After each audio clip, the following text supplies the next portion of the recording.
Hello and welcome in. For everybody who's tuning in on YouTube, thank you so much for being here, and thank you for joining the 361st episode of the Dean Withers Show. If you're new here, we debate Trump supporters. We try to change their minds. Dialogue is so important, and we approach it with reasonability and fact. And that's why every single day we're able to change the minds of many.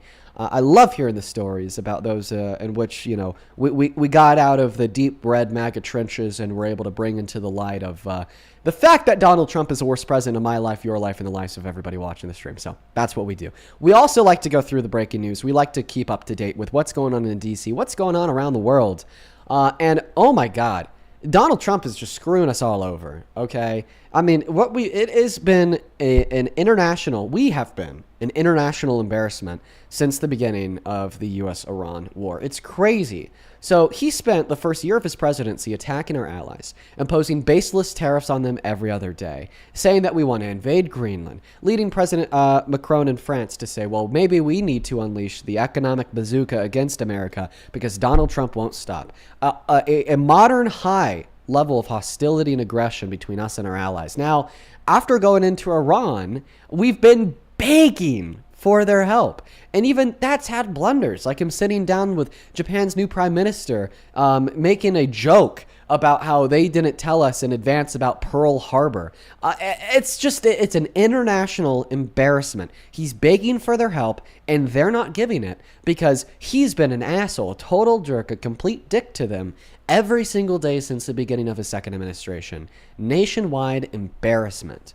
Now, something else, a big update. This is a huge update. It sounds small, but it's really meaningful. Is Iran shot down a U.S. F-35 fifth-generation fighter jet. Now, they were able to make an emergency landing. No one died, but this is huge. It is the first time that a fifth-generation F-35 has ever been shot by an enemy combatant in wartime. This is monumental. The reason why is because these F-35s, they're built for stealth. They're built to fly under the radar, both literally and figuratively. And the fact that for the first time ever, one of them was identified and shot at by the enemy, forced to make an emergency landing, really indicates some instability and for us in the furtherance of the war, and takes a lot of confidence away from our military, because now we can't even fly our F-35s, which once again haven't ever had one that's a fifth gen get shot down. And it's scary, it's insane, and it's just another indicator that we should not have the confidence we do going into Iran. This isn't one of those one-day regime changes. It might end up being a lot like the 20-year endless war in the Middle East that we said we could win overnight, and every day it just seems to get worse for us. Every single day. Donald Trump is an international embarrassment, and now we see growing feuds over the fact that the reasons why Trump launched us into this war are being refuted by his own intelligence community. We all heard the story of the director of counterterrorism, Joe Kent, resigning, arguing that there was no imminent threat of any type of nuclear weapon being launched against America at the hand of Iran. Zero at all, when the official statement that we got from the White House was telling us that that's why we're going to war. And after Joe Kent resigned and made it clear that there was no imminent threat, Congress actually subpoenaed, not Kristi Noem, I don't know why I always want to call her that, the DNI, the Director of National Intelligence. If somebody could remind me of her name, Tulsi Gabbard, there we go. And they asked Tulsi Gabbard about it. And they had Tulsi Gabbard affirm that in the strikes on their nuclear enrichment facilities 3 months ago, we did take out all of their nuclear uranium enrichment. And they also got Tulsi Gabbard to affirm that we have intelligence that proves that since then, they have not even tried to restart the program. So we see MAGA crumbling from the inside out. The director of national intelligence, corroborated by the head of counterterrorism operating under the Trump administration, has now affirmed that there is no imminent threat from Iran. So ask yourself, why did Trump tell us there was? Ask yourself, Why did Donald Trump lie to your face to justify sending missiles into another country and killing 174 girls in an elementary school? Why did he do that? And in fact, during our conversations with Trump supporters today, I'm going to be asking that question because it's an irrefutable fact that he lied. No one in their right mind can deny it. And I don't justify that there will be a single Trump supporter today that will have the balls to try to deny it. So let's see. Let's go ahead and hop into that first debate right now. We already have the first Trump supporter loaded up into the live stream. Now, this Trump supporter, they don't necessarily sound like the most educated or informed voter, and they kind of share that with us, and saying that they just kind of support Trump because of their family. But I thought it'd be worth it just to have maybe a shorter conversation with this guy. So I'm going to go ahead and send you an invite to turn that mic back on. Once again, to the 7.1 thousand people who've joined us so far on TikTok, 1.5 thousand people over on YouTube, thank you for being here. If you want to ask a question about the state of the world, about the Trump administration, about Iran, about anything, attach that question to a donation on Venmo and PayPal. You could find the Venmo and PayPal. Good way to support me, good way to support the stream, and the link tree in my bio on TikTok, pin message over on that YT stream, and the handles at the top of the phone screen on TikTok as well. Take it away. Tell us why you're MAGA. Jane, thank you for the fireworks. Can you hear me? Yes.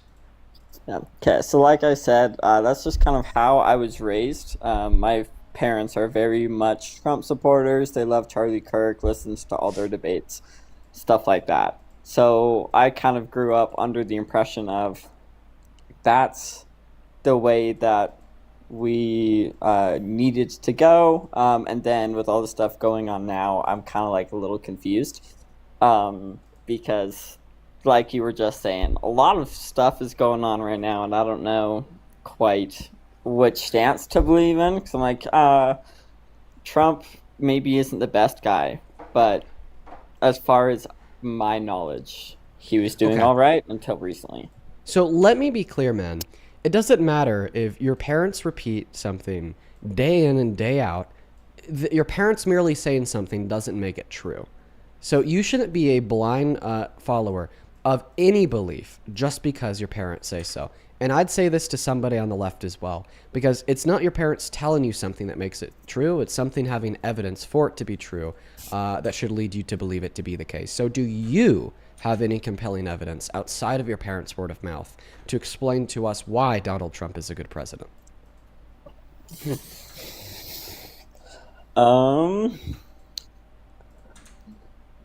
Not necessarily that he's being a good president, but also, like I said, I don't know too much. So real quick, I just have a question, and then I'm gonna hop off.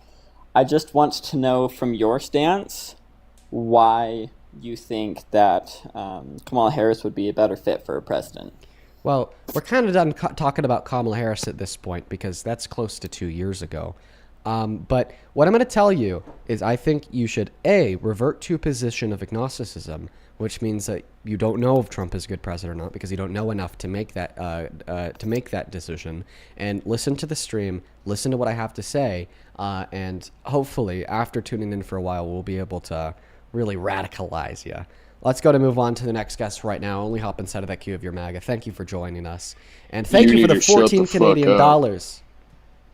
Rick, come on. You need to shut the fuck up now. Rick, what the hell is your... You need to quiet that shit the fuck down. What's your problem? What's the problem? Quiet, blonde ass boy, femboy. You calling me a femboy? Oh yeah. Do you like femboys, Rick? Can you answer the question, Rick? Do you like femboys, Rick?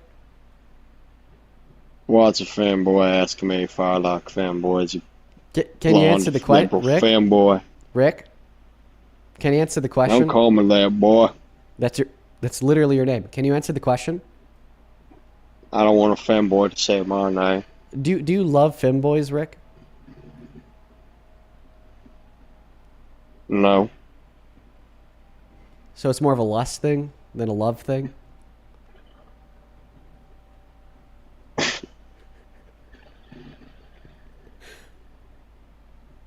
Why is a fanboy asking me that? Okay, let's go. Let's go ahead and move on to the next guest. only up inside of that queue if you happen to be a Trump supporter, please and thank you. I'd really appreciate it if you guys could do your very best to abide by those rules. Thank you. And thank you for the 14 Canadian dollars over on YouTube Super Chat. Rayon, that is R-A-Y-Y. Had you not asked that question and left it up for the defense to bring back on a redirect, they opened the door for her to talk about Karen Wood? a restraining order, which she got because Karen of her Wood, do you know you're on the stream? behavior, not because of the music video. She does not, they do not know that they're on the stream.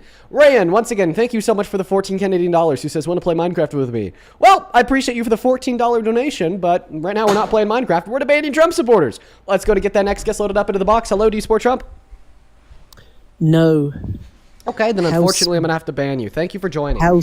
So for everybody who's tuning into the live stream and this live stream, we talk to Trump supporters. We like to have some debates. We like to try to change some minds. Because of that, I'm going to go to put the rules back up over on that TikTok stream. You got to be 18 plus, American and MAGA. Please do follow those rules before you hop in that queue. I'd really appreciate it if you did your very best. Let's go to get that next guest loaded up into the box right now. We got Aaron joining. If you join the queue and you break those rules, you are going to get promptly removed. There's somebody in the comment section calling me a little communist boy. I did invite them, but they're probably going to ignore that because they're too scared. Hi, welcome in. Do you support Trump? No, I'm just a fan, and I just. Well, I appreciate you so much for the support. Unfortunately, I'm going to have to ban you. I'm so sorry. Thank you so much. When we do have the rules up on screen, you guys, it's all or nothing. The rules will be held to, and if you break them, you'll be banned. Just because you know that the rules are on the phone screen. Hi, do you support Trump? No, I don't. All right, Fia, unfortunately, I'm going to have to ban you too, like I banned the person before you, and then I banned the person before them. Jalen, thank you so much for the $5 over on Venmo. Says Dr. Leslie Dobson, who works on going through the Epstein files, was on a podcast. I'm not going to share that link with everyone, Jalen, just because I haven't checked it out, but thank you for the $5. Jessica, thank you for the $5 as well. And Trisha, thank you so much for the $20. Same thing to Riley. Show some love to Trisha and Riley. Down below in that comment section, let's get 200 Trisha and Riley W's. Trisha with the 20 says, Dean, you're here doing the hardest job there is. Thank you for continually teaching people on how to be on the right side of history. Your knowledge is admirable. Happy Friday. Oh, thank you so much for the support, Trisha. And then Riley with a 20 says, first time donating. Been watching for a couple months, usually a VOD watcher, but I caught you live. Hell yes, Riley. Love you. Also, if Backseat Lovers is your favorite, give Matt Mason a listen. Oh, I absolutely will, because you're right. Backseat Lovers is my favorite. Shout out to Trisha and Riley down below. Same thing to Joseph and David. Thank you guys so much for the support.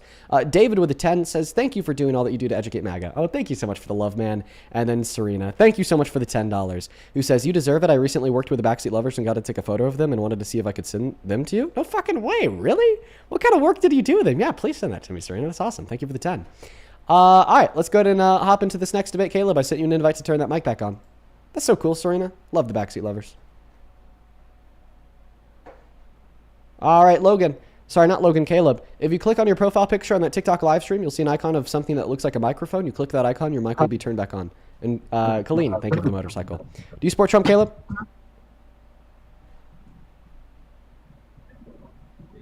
This is where you use your voice to speak.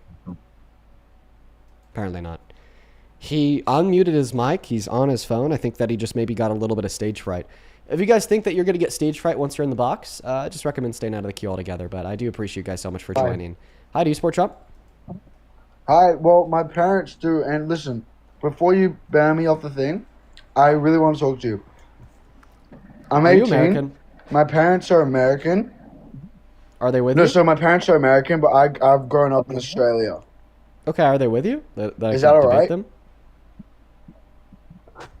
It's 6 a.m. here. They're still asleep. They're about to go work. All right, feel free to hop back inside of the queue if you happen to be with them, so I can debate them. Guys, I don't like. There's not too many ways that I could new ways that I could find to repeat myself. If you're not coming up for a debate about why you support Trump, I'm gonna kick you. I'm gonna ban you. Do you support Trump? Kinda. How old are you? 24. Are you driving? Yeah, but I'm on audio only. Unfortunately, can't be on TikTok while you're driving, man. That's a TikTok rule, not a Dean rule. But, you know, if it was up to me, I'd probably enforce that too, because it's not too safe. Do you support Trump? Of course I support Trump. And how old are you? I'm 19 years old. What year were you born in? 2005. Okay. So 2005 would actually have a 20 minimum. Let's go and get on to that next guest right now on the opposite side of the queue if you're MAGA. A bunch of people breaking the rules. Guys, are there no Trump supporters left? I mean, right now we have 10.6 thousand people on TikTok. I think that there's maybe no Trump supporters left, guys. And for all the Trump supporters who are watching, I want to talk to you. I understand that you don't want to talk to me because you're terrified. But if you stop shaking in your boots, feel free to hop in that queue. Just so you know. Still trying to find that first guest here, everybody. We got Mason Evans loading up in. The rules are on the phone screen. Everyone should know them, but no one is following them. Let's go ahead and get that next guest loaded up in here. Mason just dipped out really, really fast there. Everyone is terrified. We have all of the Trump supporters shaking in their boots. All of them. Every single one of them is shaking in their boots. Oh, they left too, shaking in their boots. Guys, go ahead, take a look to see if you're in that queue. If you're in that queue, just leave it right now. If you don't plan on coming up in the live stream and doing a debate, I'm going to go ahead and do a quick thought experiment with the people in the queue. The 78 people. Leah, Riker, THJ, Anson, Jordan, Ben, Elizabeth, everyone. Quick thought experiment. If I were to accept your request to join the live stream right now, what would your automatic response would be? Would it be, I'm a Trump supporter, let's debate, here are my reasons why I'm MAGA? Or would it be anything else? Because if it would be anything else, I just want you to leave the queue now so then your account doesn't get banned if you inevitably join the live breaking the rules, because that's what will happen. Do you support Trump House? House Betty. Do you support Trump? House Betty. All right, I'm going to go to ban you. Let's go to move on to the next guest. Like I said, if it's anything but the response that I just shared, hi, I'm a Trump supporter, I'm MAGA, here's my reasons why, I'm going to ban you. Just don't even risk it. Welcome in, Andon. Do you support Trump? No, Andon just left. Listen, Andon, here's the ban button. Because I gave you ample opportunity to leave the queue before I accepted you up, and you didn't take it. Therefore, I'm still going to ban you, even though you never said a word. Let's go to get that next guest loaded up into the box right now, you guys. We got Jordan and Matthew loading in. Do you support Trump? Yes. How old are you? 29. What year were you born in? 97. Okay, and you said that you're MAGA? Yes, sir. Awesome, man. I'm going to thank a couple people, then the mic of the floor will be yours. We have a couple people to thank over our PayPal. You guys have been very kind so far in the last 20 minutes. Thank you so much, Cami, for another $24 donation over on PayPal. Gabby with another 24 says, I know your girlfriend has to be amazing because I'm also a Pisces. I turned 47 on the 11th. I turned 47. Well, happy late birthday, Cami. Shout out to you. Happy late birthday. I know that you've been watching the streams for a long time. I appreciate you and your continued support, and I hope that you had a good 47th birthday. Let's get 200 W's for Cami in that chat, and let's get another 350 W's for Craig. Thank you for the $35. Appreciate you so much for that love, man. Show some love to Craig. Craig says, been tuning in every day for a month now. God damn, Craig. Keep up the good work, man. Thank you so much, bro. Show some love to Craig. Then Ariana, thank you so much for the $10 over on PayPal. He says, you educate me on a lot of new things every day I listen to you, coming from somebody who's been a Democrat my whole life, lol. Oh, thank you so much. I'm happy that you take something positive away. Then one more here from Eli. Thank you for the $10. He says, there's a couple haters hosting live streams talking about you. I know, that's their thing. That's their grift. That's what they always do. Then one more over on Venmo. Thank you so much, Caleb, for the $30. You guys are being so kind today. Thank you so much, Caleb. All the love in the world to you, man. Caleb with the 30 says, been watching for a while. Second dono. I watch every day at work. I appreciate my whole family's MAGA, and some days I feel so alone. Caleb, I get it, because I find myself in a very similar predicament a lot. You know what? You should try to change their minds, but you'll likely be unsuccessful, unfortunately. Then same thing to Serena. Thank you for the Galaxy over on YouTube. Go ahead and take it away, man. Sorry, on TikTok. Go ahead and take it away, man. Tell us why you're MAGA, Jordan. Trump is saving the world, liberating oppressed people, and then he's against radical transgender ideology for children and transgender mutilation. Right. So The those radical are transgender ideology is gonna get you, Jordan. It's gonna get you. It's coming for your kids, Jordan. Thank God I don't have any, but no, I don't live in Seattle or anything like that. So I think you're a hypocrite. I bet you do. Can I tell you why? I think you're a hypocrite too. I bet you do. Can I tell you why I think that you're a hypocrite? I can assume why, but yeah, go ahead. Perfect.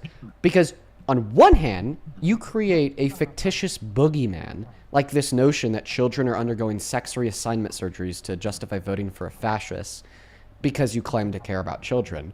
But then on the other hand, you still support Trump as president after he shot a Tomahawk missile at a girls' elementary school in Iran, killing 174 children.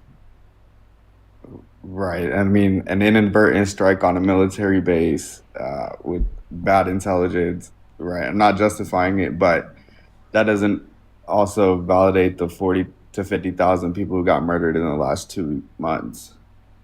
I mean, okay. Point number one. This is going to be a really relevant point. Tomahawks, okay, they're equipped with GPS location for tracking and identification of things or sites to bomb. And point number two, they're also equipped with cameras so the operators of the Tomahawks could ensure that they land in the right place. This is why the military capabilities of the American military are so significantly advanced, because we have the ability to send missiles into very precise locations to achieve very precise goals. I mean, there's even instances of us using other forms of missiles to kill people inside of buildings by shooting the missile through a window in the building, so we're not taking the whole building down. So the fact that we bombed a girls' elementary school and killed 174 kids was absolutely intentional, and I just don't find other way to describe it. This whole, it was an accident card is what they tried to pull when we saw 2 American chopters take down a Doctors Without Borders hospital in Afghanistan or Iraq. I forget which country, killing like 74 doctors and patients. But I doubt it. I don't think it was accidental. With the precision of our strikes, I don't think it could have been accidental. Now, the second thing that I'll say here is I don't think that Donald Trump is liberating the Iranian people. I feel like that's a little bit of a pipe dream. Same pipe dream that was stated about the Iraqi and Afghani people. Then we ended up killing over 1 million of them, either directly through war or indirectly through civil war and power vacuums that led to authoritarian overthrows. But the question that I want to ask you, this is a very simple one, is why did Donald Trump lie about why he went to war? I don't think he lied. I think he laid out very clear objectives. I mean, if you're referencing the obliteration of the nuclear threat, Midnight Hammer, that was completed, and he laid out objectives.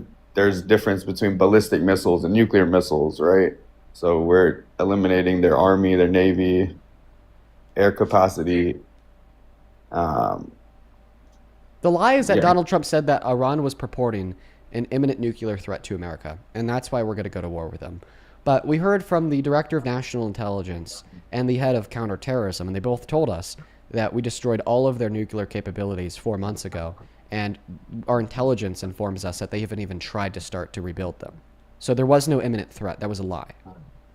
No, I agree. I don't think there was an imminent threat. So then, therefore, Donald Trump lied to us about why he went to war. That was the official statement from the White House, is that we're going to war with Iran because of an imminent threat purported to America. Well, again, Donald Trump's a liar. I mean, you kind of have to accept that at this point. You just said 30 seconds ago that he didn't lie about why we're going to war. Now you're accepting that because he didn't. He posted on his Truth Social that if Iran's regime keeps murdering innocent protesters, that he's going to come in locked and loaded. The official the official statement from the White House for why we struck Iran and went to war with them was because of an imminent threat, quote unquote. Was that a lie? Yes or no? I can't say. I don't have their intelligence. I don't. But they've shared that intelligence with us. Tulsi Gabbard spoke yesterday after the head of counterterrorism resigned and spoke 3 days ago. They both have affirmed, one under oath, by the way, in front of Congress, where there's a penalty of perjury if you lie, and they're both pro-Trump, pro-MAGA. I mean, Tulsi Gabbard is still the head of national intelligence. They both affirmed that there was no imminent threat. They both affirmed that we destroyed their nuclear program months ago, and they haven't even tried to start rebuilding it. So I will ask you again, in consideration to this fact. When the White House said the reason we went to war with Iran was because of an imminent nuclear threat, were they lying? Well, if you want to say it was imminent, I mean, and obviously we can assume that imminent meaning it's going to happen soon, right? So, I mean, I don't think there was a nuclear threat that was going to happen soon. You could say they're lying. I agree. Okay. And that's the issue. We should not support an administration who's running, like, for office, remember back a year and a half ago, on no new wars, and then they turn around, they throw that promise out the window, and they restart war in the Middle East on the basis of a lie. Right. Trump didn't lie. He said he was going to come in locked and loaded if they keep killing innocent protesters on his Truth Social. You just affirmed that Trump lied when you said that the White House lied. You're saying his administration, the White House. And, who's the White House? That's Trump. Trump makes his own decisions. Who's the commander? Yes, exactly. The commander-in-chief of the American military. When the White House says that the reason they went to war was because of an imminent threat against America, Trump is saying the reason we went to war is an imminent threat against America. Even Tulsi Gabbard affirmed this yesterday. Not Pam Bondi. The press secretary affirmed this yesterday. The new narrative that's being spun from D.C. is that although none of our intelligence indicates that they had nukes, were working on having nukes, and all of our intelligence indicates that we completely took that ability away from them months ago, ultimately Trump is using other information to perceive and justify this imminent threat that nobody knows, right? So no one is saying otherwise. Even the Trump administration is saying that it's Trump who thinks that there's some imminent threat. It's Trump who sent us to war because of an imminent threat. Therefore, it's Trump who's lying. Well, if the threat is a nuclear threat, so he didn't specify nuclear threat or what kind of threat. Regardless, like I said, that's the only threat they could purport to us. Their ballistic missiles can't make it to America. Do you remember when Trump posted on his Truth Social he was going to come in locked and loaded in Iran? I think I vaguely remember. Those were his verbatim words. But that's completely irrelevant to him lying. Okay? Because maybe if he said the reason we went to war was because they're killing their protesters, then you'd have an argument. But that's not what he said. He said the reason we went to war is because of an imminent threat against America. I mean, he stated that on his Truth Social. If you just look up Months the ago, locked and loaded. he said that we might hit them hard, okay, if they don't stop killing protesters. Then it specify what hit them hard meant. But then after we hit them and went to war with them, okay, he said the reason we're doing this is because of an imminent threat. It shouldn't be hard for you to understand what I'm saying here at all, okay? Well, it shouldn't be hard for you at all. He said the reason we went to war was because of this imminent threat. Was he lying, yes or no? An imminent nuclear threat, then he was lying because he already obliterated them, but he didn't specify a nuclear threat or not. Well, what kind of imminent threat could it have been? That's the imminent threat, is the nuclear. A terrorist attack? Wait, but what intelligence indicates that they were going to hit a terrorist attack on us? How would I know? I mean... But yeah, exactly. So you have no evidence for this belief. So can we agree here that all of the evidence indicates that Donald Trump was lying? Donald Trump laid out plenty of objectives. Can we agree? On one. Can we agree that all of the evidence indicates that Trump was lying when he said the reason we're going to war is because of an imminent threat? We can agree he's lying. He said about 30,000 misinformed statements in his first term. So I'm going to ask you the question again. Can you understand how me and many other Americans feel very disillusioned by this presidency and we don't want to support them because they ran on no new war, okay? Because we've already done it in the Middle East before. It didn't work out in our favor. It didn't work out in anybody's favor. And then they broke that promise and they launched a new war in the Middle East on the foundation of a bold-faced lie. Brother, as an American, we've been getting lied to by our government since the beginning of its conception. So then you shouldn't support any administration in history. I never did until I supported Trump. Can you understand why many people don't? Because they contradicted and broke their promise of no new war, sent us back into war in the Middle East on the foundation of a massive bold-faced lie. You don't know what Trump is doing. I don't know what Trump is doing, right? Well, we let Trump do what he needs to do for our country. We agreed that he lied. And how do you know it's for our country? He's lied 30,000 times in his first term. Which is why you shouldn't support him. We've been lied to our whole life, brother. Not as much as we've been lied to by Trump. The largest lie told by any president in history was Trump's lies about the 2020 election. They used to inject syphilis into us, bro. They used to do all this stuff to us. But none of this is relevant to the fact that the largest lie ever told by a president in American history was Trump's lies about 2020. And as you just said, he lied over 30,000 times in his first term alone. And now he's breaking the promises he ran on and then using lies as a foundation to do so. Well, that's how he had to pander votes. He had to lie to the people to gain votes. Which is why you shouldn't support him. Name a politician that hasn't lied to you. Wait, one moment. Even Name if a this is something politician that that hasn't every lied to you. name a politician that has lied to the same extent as Donald Trump. None. They all lie, though. Has any president ever lied to the same extent as Trump? I mean, not since I've been born, but I haven't followed presidencies until now. So if you agree that it's a bad thing when politicians lie to us, and the largest liar since you've been born is Trump that's ever served as a politician in this country, then why is he the only president during your lifetime that you support? Because he's the best president that's ever existed. Because he's So using the best those president in lies American to. history is a liar. The largest. Yeah, liar. So the they've largest always liar been in American liars. history. No, I just want to clarify. You've already said that, but we've already agreed that Trump is the biggest. So you're arguing here that the largest liar in American history is the best president in American history. Again, we don't know Are what you needs to be arguing that? done. Are you arguing that the largest liar in American You history could make that argument. is the best president in American history? You could definitely make that argument. But are you making that argument? I would make that argument, yes. Okay. So I want you to say, I think the largest liar in American history is the best president in American history. Say it out loud. I mean, I'm a liar too. Like we're Say it all out loud. liars. Say it out loud. So I don't think he's a bigger liar than me. You don't. So- When did you lie about the outcome of a free and fair election, and which caused 71% of Republicans to not trust our civil and electoral processes, eroding the foundation of our Constitution, checks and balances, separation of power, and free and fair elections? That also then inspired 1,600 people to raid our country's capital to try to kill our congressmen and women, try to kill cops, then to smear their own shit on the walls inside. You don't think our elections have ever been rigged? You don't think our elections? When did you tell a bigger lie than that? Well, I think the election was rigged. You don't think elections have ever been rigged in the What's history? the evidence? Brother, Trump, What's the evidence? he didn't get elected. I'm just glad What's he the got evidence? elected now. What's the evidence? I go by what Trump says, brother. Make America great again. Oh, but you just said that there's never been a president that's lied more. So you're telling I us don't believe. that you trust the word of mouth as absolute fact from somebody who you acknowledge is the largest liar in American history. Yes, I believe the best president. Come on. Come on. If you have any brain at all, you'd concede. If you have I any think brain we're at all, agreeing that he's listen to a what I'm liar. saying. Listen to what I'm saying.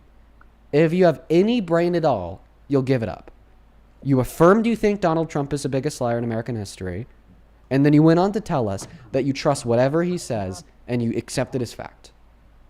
Well, I take it with a grain of salt, and I always expect the opposite outcome. No, because I you don't just told expect- us that you thought 2020 was rigged because Donald Trump said so, and you trust what he says.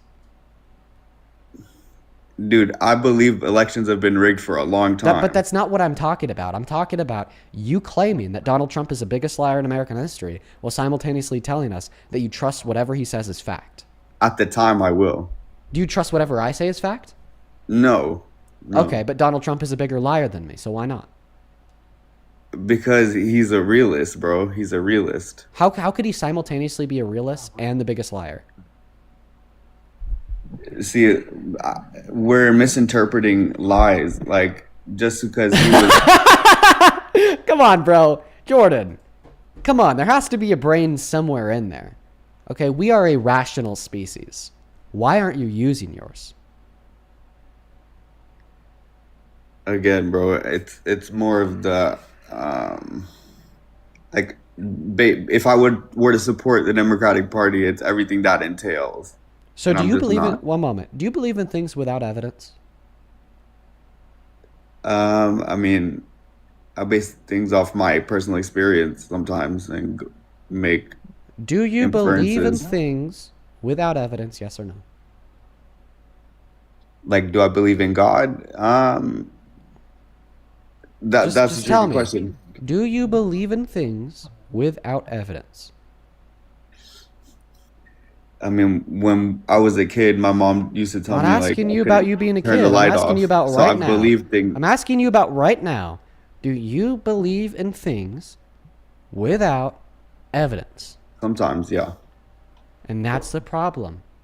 There's no way for me to communicate with you because you are an irrational person.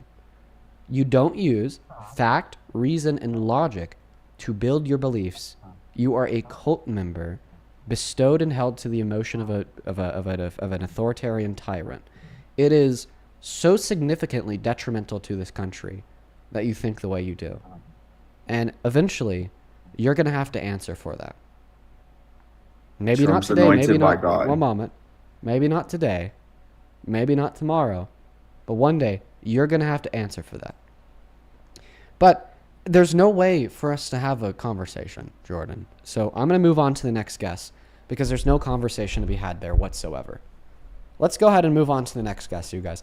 Only up inside of the queue if you happen to be MAGA. Let's go to get the next Trump supporter up in the box. You know, I really hope that conversations like that do something to tell you, if you're the average American, the apolitical viewer, that Trump's not the way to go, because that's what MAGA looks like. That's what MAGA looks like, you guys. That's what we're up against here. Do you want to be on that guy's side, or do you want to be on my side? Okay? Now, that's a good one. Welcome in. Do you support Trump? I'm kind of on the border. I don't support either side. I'm for the truth. Okay, so you're Some not things are good on the left, some things are good on the right. So if the election was held tomorrow between Harris and Trump, who would you vote for, if anyone? Talking about Kamala Harris? Yeah. Oh, well, let's see. I would not vote for Kamala Harris, and let me tell you why. Because Well, would you vote for Trump?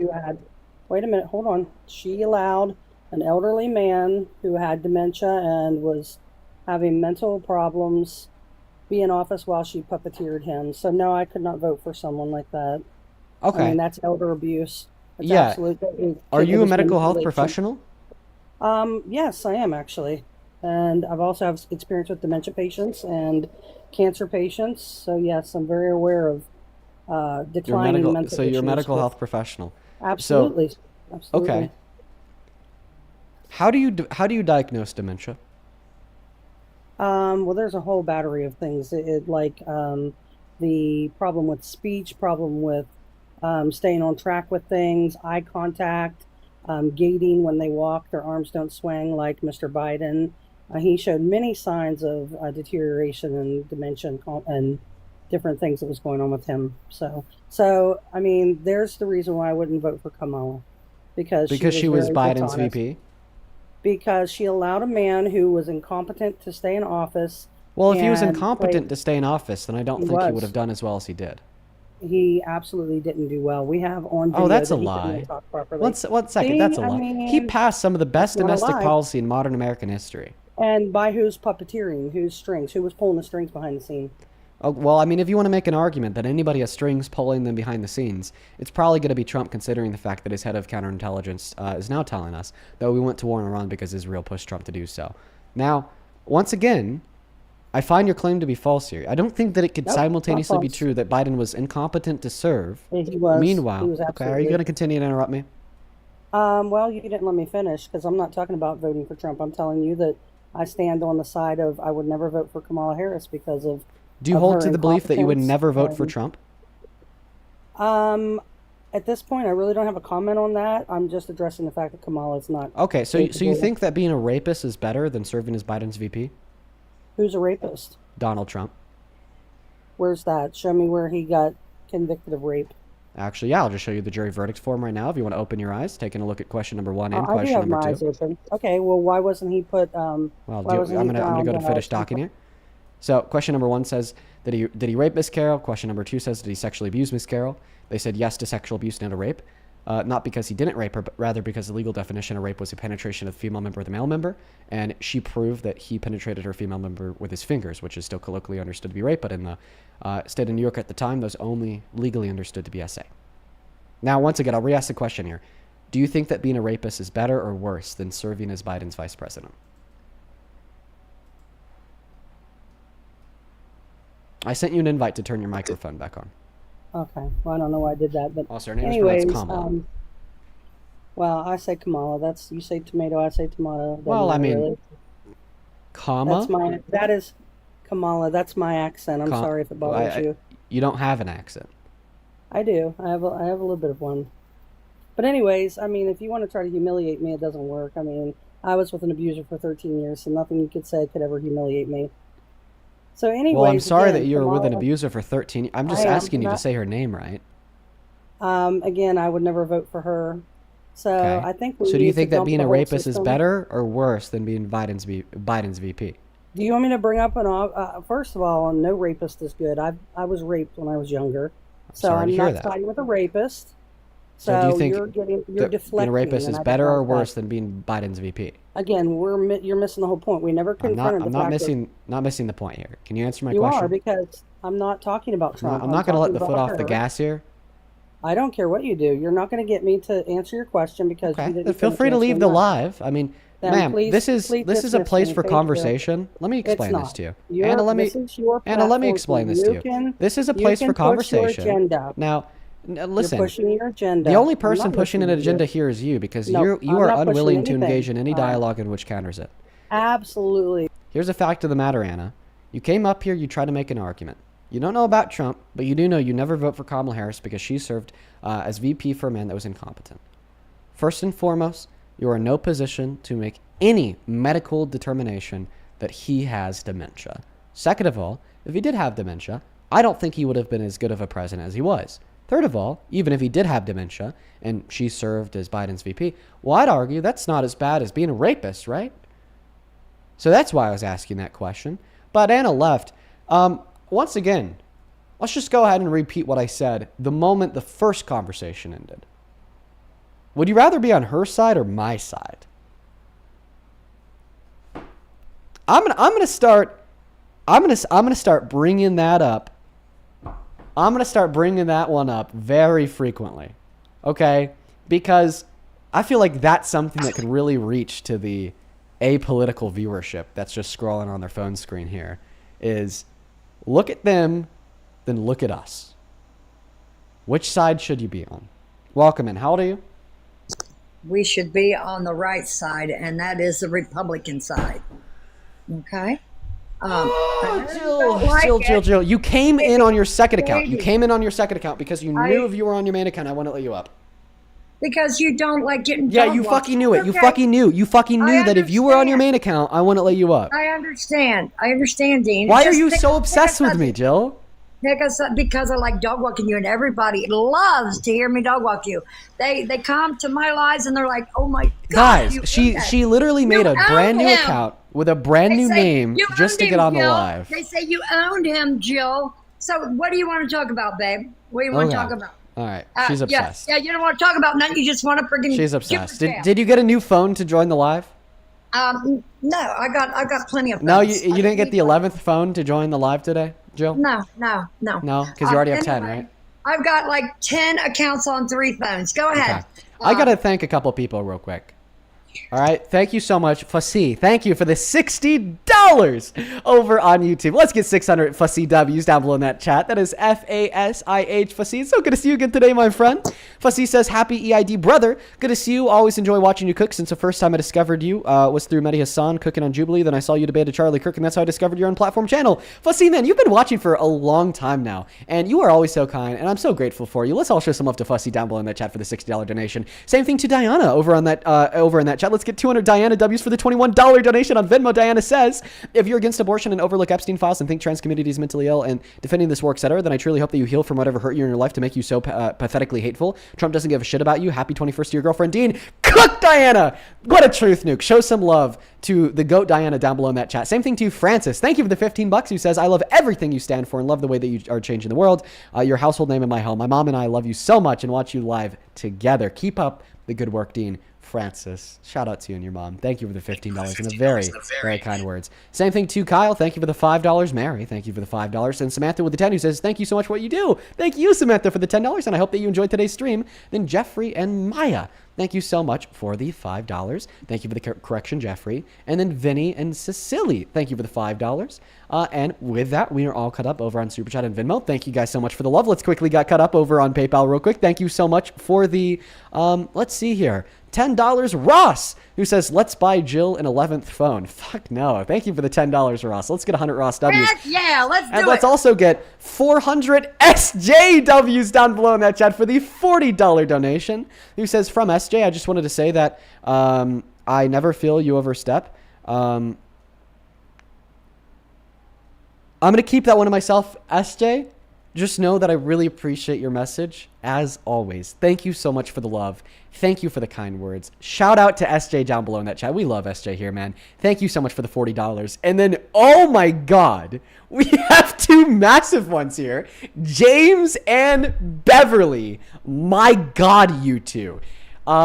James, wait, I'm so sorry. Not James, but James, I do appreciate you for the $2 donation. You are awesome. I'm sorry, I just got the names confused. Shout out to you, James. But I meant Anonymous and Beverly. Thank you guys so much for the love. First, I guess we should read James' message because I mentioned him. James with the $2 says, love what you do, Dean. Appreciate it so much. Thank you so much, James. Show some love to James down below in that chat. Now, Anonymous and Beverly. Anonymous, thank you so much for the $150 donation. And Beverly, thank you so much for the $100 donation.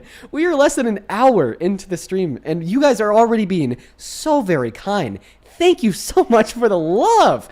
Anon with the 150 says, thank you for everything that you do. I'm at Boston Jay-Z on TikTok. Dude, Boston, Anonymous, thank you for the 150. Show some love to Anon down below. Same thing to Beverly with a 100 who says, thank you for doing what you do. I'm a boomer and I still am getting an education. You need to thank me for bringing in those big donations. These actually came in before you joined, Jill. I appreciate you. Keep it up. Thank you so much for the love, Beverly. Shout out to you. W boomers in that chat. Dude, how many boomers do we have watching the stream right now? Where's our older audience at? Make yourself heard in those chats. Thank you so much once again, Anon and Beverly. Let's get 1,000 Anon and 1,000 Beverly W's. I appreciate you both so much for your kindness and the generosity from the bottom of my heart. I don't deserve it. That's crazy. Same thing to you, Daniel. Thank you for the $10. He says, just got gassed in. It was $4 a gallon. Yeesh, Trump's America.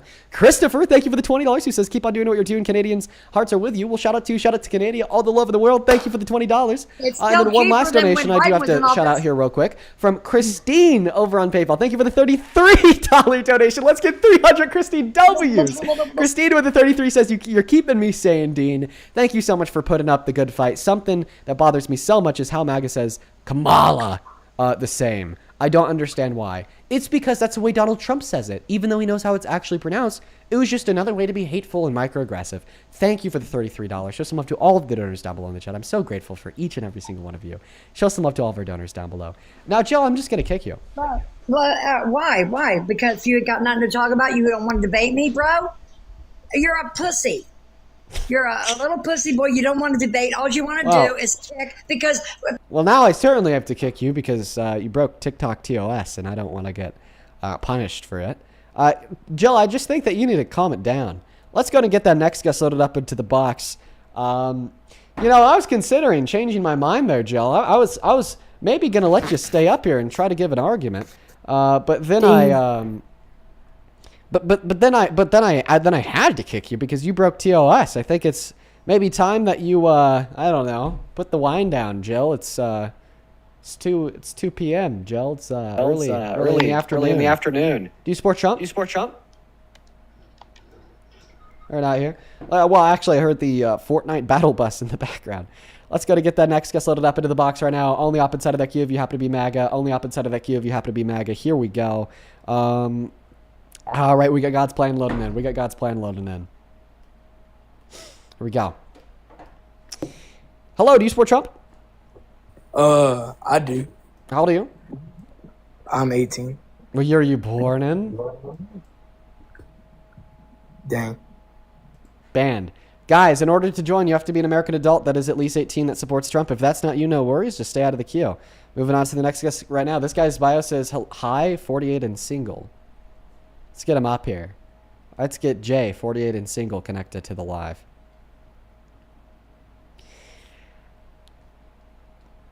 Okay, unfortunately, it doesn't look like he's connecting. Maybe he hopped in the queue, then he went back over to Tinder to hit a couple swipes, and he's missing out on his opportunity here to hop in the box. Hunter, do you support Trump? I accidentally just kicked Hunter instead of the other guy. My bad, Hunter. Feel free to hop in that queue if you're MAGA, dude. I'll let you back up. My bad, dude. Meant to kick the other guy, not you, dude. My bad, Hunter. My bad, dude. Thank you for the $5 over on Super Chat Casually, who says, Dean, I love you so much. Oh, appreciate you for that love. Same thing to you. I'm just really startled. Startled! Thank you for the $20, who says, can we get a Dean and Parker podcast? Love you, Dean. That's been something that we've been considering to do for a while. How do you guys like that? Show some love to Startled.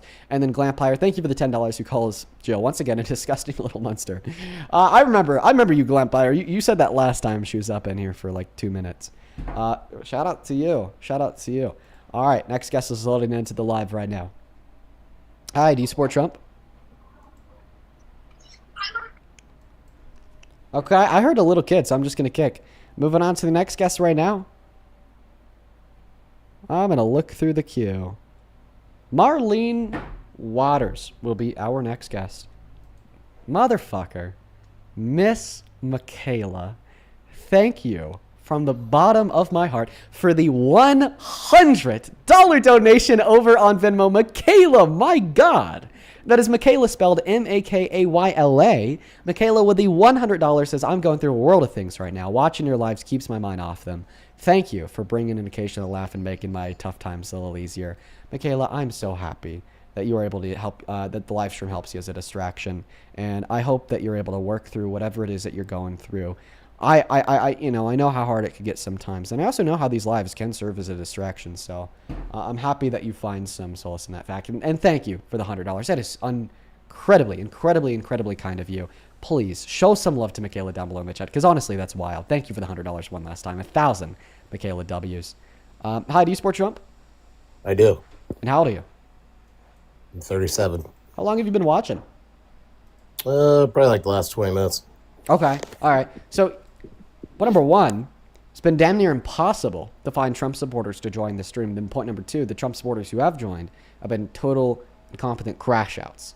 Why do you think that is? Why do you think that I'm able to represent my side much better than anybody so far has been able to represent your side? Well, I really can't say for other people that they can't represent Trump or the Republican Party. Okay. I'm going to thank like 3 people, then the mic of the floor will be yours. Thank you, Heidi, for the $25 donation over on Venmo. Let's get 250 Heidi W's, who says, did you say that your girlfriend's birthday is the 22nd? That's my birthday too. Here's some fun money for the birthday celebrations. Oh, thank you so much, Heidi. Happy early birthday. I hope that you enjoy it. Thank you for the $25. Show some love to Heidi and wish her a very happy early birthday down below in that chat. Same thing to Katie. Thank you for the 15. Katie says, do you think that we're seeing a trend in adults who are incapable of holding themselves accountable for mistakes because of the MAGA mindset and ignoring/supporting all of Trump's insane actions? I wouldn't doubt it. Okay, the moral fabric of this nation is on the line with people like Trump as president, 100%. And same thing to Samantha. Thank you for the $5. Appreciate you. Go ahead, take it away. Tell us why you're a Trump supporter. I mean, I'm a support Trumper just because I feel like our country is not going in the right direction, and that either party has not put up anybody that has been worth our while. Not saying Trump is worth our while, but what I like about Trump is that he's not a politician. And I think that's what a lot of Trump supporters like about him. He speaks like everyday Americans. He might not speak right, he might not say the best things, but he talks like you and me. He talks like every American out there. He doesn't have a filter. Okay. It's a good thing, but it's also a bad thing. So first and foremost, okay, this he's not a politician argument died the moment he won the election in 2016. All right. He is, by definition, a politician. He has been in politics for the last 10 years. He's a politician. And then you're following this up by telling us, well, I don't think he is a politician, even though he actually is one, because of the way that he talks. The way that he talks is one of the worst things about him. Fuck it. Our politicians need to have filters. In the same way that you wouldn't support an unfiltered maniac talking about drugs and sex to third grade students as their teacher, we shouldn't support an unfiltered maniac who's calling for the execution of his political opponents, threatening our allies with invasion, and calling immigrants the scum and the poison of the blood of our country as president. What allies did he threaten to invade? Sure, the Danish kingdom, Greenland, and the rest of NATO. Well, that's just him talking out of his ass. I can agree with you on that. Well, it's not just him talking out of his ass, considering the fact he asked the military to draft a legitimate plan for an invasion of Greenland. Well, I'm not going to disagree with you there. I don't think we're going to do that. I really don't. I think it's just Trump being Trump, and I want what I want. Yeah, we shouldn't have somebody like that as president, because we need to have somebody as president who's willing to respect our transatlantic partnerships and who's willing to respect law and order and not position themselves above the Constitution. And then your response is to say, well, we have a lot of people like that. We have a lot of people who shouldn't be in office. Okay, so therefore Trump shouldn't be president, and maybe like 100 of our congressmen and women shouldn't be in Congress. Like, I don't care. Okay, and I guess we agreed that Trump shouldn't be president. No, we don't agree on that. I think he's doing fine. I think that the media likes to cherry pick a lot of things. We have people on both sides of the aisle that do things that aren't good. We have people on both sides of the aisle that have been accused of rape, Epstein files, whatever you want to go down. But we're cherry picking. Name a Democrat in any elected position right now that's had a court determine they raped someone, like Trump. Well, the thing you posted up on your page didn't show that he raped anybody. It did. It literally, the top comment, the top thing there said, "Did Trump rape whatever her name was?" It said no. Okay. Yeah, sure. We could have a conversation about that. This will be you easy. You want to talk about the legal definition of rape out of New York, which wasn't the legal definition in New York wasn't considered rape. Morally, absolutely. But okay, so you acknowledge that it's you want to rape, talk about law and order and things like that. The definition of the law in New York said that he didn't rape her. Yeah, but that doesn't mean that he didn't rape her. That just means that the courts didn't consider it rape at the time. So then your discrepancy is with the courts, not with Trump. Well, my discrepancy is with the courts for not defining rape as it should be, and then my discrepancies are with Trump for actually doing the raping.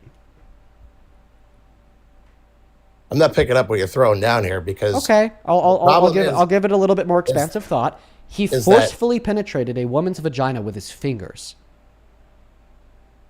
That's rape. Okay. That is absolutely rape. That's considered rape in 35 out of our 50 states. In fact, but not New York. Actually, New York it is now. It is now. Well, now it is, but not when he was tried for it. And that matters. They why? Saw that why does it matter? Why does it matter? Why does it matter? Why does it matter if the court says it is or it isn't? Like, think about it this way. Before the 1980s, you want to talk about law. But listen, I'm trying to help you out here, bro. Before the 1980s, you're trying to talk to me about law, but you're telling me morally what is rape. No. This isn't even a moral definition. This is just the way that we use the word rape, okay? The way that we use the word rape would include the penetration of a woman's vagina with any part of a man's body, okay? Just because a court says otherwise doesn't mean otherwise. It just means that the court has it wrong. The courts don't tell us what the definition of rape is. We tell the courts what the definition of rape is, and I could prove it. Can we agree that there was more than 0 enslaved individuals that were raped in American history? Absolutely. Okay, but yet when American slavery was legal, there was no law that would define the forceful penetration of an enslaved person's vagina as rape. So therefore, in accordance with your argument that we need to look at the courts to tell us what rape is and isn't, there wasn't a single enslaved individual in American history that was ever raped because the courts never said there was. Same thing with married women before the 1980s. The 1980s is when we finally made it federally illegal and defined it as a crime for a man to engage in unconsensual intercourse with his wife. Okay? 1980s. Before then, a man could engage in unconsensual intercourse with his wife. A man could rape his wife, and it was not considered rape by any court in America. Does that mean it wasn't actually rape? Fuck no! So get off your goddamn high horse. Stop arguing that just because the court didn't consider it rape at the time, but it would now, doesn't mean that it's not actually rape. Because if you really want to expand on that logic, now you'd have to argue that there wasn't a single wife in America that was raped prior to the 80s, and there wasn't a single enslaved individual that was raped in America prior to the Civil War. Okay.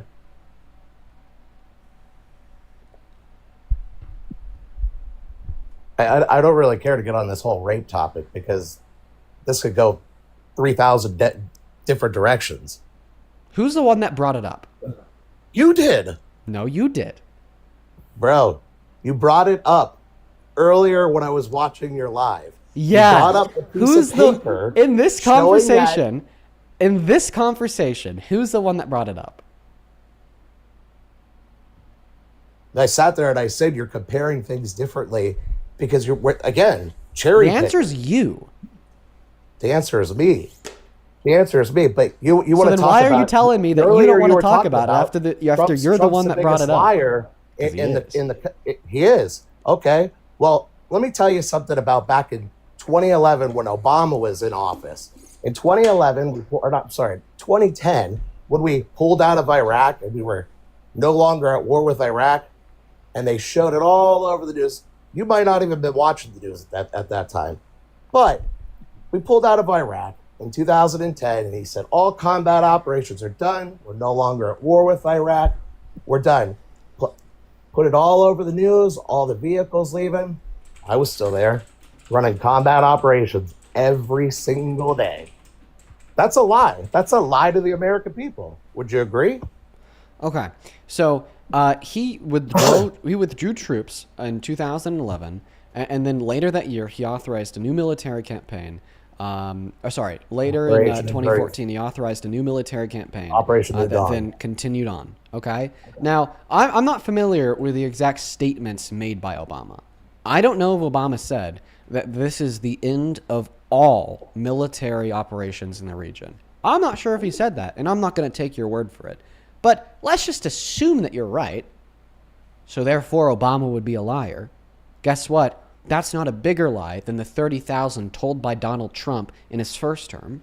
Not a bigger lie than the biggest lie ever told by a president with his denial of the outcome of the 2020 election, which led to a significant erosion of our checks and balances, Constitution, law and order, and democracy. And it might be a comparable lie to Donald Trump just last week or 2 weeks ago saying the reason why we're going to war in Iran is because they purport an imminent threat to America. And now his head of counterterrorism and director of national intelligence, Tulsi Gabbard, is calling him a liar because they're admitting that they destroyed their nuclear capabilities 3 months ago and they haven't even tried to start rebuilding them ever since. Yeah, I totally agree with there your you statement go. there. Donald Trump's still the biggest liar. When it comes down to Iran, the problem with Iran is pivot. Now, I want you to concede that Obama is not a bigger liar than Trump. Our country right now, what we need to do is we need to back off of Israel, and we need to start looking out for our own country. Okay, then stop supporting Trump. So then the next person, whether Democrat or Republican, steps in, they're going to do the same exact stuff. No, not necessarily. Not if the people have a say about it. 70% of Democrats under the age of 50 don't support Israel. 50% of Republicans under the age of 50 don't support Israel. The number only grows every day. We just need to vote in the primaries. That's all we need to fucking do. Well, then people need to get out and vote.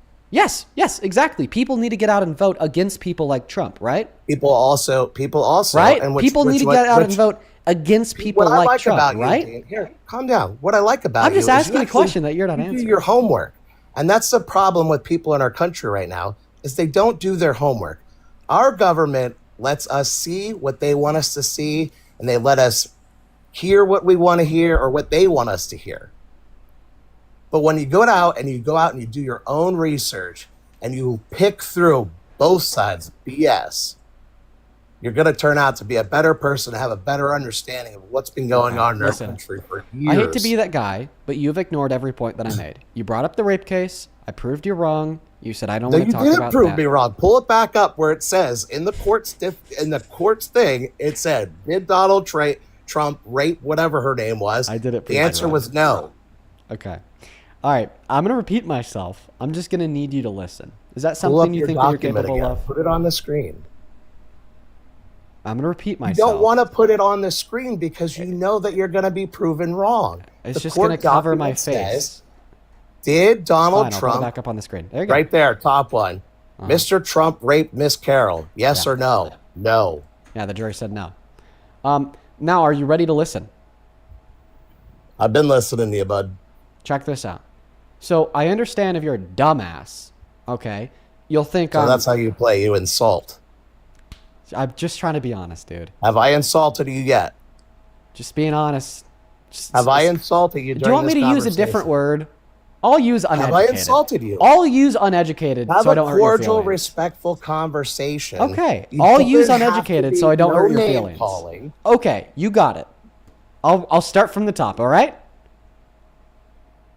I understand if you're uneducated that you're going to think I'm shouting nonsense when I'm saying that the court determined Trump raped a woman when the jury verdict form says no to rape, right? Like everybody, place yourself in the shoes of somebody with like a 45 IQ and think about it. Well, I guess don't think about it too much because, hypothetically your IQ is 45. It's not going to make sense. So I'm going to help you make it make sense.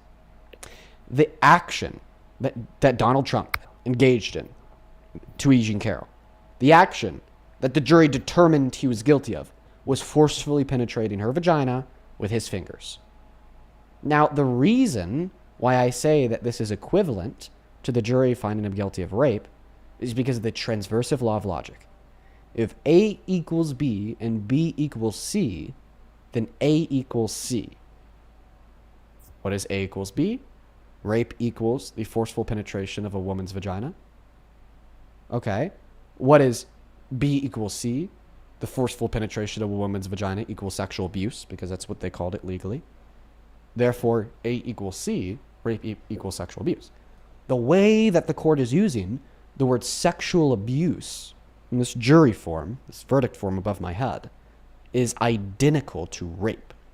Now, in the eyes of the court, in the eyes of the law at the time, the reason why they couldn't say he raped her, even though this form of sexual abuse was rape, is because their legal definition of rape was not all-encompassing.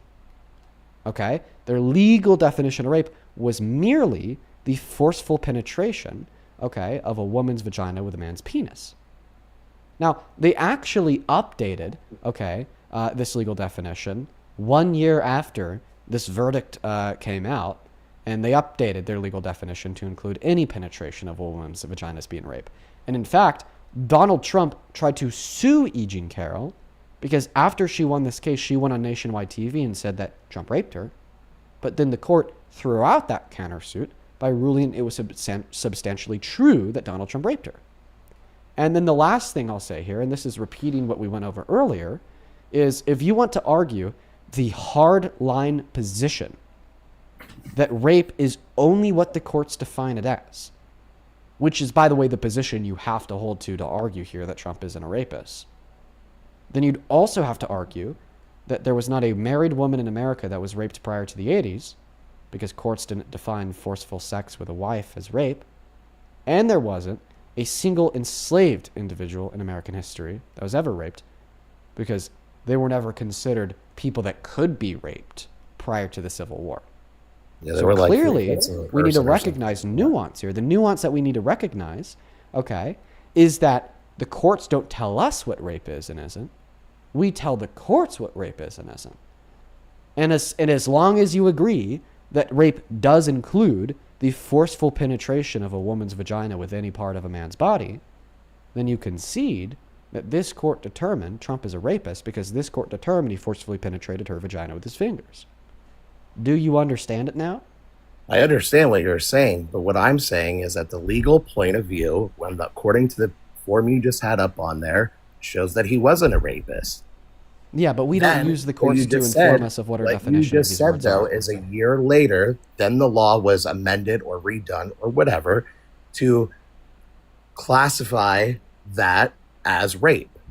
The courts, the legal system, they don't tell us what rape is. That's not the objective standard for the language we use is not the courts.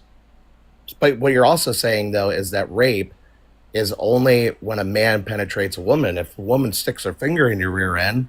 That's not what I said at all. I said that rape includes the penetration of a woman's vagina with any part of a man's body. Okay, but the thing is, though, is rape can go both ways. Yes, men can be raped. I never denied that. And I'm not saying that you denied it. I'm not saying that you never said that wasn't true. All I'm trying to get across is at the point of this court hearing that took place, the court and the people who were in there on the jury, because those are the people judging him, did not see that as rape. No, they didn't see it as what is defined as rape by the law. Those are two different things. Seeing something as rape is different from seeing something as rape as defined by the law. Can you acknowledge that?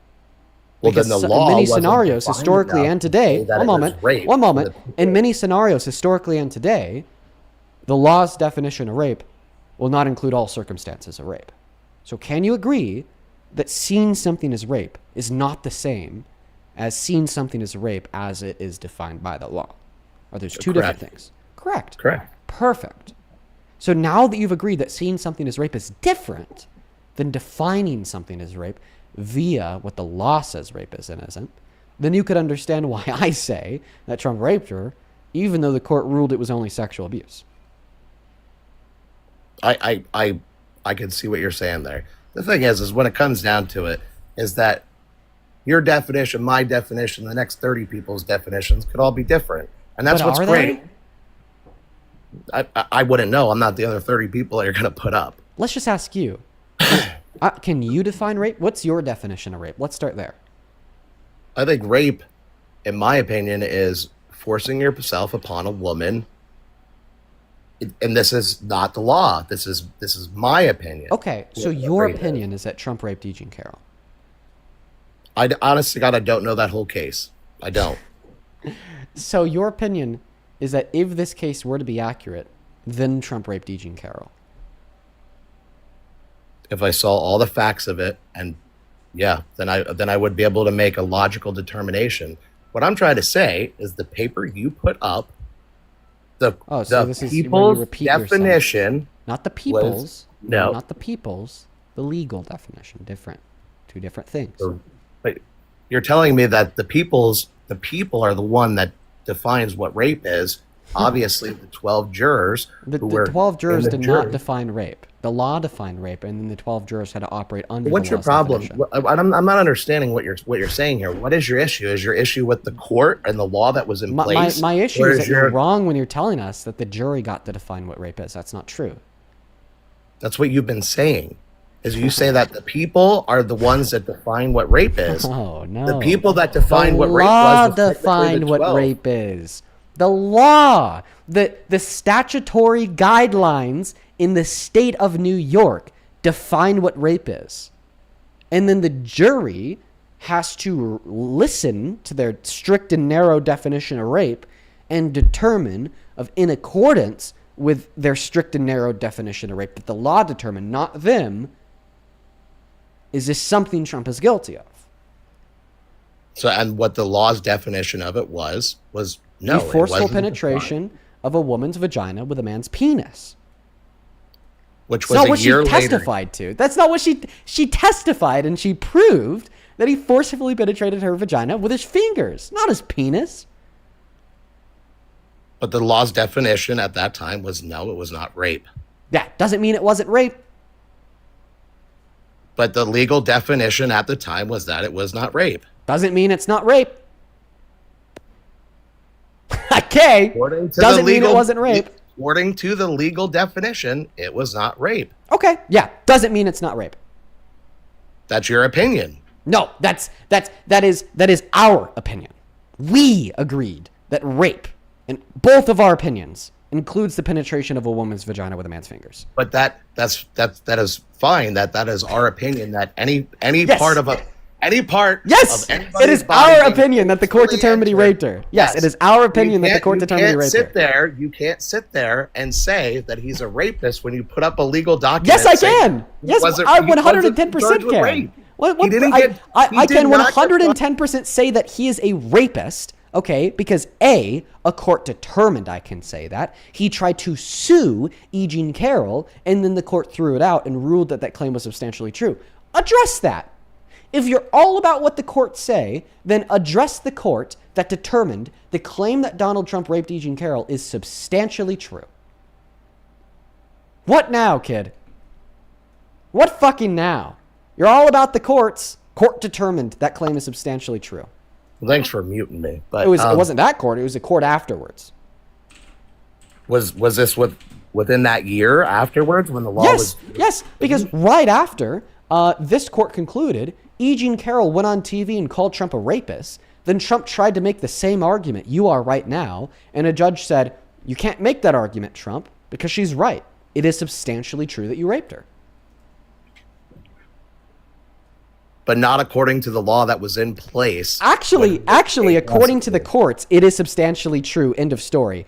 Britt, I'm just going to be honest with you. You are an apologist of rape, and you are guilty for the perpetuation of rape culture, and here's why. You can't deny that Trump raped E. Jean Carroll because you know the facts submitted inside of the court case prove it beyond a reasonable shadow of a doubt.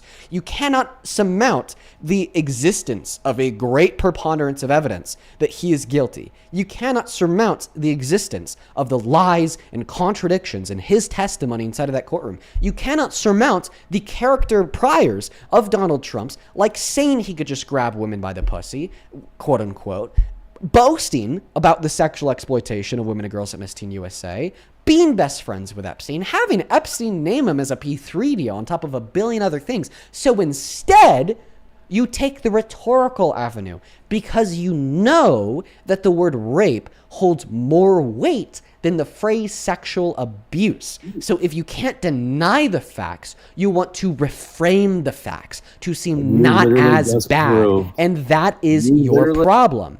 That is your problem. You and me both agreed that rape would include the penetration of a woman's vagina with a man's fingers. You and me both agreed that the court changed their definition less than 1 year later. You and me both agreed that a follow-up judge ruled that the claim that he raped her is substantially true. And you and me both agreed that it is crazy to suggest that we can't call people rapists if the courts don't consider them rapists, i.e. husbands that would rape their wives prior to the 80s, or i.e.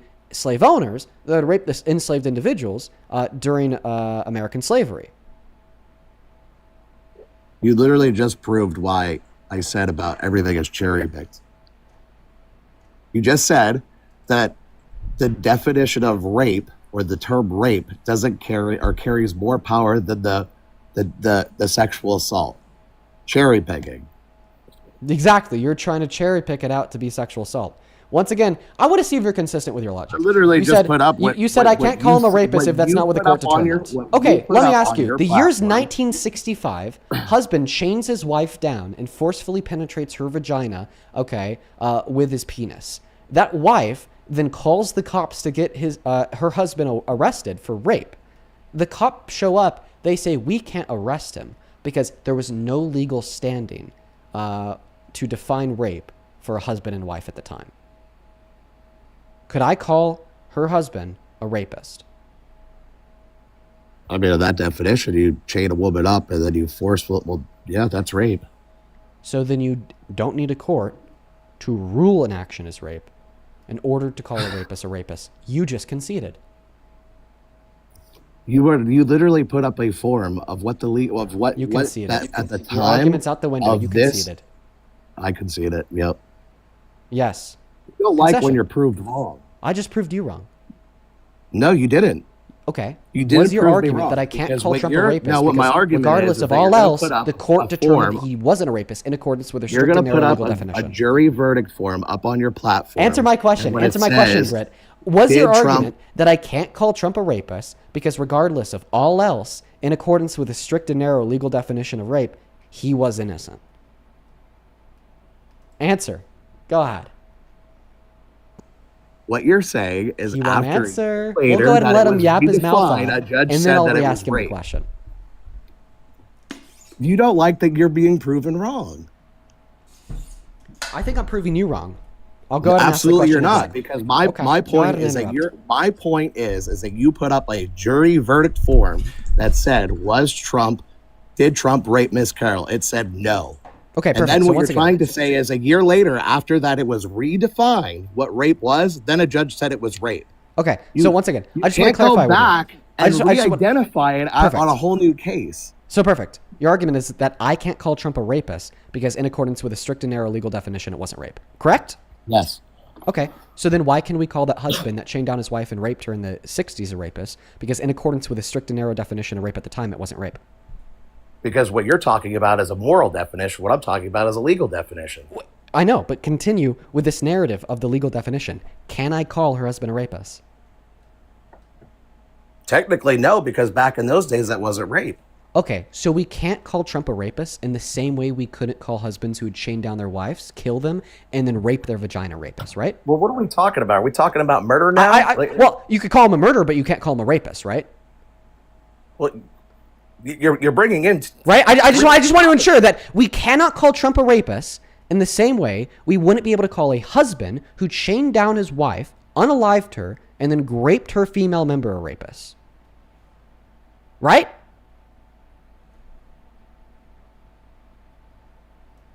Yes or no, Britt? Well, if you'd stop muting me, I could actually give you an answer. Perfect. But this is what you do. You mute people. You kick them off because when you're losing, you kick them off. You mute them. Okay. The only person who thinks I'm losing here is you. Just because you say something doesn't make it true. Would you like to answer my question? I disagree. Wait, you think just because you say something it makes it true? What a weirdo. Now answer my question. What's your question? We can't call Trump a rapist in the same way we couldn't call a husband who chained down his wife and then raped her a rapist. Are we talking about morally or legally? Because I'm talking about legally about the paper. Okay, just answer my question with yes or no. We can't call Trump a rapist in the same way we couldn't call, and we still can't today, call a husband who would chain down his wife and then legally or unconsensually morally? force himself. Now the question is legally or morally. Why weren't you asking the same question about Trump? Why weren't you asking the same question about Trump? When it was about Trump, you never said, Dean, like, legally or morally, Dean. You said, Dean, you can't call Trump a rapist. You can't call Trump a rapist. Let's just see if we could get a concession. Colloquially, can I call Trump a rapist? Yes or no? If I were just to say Trump's a rapist, is that okay to say? By the way, when we make those statements, when we call people rapists, we're never calling them legally a rapist, okay? Because when you call somebody a rapist, you're saying that they have forced themselves on another person.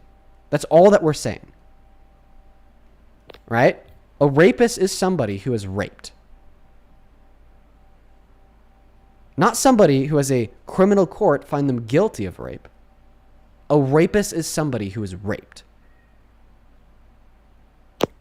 If I am raped, and the person who raped me is never found guilty in a court because I never tell the cops, they're still a rapist, right? Yes or no?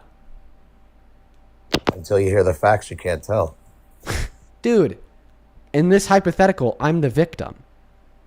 If I'm raped and I never tell the cops in my life, can I still call my rapist a rapist? Are they still a rapist? How am I supposed to know if you're not telling anybody? Dude, we're not asking you about what you know. We're asking you about what's actually true.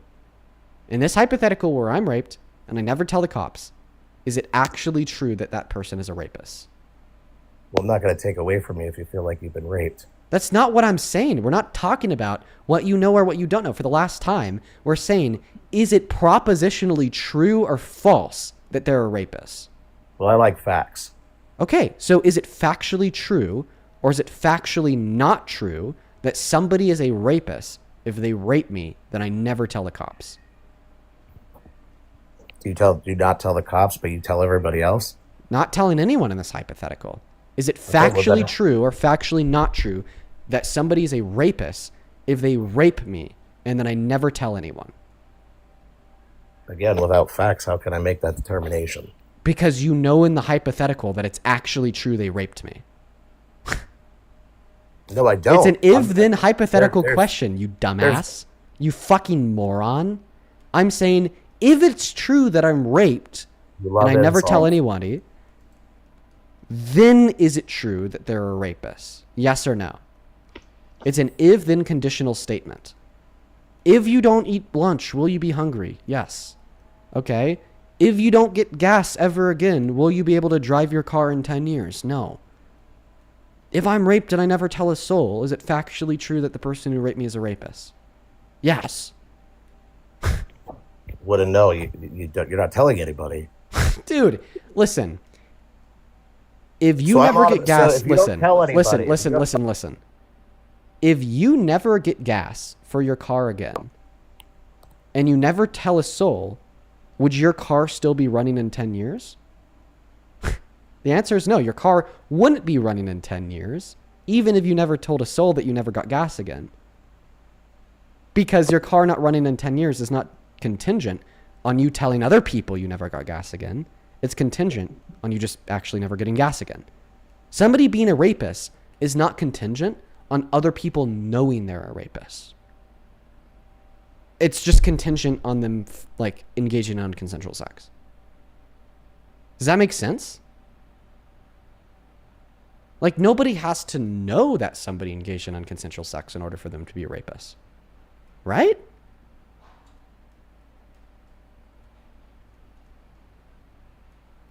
Let me try to make it easier. If somebody, trigger warning, if somebody grapes somebody in the middle of the woods and kills them, are they a rapist even if no one ever knew? Like nobody knows. You just said no. How could you consider somebody a rapist if nobody knows? Because we know that they raped somebody in the middle of the woods and killed them. It's a said hypothetical. nobody knows. Yeah, it's a hypothetical. But if nobody knows about it, how can you call somebody a rapist? I'm talking to a rock. My friend. Look in the mirror, bud. This is a hypothetical question, Brett. Lights off. Okay, let me try to make it even easier for you. We're watching a movie. And in this movie, somebody grapes somebody in the middle of the woods, then kills them. And no one else in that movie ever figures that out. In that movie, is that person still a rapist? Can I answer without being muted? Yeah, so in that movie, is that person still a rapist? Even though in the movie, they took somebody to the middle of the woods, raped them, and then unalived them, and no one else in the movie ever figured out. Well, we watched it in the movie, so yes, they're a rapist. Okay, Other perfect. people have seen it. So somebody can be a rapist without anyone else ever knowing. All right? So the point that I'm demonstrating to you here is that we don't... I can't even lost the point now because this guy's so dense. Bingo. I'm dense. So the definition of rape, okay, is not contingent upon what a court rules it as, is not contingent upon people knowing. It's just contingent upon them engaging in consensual sex with someone else. Okay? And this is why I call Trump a rapist. The Trump proved that he unconsensually penetrated a woman's vagina with his fingers. That's all that matters. It doesn't matter that they had a strict and narrow definition of rape that argued rape was only the penetration with a penis. Okay? That doesn't matter. All that matters is that the court ruled that he forcefully penetrated someone's vagina with his fingers. And because the court ruled that he penetrated somebody's vagina with his fingers, we know he penetrated somebody's vagina with his fingers. So now that we know Donald Trump penetrated somebody's vagina with his fingers, we know that Trump is a rapist.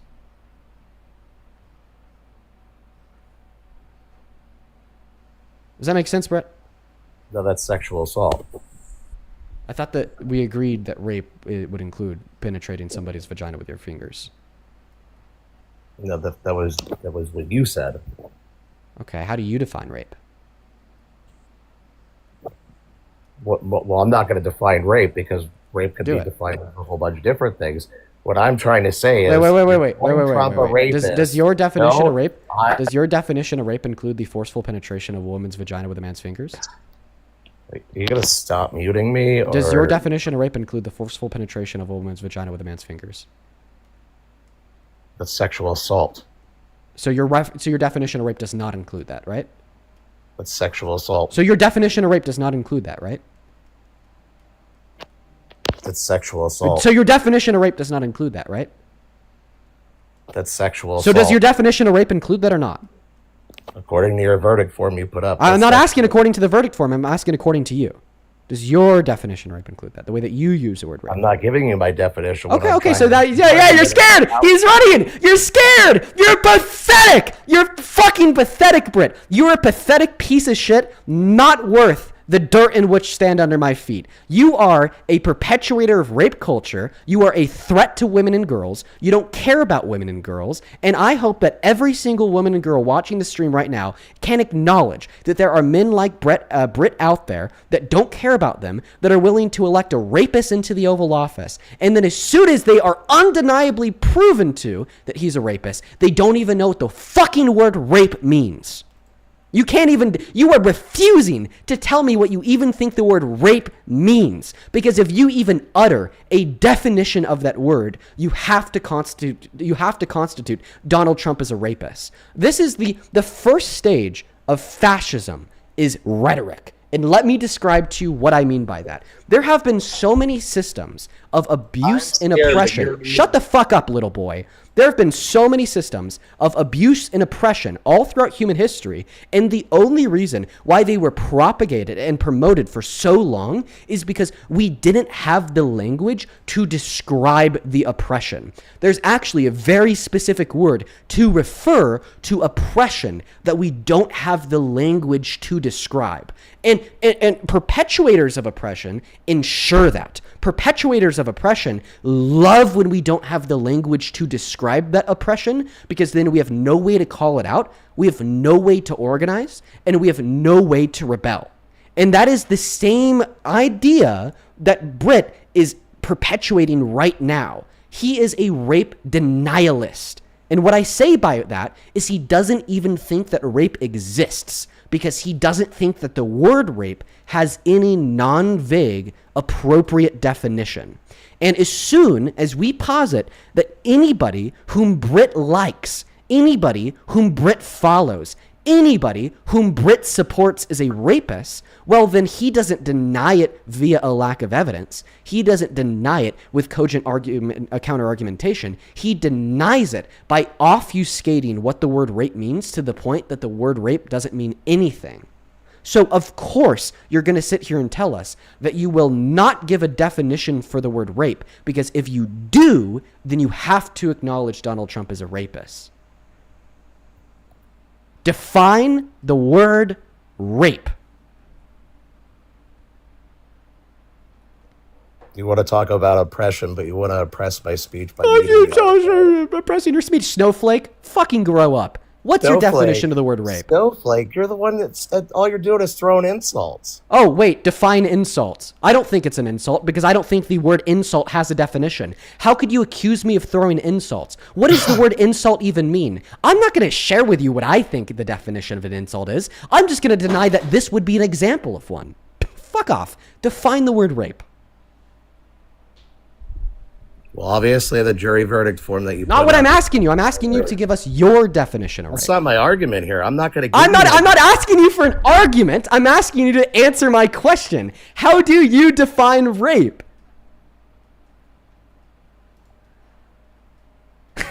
God, dude, that's not my argument, dude. I'm not asking you for an argument. I'm asking you to define the word rape. How do you use that word? Tell us.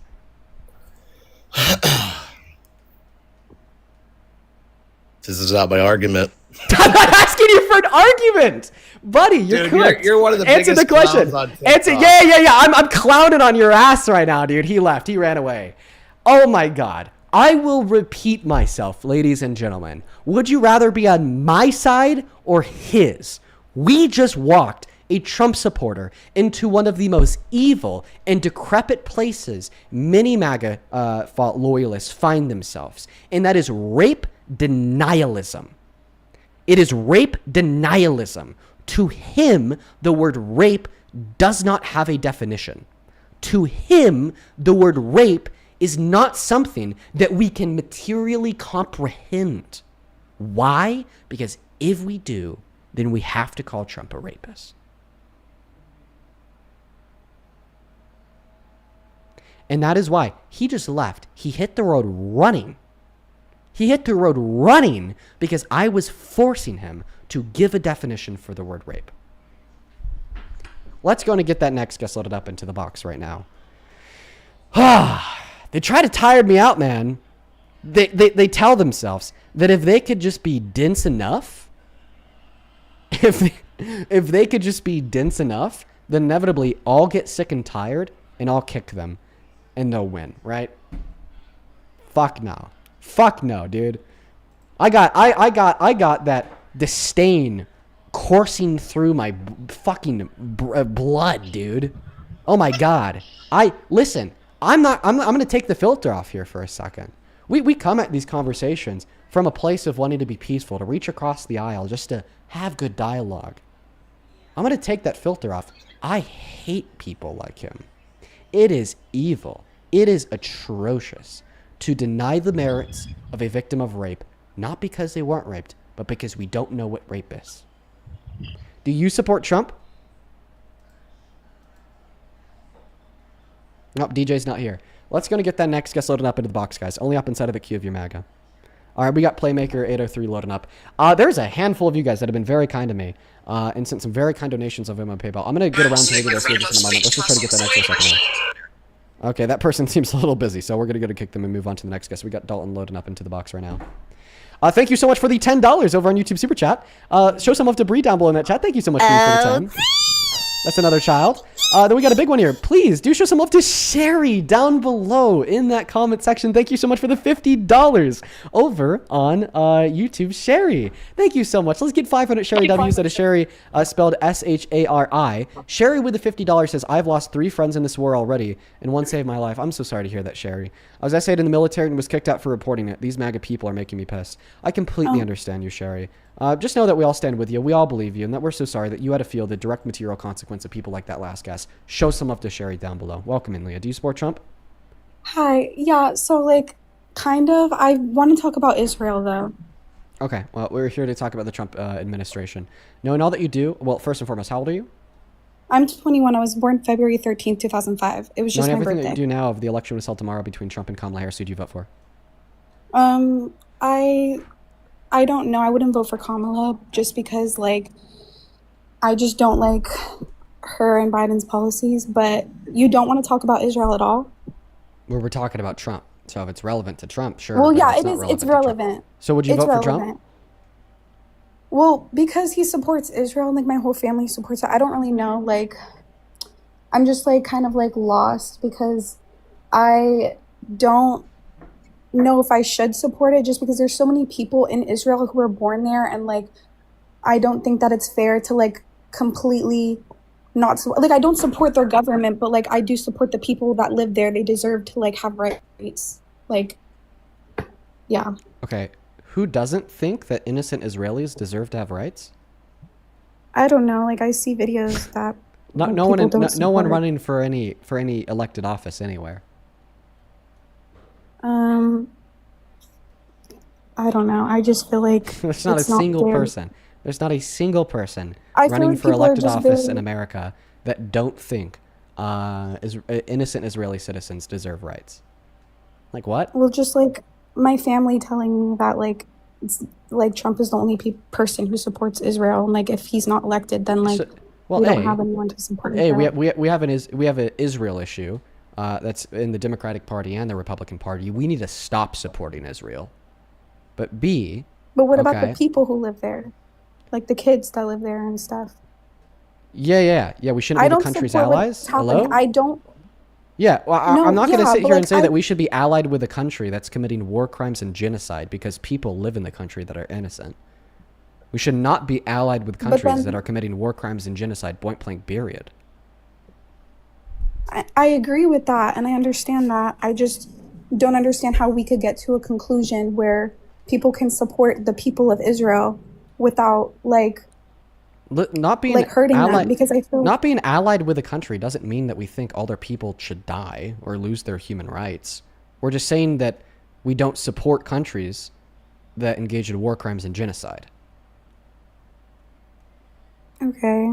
I don't support it either. I know it's a genocide. I know what's going on. Like, I know okay. Ben Natu, whatever his name is, I know that he is doing horrible things. I know they're part of the files. I believe in all of that. And I also don't think that America should be sending their tax dollars to Israel because I know that it's building weapons. I know all of that. It's just that I feel like kind of like just confused because it's like I do support the people of Israel and I want the people to thrive there. It's just like, I don't know how we Okay. could get to that point.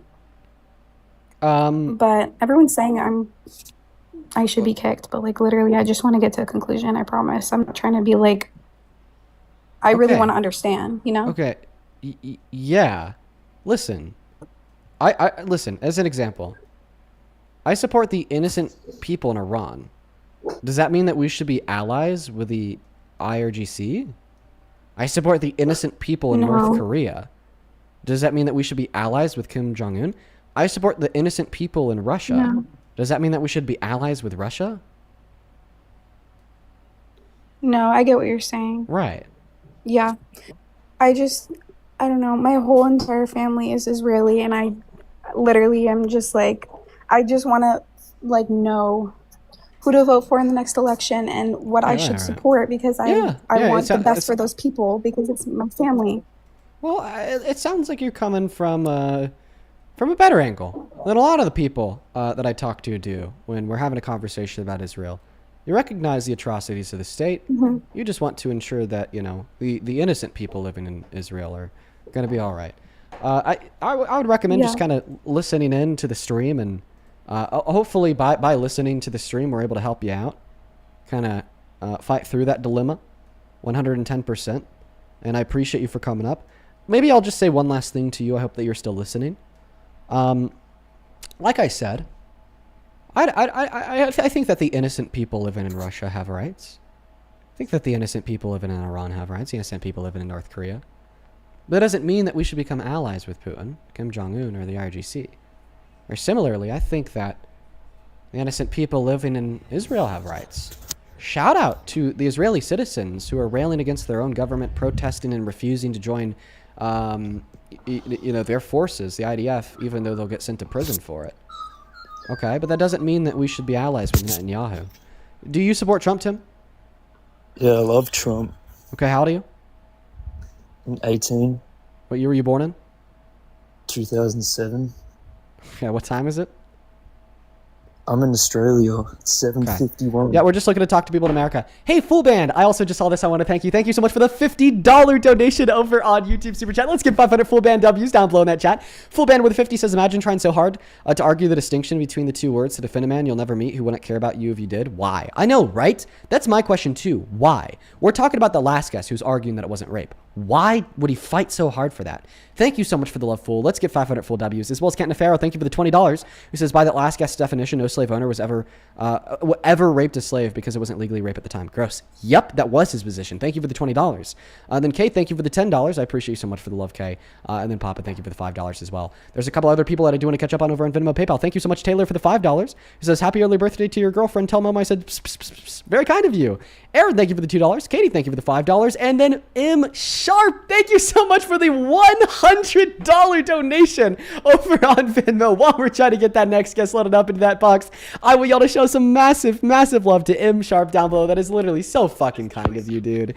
Thank you so much, Dan. Michelle. That is beyond kind. That is beyond kind of you. Michelle with $100. One moment, guest says 95% of the time you literally say exactly what I'm typing or yelling out. I appreciate being intellectually aligned. Let's go, Michelle. We use facts and common sense, and you use my hubby's wife example too.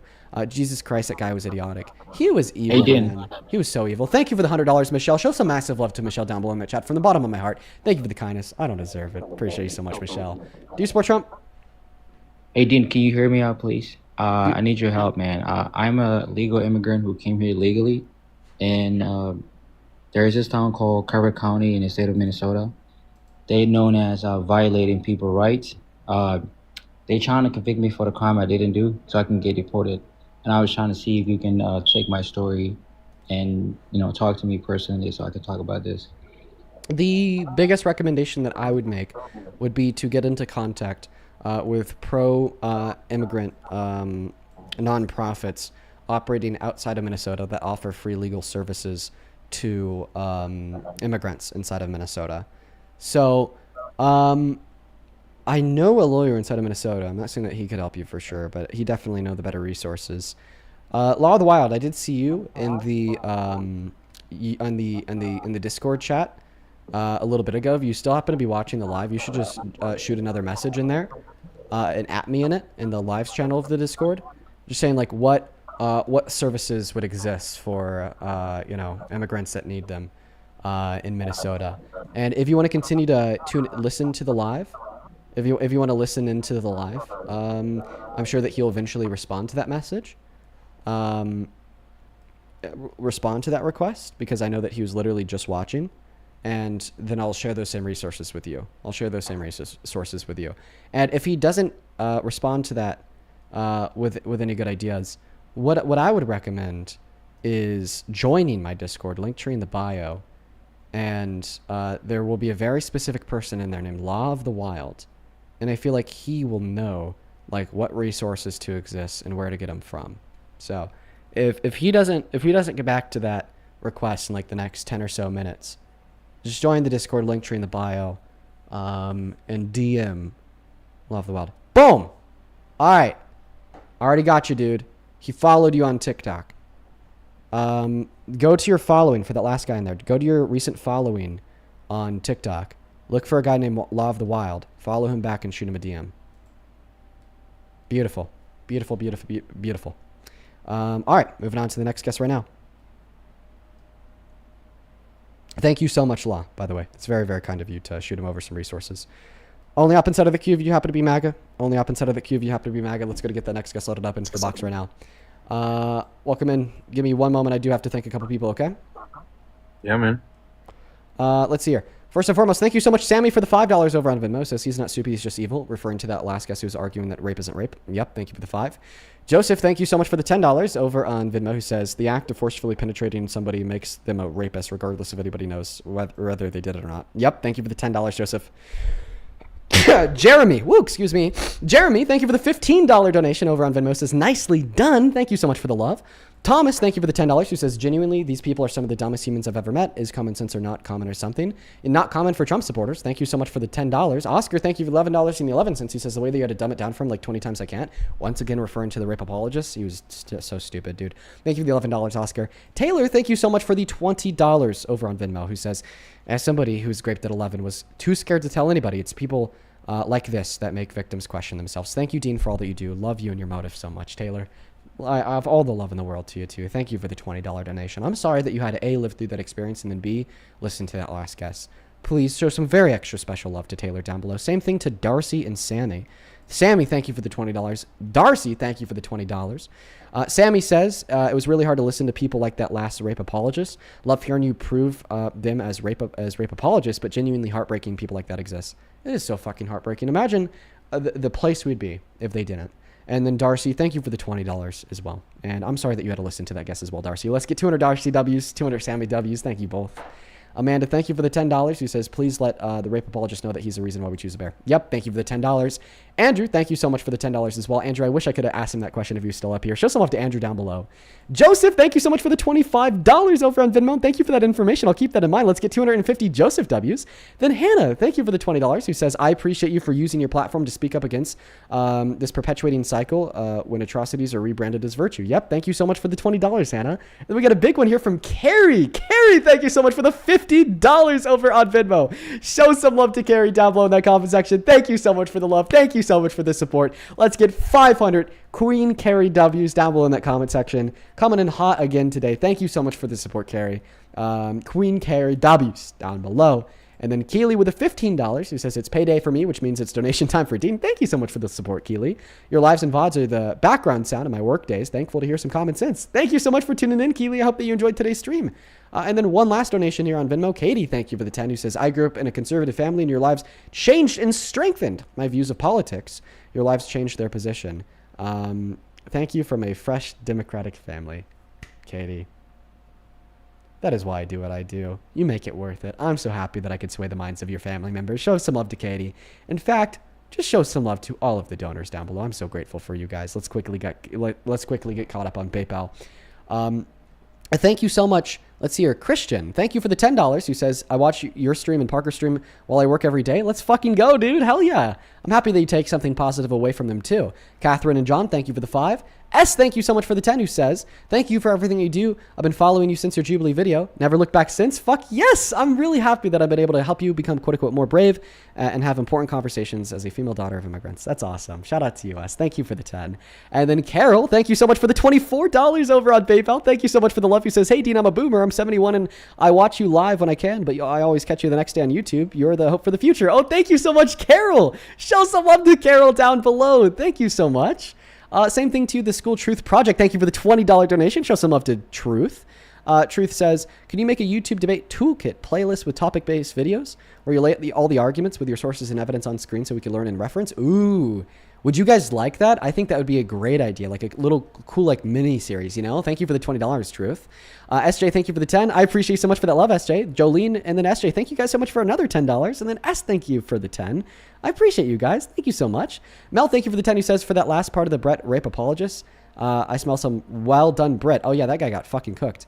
And then SJ, thank you for another $10, who says, when are they going to learn that you're not being rude or condescending? You're just passionate, honest, and very unfortunately for them, very accurate.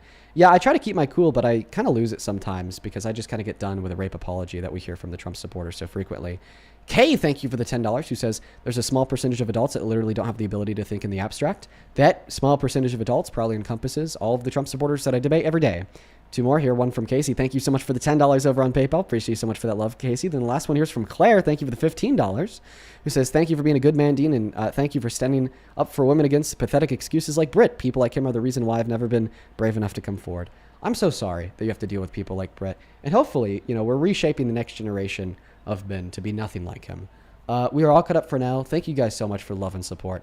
I understood that took a moment to kind of get through. That's because I spent the last hour really just focusing on Brit and destroying his position. And I kind of let the donations build up.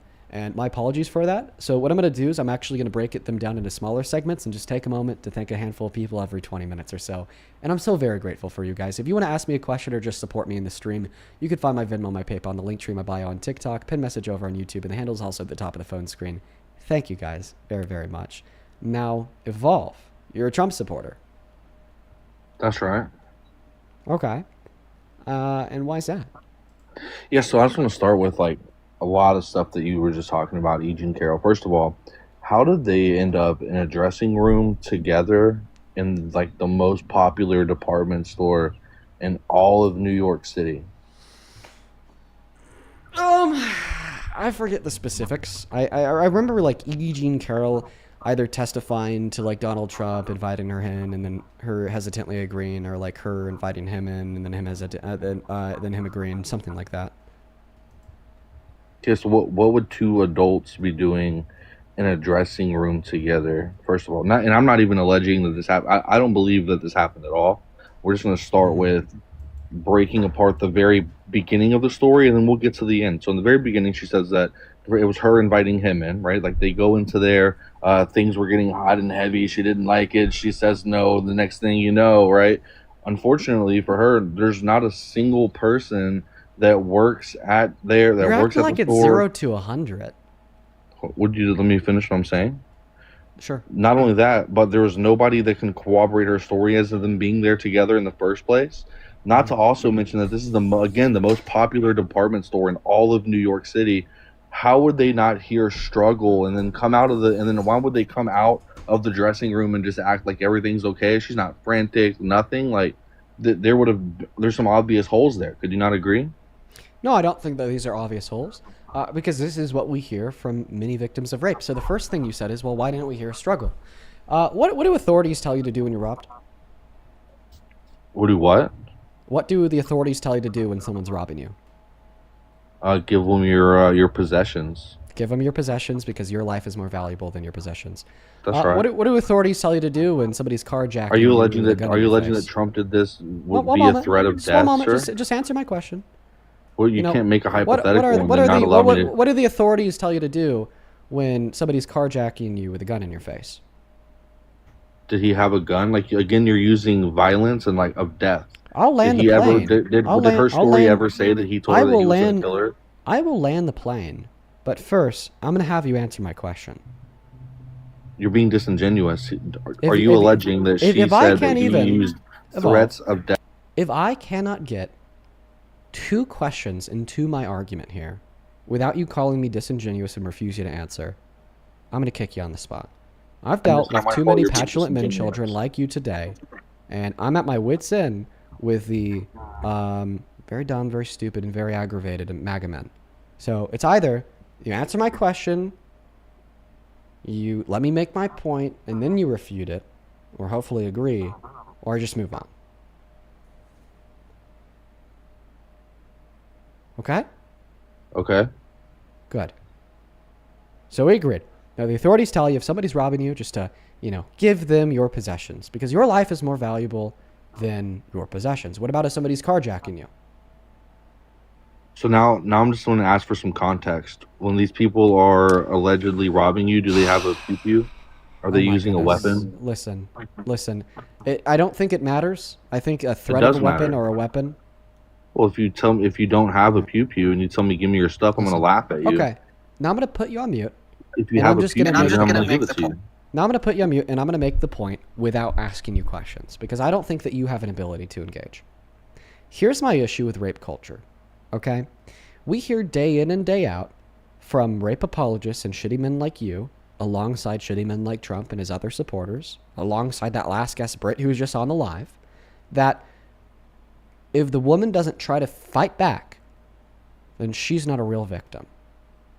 If the woman doesn't try to fight back, then she's a liar. That's not at all what I said, But you sir. seem to... I'm going to kick you if you interrupt me again. Last chance. I mean, you're alleging that I said things that I didn't say. Here's the thing is, you could correct me if I'm wrong when I'm done speaking. You could try to restate the point in a way that makes sense. But what I'm not going to do here is deal with the petulant interruptions again. Okay? I've already dealt with this for the last 2 hours. I'm going to need you just to be quiet. How does that sound? I mean, I think I've been pretty respectful. Do you allow people to lie on here or what? More specifically, I mean, I'll what mute you up said and just is, let you well, lie. How did the about that? people hear any type of fight or kerfuffle unfolding inside of the dressing room? And you use this as a data point to examine the validity of her claim that she was raped. That's what I'm trying to respond to. That's what I'm trying to combat. I first started trying to combat this point by asking you a series of questions. You refused to engage in the series of questions. So now I'm just trying to lay the argument out to you, but you're refusing to let me do that either because instead you're choosing to interrupt me 3 words in. Zip it. Okay? Can I get a verbal yes or no? I mean, I told you that I was going to mute and let you continue to lie, and then I would just fix your lies. Good boy. Good boy. Go ahead and do that for me. Go on mute. Good boy. Good boy. Really good boy. Thank you. Everybody in the chat, spam it about your 5th post. Let's go and take a listen. It's not a listen, it's a post. You've already seen it before. Oh, you think I'm responsible for Charlie Kirk's death? Yeah, we've already been over this. Can you not revert from the conversation? I don't remember going over this with you. I gotta know. I'm sorry. No, we gotta change topic. Why do you think I'm responsible for Charlie Kirk's death? Yeah, we've already been over this like twice, man. I think you have a pretty good memory. Continue to come up here again and again. I don't remember that. Maybe I should just kick you then if we've already been over it. Have we been over every time that we discuss the E. Jean Carroll? I start cooking you, and then you decide to either pivot or kick me off. Dude, you didn't even let me make a counter argument. I tried for 10 minutes. Now I'm gonna have you answer my question. I muted up for most of your argument. Now I'm gonna have you. Now I'm gonna have you answer my question here. Why do you think I'm responsible for Charlie Kirk's execution? Yeah, sure. So we'll go over it again. So I think it's because of the constant, pretty much daily rhetoric that you would spread, and that includes but not limited to calling him a schnazi, that would lead people to believe on your side. And we all know that the liberals are so mentally unstable, right? That it's the rhetoric that you and people like Parker preach every day that would lead the person to believe that Charlie Kirk was so against trans people and his boyfriend, who he thought was his girlfriend, that he would take the action such as pew-pewing him in the college campus. Okay. Now, can we get back to... Thank you for that explanation. Can we get back to the argument? Sure. My question is, if we had a Democrat in office call for Charlie Kirk's assassination, should they be removed from office? Did I say that you should be removed from TikTok? I mean, I never called for his assassination. So it's not I think that you did via the words that... I think that it did via the words that you used. Yeah, I'm saying like directly. Like a Democrat said that, he should be hung. Okay? Right? Should they be removed from office? Again, did I say that you should be removed from TikTok? And if you held office... Once again, we're doing this thing again use the same hypothetical where I'm asking you a question that I just want you to answer. I'm not saying you said I should be removed from TikTok. Office, no. Freedom of speech exists. Okay. So if Donald Trump said that he's a Nazi and we should all hail Hitler, you'd still support him in office because of freedom of speech? You're using a crazy hypothetical, but... Why is it not crazy to call for someone's execution? I would condemn white supremacy is what I would do. But should he be removed from office if he said we should all be Nazis? That's his First Amendment right. I mean, I would condemn the white.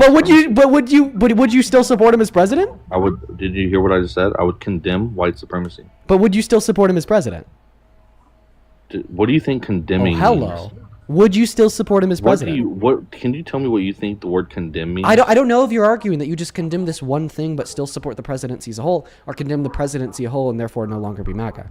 Would you stop supporting him as president? If Donald Trump said what exactly? Give me an example. That he's a Nazi and he hails Hitler. Sure. Okay, good. So there are things that people can say that would lead you to revoke your support of them. So if Donald Trump called for the execution of Democrats in Congress, said that, they need to die, would you stop supporting him then? I believe that a lot of them are committing treason, which is punishable by death. So then, no. What does any of this have to do with the point that we... Wait, you think that the Democrats in Congress that he called to be executed were guilty of treason because they reminded our military to honor their oath? Like we can go into that, but that's a whole other rabbit hole. Dude, I got it. We got to. How were these 7 Democrats in Congress that posted a video reminding people in our military to not follow unlawful orders if they're given unlawful orders guilty of treason? You ever heard of desertion? They're essentially telling the people in the military not to obey their direct commands. Do you know what the definition of treason is? So it's not illegal, nor is it treasonous. Do you know what the definition of treason is, sir? Let me respond. It is not illegal and it is not treasonous to remind people to disobey direct commands from the commander-in-chief if they are illegal. That's the important part. That's the part that you're missing. This is what the UCMJ tells members of our military to do. This is what the second article of the Constitution binds the president to. It is not considered treason in this country to remind our military that they don't have to follow unlawful commands. It's their actual oath. Well, that would have to assume that Donald Trump was giving them unlawful commands, and then it sure does. I can explain why it doesn't. What unlawful commands? What you said that they were denied, that she was telling them to not do or not follow through with any unlawful command that was given by the president, which is the commander-in-chief. Okay, what unlawful command? Yeah, I reject the assertion that reminding members of our military... So you're just making shit up. Great. One moment. I reject the assertion that reminding members of our military to abide by their oath and to disobey unlawful commands if they're given any, therefore means that the current president is giving them unlawful demands. Okay? Like, for instance, when every single person joins the military, they always have to take an oath to uphold the Constitution and take an oath that they will disobey unlawful orders if they're given unlawful orders. Dude, you Does pivot this directly so hard, imply? it's crazy. Why are We you started with interrupting me? E. Jean Carroll. We went to why do I believe that you were responsible for and then her? all the chat, and then Ron now we're at Corbin, this. now we're Come here. on, dude. Hold one fucking line of rhetoric. So you're scared of me responding to the last thing you said? I mean, nothing that we are talking about is what I started talking about. You pivoted here, sir. You just King made a claim. fucking pivot, sir. You just made a claim. All I'm trying to do here is prove it wrong. Like the Christians believe that Jesus is their king. Now, the should I liberals put you on believe that mute? you're their Okay. You made a claim. king of the liberals. You made a claim. I'm gonna prove it wrong. That's all I'm gonna do. You made the claim that when the members in our Congress reminded members of our military that they don't have to follow unlawful commands from Trump if they're given unlawful commands from Trump, that therefore this is asserting that he is giving them unlawful commands. That's not true. Members of our military take an oath to not follow unlawful commands, and people are reminded in the military every single day that if they're given unlawful commands to not follow them. Does this assert that every president in history has given unlawful commands to members of our military? No. It's just a reminder that if they do give unlawful commands, that they don't need to follow them. It's not asserting that he is giving unlawful commands. Do you understand the difference there? Sure. Okay, so now that you accept that they were not asserting that Donald Trump was giving unlawful commands, how can you argue that what they were doing was treason? Perfect. By levying war against the United States and or aiding and abetting the enemies of the state. They're doing that by which of telling service members to ignore direct orders, which is causing conflict within the United States. And they're also helping illegals by way of signal chats, evade arrest, which is we're talking aiding about the and 7 abetting Democrats in enemies. So, Congress in this I'm video. thinking that, there's many members.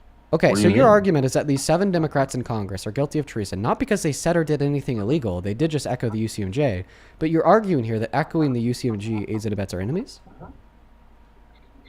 No, I'm saying that their direct So then what are they efforts in doing? undermining ICE is Well, we're not aiding and abetting our enemies. talking about undermining ICE here. We're talking about the video that 7 Democrats posted reminding our military that if they're given unlawful orders, they don't have to follow them. They never mentioned ICE in the video. Yeah, so what were they telling them that about? Did they mention Trump a single time in that video? Yeah, they mentioned Trump, and they Oh, said yeah, great. So that then, our so that means they were Constitution telling, is so that means under that they is were under telling stress. the fucking That's soldiers not true. to Let me not try to obey their clarify here. boss. Wow. If their boss gives them illegal orders. More specifically, the theme of the video is very simple. They said that our Constitution is under stress, okay? Which is true. Donald Trump has undeniably put stress on our Constitution. He's even violated it in many scenarios with illegal executive orders. And they said that, well, because our Constitution is under stress by the president, this is a good time to remind everybody that if he gives you an illegal order, you don't need to follow them. All that they're saying here is this administration is stress testing our checks and balances. And because of that, we need to remind you that if he gives you an illegal order, you don't need to follow it. There's nothing treasonous about that statement whatsoever, because that statement is true. It is undeniable. Then there was nothing treasonous about Trump telling the protesters to peacefully and patriotically protest either. One moment. It is undeniably true. It is a fact. Donald Trump and his administration are stress testing the Constitution, and it is also therefore undeniably true, in accordance with the UCMJ and the Constitution, that if he were to give them an illegal order, that members of our military don't have to follow it. So do you concede that this was not treasonous? Not at all. They're implying that essentially every word that Donald Trump speaks, and you can hear this in every fucking sentence that they say, it all includes Trump, right? They wake up in the morning, they wipe their ass thinking about Trump. They go to sleep at night taking their bedtime cuckoo medicine thinking about Trump, right? So it's crazy. Every single thing that they say. The only person who does that is you. Hold on, let me finish. I let you continue to spread your rhetoric there, right? I didn't interrupt you, right? So the thing is, like, whenever you continue to start these crazy witch hunts, and then you start telling service members, hey, you don't have to follow orders. Oh, by the way, only the illegal ones, right? Okay, like, so your argument here is that when they said don't follow illegal orders, they were implying don't follow legal orders? It's the same way. It's the same way that liberals are saying, oh, Trump started an insurrection by telling protesters to peacefully and patriotically protest. Like, no, so those are two different things. I'll concede to your point if you concede to my point. Are you ready? Those are two different things. If they didn't commit treason, no. Those are two different things, because one is a direct accusation of an attempted insurrection.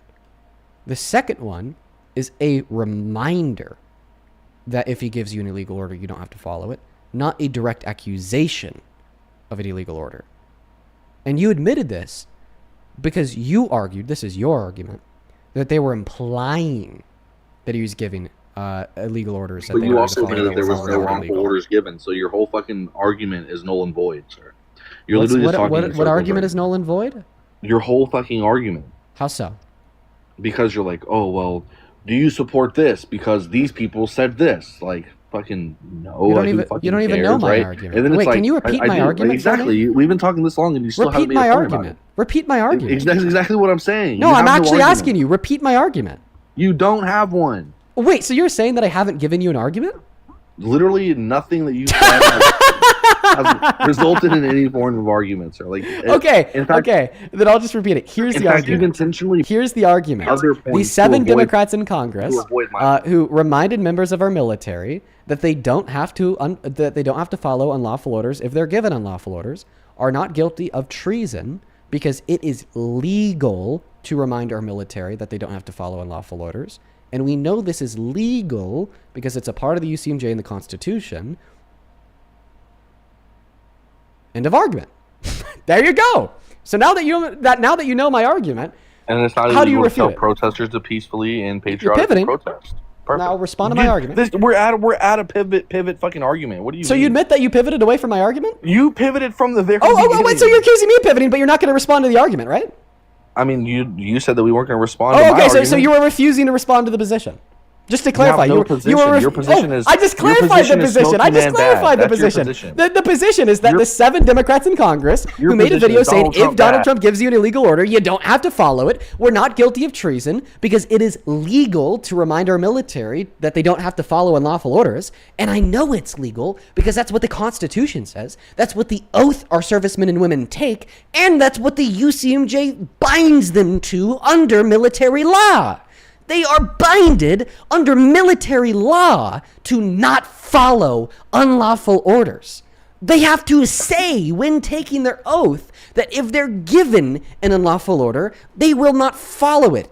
Therefore, it is perfectly legal for anybody, including congressmen and women, to say, and I quote, if the president, regardless of who that president is, even if it's Trump, gives you an unlawful order, then you don't have to follow it. That's the argument. What's the refutation? So or are you just going to concede? How do we get back to the original argument? Oh, someone's running away. Like, I'm Don't really run. not even listening. Don't run. Don't run. Oh, now you're doing the whole la la la la la la la. Bro, you're acting like a baby. You're literally closing your ears and screaming, saying, I'm not listening to you because I'm cooking your fat ass. Get pushed. Get pushed. Get pushed, Evolve. You just got pushed. Yeah, great. Fantastic. Nothing to say. Get fucking pushed. I mean, what you're saying is childish. Can we go back to the original argument that you pivoted from, and then we can? Nope. I want you to either concede that they weren't engaging in treason or give a cohesive counter argument against the position that I described. Thank you, Evolve. I mean, I already told it to you. I already gave you my reasoning, and you were like, "Oh yeah, well, how about?" Oh, but the reason why your reasoning is insufficient is because it's literally not treasonous to echo and to repeat the oath that they take when they join the military, the Constitution, and the UCMJ. Thank you. So the argument I just gave you was a description of why it's not treasonous. I concede to whatever point you're making here. Oh, so then Donald Trump basically called for the execution of Democrats in Congress, right? Whatever point you just said, sure, I concede to that. Now, okay, so then you don't support Trump as president, right? No, I definitely support Trump as president. Even though he basically called for the execution of his political opponents? Yes. Why? What the fuck? I mean, why is that not disqualified? To whatever argument you're making, so that we can go back to the original argument. Oh, but you're not okay. So you're just bowing out of the debate. Okay. All right. Well, you have a good rest of your day then. Thank you for telling us all that you lose. Let's go to get that next guest loaded up into the box right now. These people today suck, bro. Trump supporters are so fucking defeated. It's crazy. I've never seen a Trump supporter do that in my life. That guy was straight up like, I'm conceding because I don't have a counter argument. I still disagree with you, but I'm conceding because I don't have a counter argument. Dean, you're still wrong, but I'm conceding because I don't have a counter argument. Dean, I'm still beating you in this debate, but I'm conceding because I don't have a counter argument. Welcome in. Do you support Trump? No, I don't, but I really have to. All right. I appreciate you for coming up tonight. We are just looking to talk to Trump supporters. So let's go to get that next guest loaded up into the box right now. Whew, I'm going a little bit crazy tonight, folks. I'm going a little bit crazy tonight. Let's thank a couple people. First and foremost, thank you so much for the 50 gifted membership subs over on YouTube. Kittles. That is very, very kind of you, Kittles. That is Kittles. Thank you so much for the love. That is fucking crazy. Show some love to Kittles down below. Holy moly. Same thing to you over on Super Chat. Full Band, thank you for the $20 who says, if Kirk wasn't racist, can you please cite the FAA regulations that have different requirements for white pilots versus people of color? If not, what was he afraid of?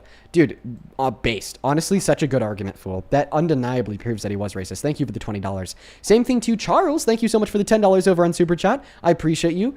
Kay, thank you for the $10, who says, I used to be... Thank you for the $10. I appreciate you. And with that, we are all caught up. Thank you guys so much for the love over on Super Chat. Welcome in. Do you support Trump? This is objective for me. I mean, I could take the side and give you reasons why. I mean, I think both sides. It's easy to take either side of the argument, honestly. Yeah, but I'm asking you what you truly find to be the case, what you truly believe. Do you truly believe? I truly believe. I mean, there's reasons to support him. Yeah, I think there are reasons to. But ultimately, if the election was held tomorrow between Trump and Kamala Harris, who'd you vote for? Oh, I mean, if that's an argument, I'll hop off. Sorry, thank you for the galaxy. Okay. All right, you have a good one. Let's go to get that next guest loaded up into the box right now. Only up inside of the queue if you happen to be MAGA. We got James joining. Thank you so much, Hunter, for the $20 over on Venmo, who says the links that Trump supporters go to in order to defend him is crazy, get pushed. Yeah, it's honestly like kind of sending me into a spiral of insanity, though. Can you guys like imagine being me for 30 seconds and just having to talk to them 4 hours a day, 7 days a week? I need a fucking vacay, dude. Just imagine. Oh my god. Hunter, thank you so much for the $20, man. Like I said, let's get 200 Hunter W's down below in that comment section right now. Same thing to Daisy. Thank you so much for the $10. I'm going to go ahead and keep your message to myself, but good on you for being able to fry them all. Shout out to you, Daisy. Thank you so much for the support. Same thing to Stephanie and Hannah. Thank you both for the $5. Stacy and Emily, thank you for the $5 and the $2. Cameron, thank you for the $5. And then Morgan, thank you so much for the $20 on Venmo. Let's get 200 Morgan W's. Morgan says, I fall in cried when I learned that we double tapped the Iranian girls' school. Thank you for teaching us all. Stay cool in peace. Morgan, that is a very valid reaction. It is totally valid to cry in response to learning that we killed 174 kids. Thank you for the $20. One of the biggest reasons why you shouldn't support Trump today. Thank you so much, Morgan. Do you support Trump? Yes. How old are you? 16. Okay. We're going to put the rules back up on screen, guys. You got to be 18 plus, you got to be American, and you got to be MAGA. Make sure that you follow those 3 rules. If you do follow those 3 rules, we'll have you up for a conversation, and it will be great. Hi, do you support Hey, man, Trump? how you doing? Doing all right. Do you support Trump? Yes, I support his policy. I don't support the man. Okay. But overall, you'd argue that you support the Trump administration? Yeah, about like 80-20. Like I would say I support about 80% of his policy, while the other 20%, I'm So heavily overall- opposed to. So overall, you think that they're like a net benefit? Yeah. Okay. Say that. All right. And how old are you? I'm 25. All right, let me thank like 4 people, then I'll pass you that mic. Yeah, go for Rin, it. WREN, thank you for the $10, who says, hey, Dean, how do you feel about the legendary Chuck Norris passing today? Yeah, I saw that. It's pretty sad, man. Thank you for the $10, Ren.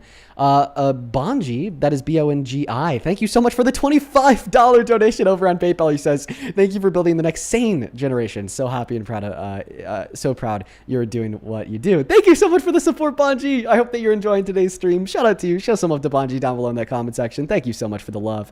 Then Celia, I'm just going to call you C because I don't want to butcher your name. Thank you for the $10, who says, you have support all the way from Germany. Well, love to and love to Germany. Thank you so much for the $10. Same thing to you, Joe. Thank you so much for the $10 as well on PayPal. I just read your message, and I appreciate you for your kindness. And then we got one more donation to read for now. Then we're going to hop into this debate.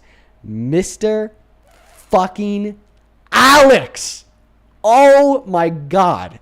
Thank you so much from the bottom of my heart. Thank you for the $250 donation on PayPal.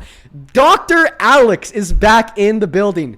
Dude, oh my, I don't even know where to start, Alex. First and foremost, it is good to see you again. This is Alex MD. He comes in here maybe like once a month, once every 2 months, and sends some crazy fucking donation like that. And it just always just blindsides me because I don't know what could ever inspire somebody to be so kind.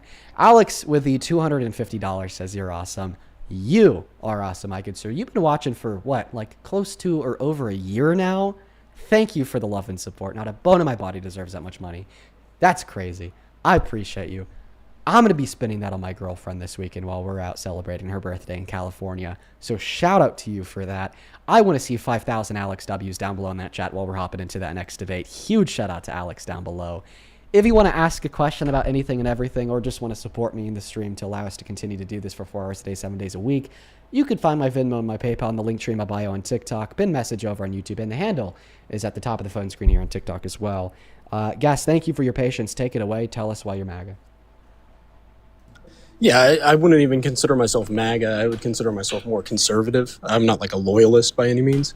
I dislike Trump in terms of like his character. Like I think he has a lot of character flaws, but if I had to go back into the 2024 election, I would still vote for him over the extension of the Biden-Harris administration. Why?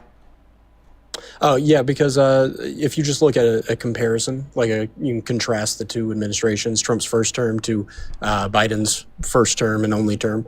The country was just in a better state of being. I will say, however, currently the country is not in a great state of being, but that is because of the 20% of the policy I disagree with, would be the war in Iran. Okay. So first and foremost, we should compare and contrast the policy passed under Trump's first admin to Biden's only admin, not the state of the country, because clearly COVID shook up the state of the country, and that wasn't something Biden could control. But he did usher in the fastest rebound from the negative macroeconomic consequences of the pandemic in America compared to any other country in the G7. If you want to take a moment to respond to that point, that'd be fine. Yeah, I will admit that Biden did more for COVID. I don't know if you have to do the TikTok friendly language here. But he also had a longer time frame to do so. COVID kind of came in at the very end of Trump's first term. Yeah, but my argument is we can't just look at Trump's first 4 years and look at Biden's 4 years and compare and contrast the state of the country, because clearly there were external variables like the pandemic that were negatively impacting the state of the country that weren't caused by Biden. Well, so yeah, that's why I can agree to that. But we shouldn't compare and my contrast the state of the country. We should compare and contrast the impact of the policy on the state of the country. And I feel like when we do that, we clearly see that the Biden-Harris administration passed some of the best domestic policy in modern American history. Well, I think we can agree to disagree. I would say that the Russia-Ukraine war was pretty much provoked by Kamala Harris. So, like, foreign policy, maybe. Domestic policy, we can argue that.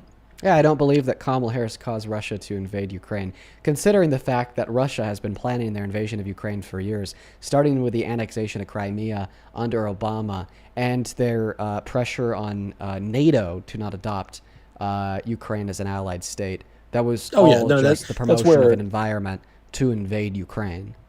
Yeah, I don't think that she was the sole cause of it, but when you look at the NATO summit where she went and basically just like taunted Russia and was like, Ukraine will become a part of of NATO. And then like, I believe it was like 2 or 3 days later, Russia has its first invasion of Ukraine. There's a level of hubris there that just kind of shows that she was kind of talking out of her ass, and then we're in they are in an extended I won't prolonged condemn war. anybody who is advocating for Ukraine to join NATO. No, it's not the advocation for Ukraine to join NATO, but the taunting of Russia and kind of like If that's telling a taunt them, hey, to Russia, there's then nothing that's you guys Russia's can do problem, about not hers that. problem. Would you say that again? If that's a taunt to Russia, that's Russia's problem, not Kamala Harris's problem. Yeah, and Russia responded by starting a multi-year war with Ukraine where, hundreds of thousands of people have lost their Donald lives. Trump said he'd get us out of on day one, and we're now over I knew a year that and was 2 months into BS. his administration. It's still only getting worse. Oh, I know. think Yeah. I think that Russia was going to attack regardless. How can you argue here that they were able to organize their total and complete military in less than 48 hours for an invasion? Well, I wouldn't argue that because, as you see, the war is continuing to go on. Russia is clearly the more powerful They were already force going to there. attack? No, that's not what I'm saying. What I'm saying is it wasn't organized and it wasn't planned because of the fact that it's still ongoing and Russia clearly has more then you just force, concede more that it wasn't strength, organized more and planned strength by around Kamala numbers. Harris saying that they were going to join NATO, so then we shouldn't fault her at all. I mean, I honestly, I can't hear your questions when you keep asking them in the middle of my sentence. My apologies. No, you're good, man. So yeah, what I'm saying is Russia clearly is the more dominant force here, and yet they haven't seemed to have won the war. It shows a lack of planning, and I'd say a lack of overall communication. Not communication, but what would be the word for that? I don't know. I can't think of the word for it right now. I'm nervous. There's 13,000 people watching me. Once again, I was just demonstrating the absurdity in your statement. First and foremost, I would just like to see your sources that she said that they're going to join NATO literally 48 hours before Russia launched their invasion of Ukraine. But once again, even if that's true, I don't think that that's going to be Kamala Harris's fault in the slightest, because she didn't cause them to invade due to the fact that clearly it would take more than 48 hours to organize an invasion of Ukraine. A land invasion. But I would say that's a straw man of my argument, because I it's not a didn't say straw she man was of your the argument at sole all, reason. because it refutes that she was a reason at all. They had to. Well, have it been doesn't planning- necessarily refute that she was a reason at all. It I never does, made the because claim they that were she was already the planning the only land reason. invasion before Kamala Harris said that. Okay, well, how do you know that? Have you seen the plans? I'll give you an example. I'll give you a hypothetical. So I'm driving in my car. There's a traffic light 500 feet away from me, and it's on yellow. And then I put my foot down on the accelerator, the gas pedal, as hard as I possibly can. What am I planning to do? Run the red light. Okay. And after my foot is on the gas pedal as hard as it can be, and I'm no longer 500 feet away from the light, now I'm 200 feet away from the light, and my foot is still as hard on the pedal as it possibly can be, somebody right next to me rolls down their window, and out of their window they scream, "Run the red light, jackass!" Could we attribute me running that red light to them in the slightest? Or would we argue that we cannot attribute me running that red light to them in the slightest due to the fact that I had already put my foot on the gas pedal as hard as I possibly could, 300 feet back? Well, I mean, that's kind of a silly hypothetical. I see where you're coming from, but at the same time, I don't think it really applies to this because, I mean, necessarily at 250 feet, you could hit the brakes. Well, if you're arguing the difference here is that I still had the chance to stop in the hypothetical, but Putin didn't have the chance to stop 48 hours before the invasion was planned, you're just giving me more reason to believe that Kamala Harris wasn't a reason or a cause for the invasion due to the fact that if she didn't say that, the invasion still would have happened as planned on that same day. Well, that would just be an argument of speculation because, I mean, we don't have the plans. Yeah, and you're also speculating in the opposite direction. So we can agree to disagree, but we can agree to neither disagree one of us because have it's not speculatory to argue that it takes more than 48 hours to plan the launch of a ground invasion of a country. That's not even necessarily true. You could do that in 24 hours. No, I don't think so. Yeah. I don't think that Russia's invasion of mainland Ukraine was organized in less than 48 hours. Because if it was organized in less than 48 hours, then this invasion wouldn't have been drawn out to last over 3 years. I don't see how that even correlates to what you just originally said. Because if it was organized in under 48 hours in response to what Kamala Harris said, it would have been done faster than it started because of how shit terrible of a plan it would have been. Like, this is clearly something that they've been planning for, that they've been getting ready for since prior to their annexation of Crimea under Obama. Yeah, but this is where I would agree to disagree because I see Russia as a much more formidable force against Ukraine. If they had a solid plan behind it, then I think that this war would be over and Ukraine would be Russian territory. Yeah, and that's what we'd say about Vietnam too. That's what we'd say about Iraq too. That's what we say about Afghanistan too. Are you arguing that we had a solid plan in Vietnam? Well, what I'm saying is that I think people really get confused. And you entail this conclusion that big country can totally destroy smaller country really, really easily. But every time we kind of reflect back on the last, I don't know, like 100 years, that small country is never as easy as it seems to destroy. So, I mean, once again, I think that you've already admitted to your argument being hinging on baseless speculatory nonsense surrounding Kamala Harris's statements of Ukraine joining NATO. B, people have been advocating for Ukraine to join NATO much before Kamala Harris said that, if she did say it at all. And C, I'll concede to this point if you can show me the original plan. One moment. That it's significantly more reasonable than not to believe that Russia took more than 48 hours to plan their land invasion of Ukraine. Yeah, I'll concede to that fact if you can show me where Russia had been planning this beforehand. If you can prove to me that your argument is not speculatory either. Okay. Wait, so you're arguing that both of our arguments are speculatory? Yeah, I said that earlier. Okay, well, if you're I said we can agree to disagree arguments... because we're both just speculating. Okay, so if you're arguing here that both of our positions are speculatory, then seemingly you can see the position because you made the positive assertion that Kamala Harris did provoke them, but now you're admitting that you don't know that because you don't have good enough reason to know that because you're she definitely provoked them, but I've never made the claim that was the only reason that Russia invaded Ukraine. Wait, how do you know that was one of the reasons at all? Because of the short time frame after she provoked them to them actually attacking. That's just a correlation causation fallacy. Okay.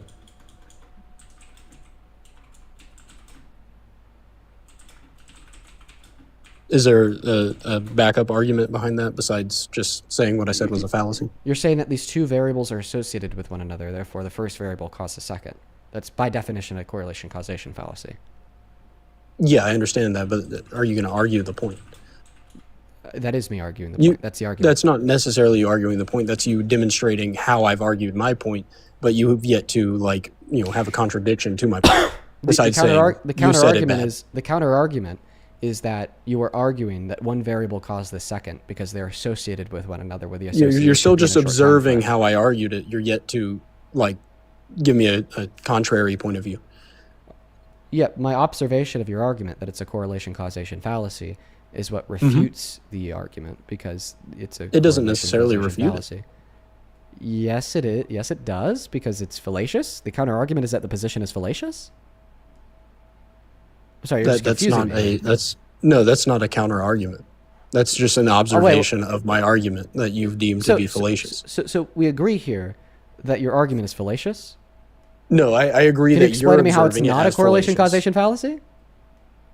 I'm not saying that it isn't. I'm just... Okay, so you accept that it is? Sure.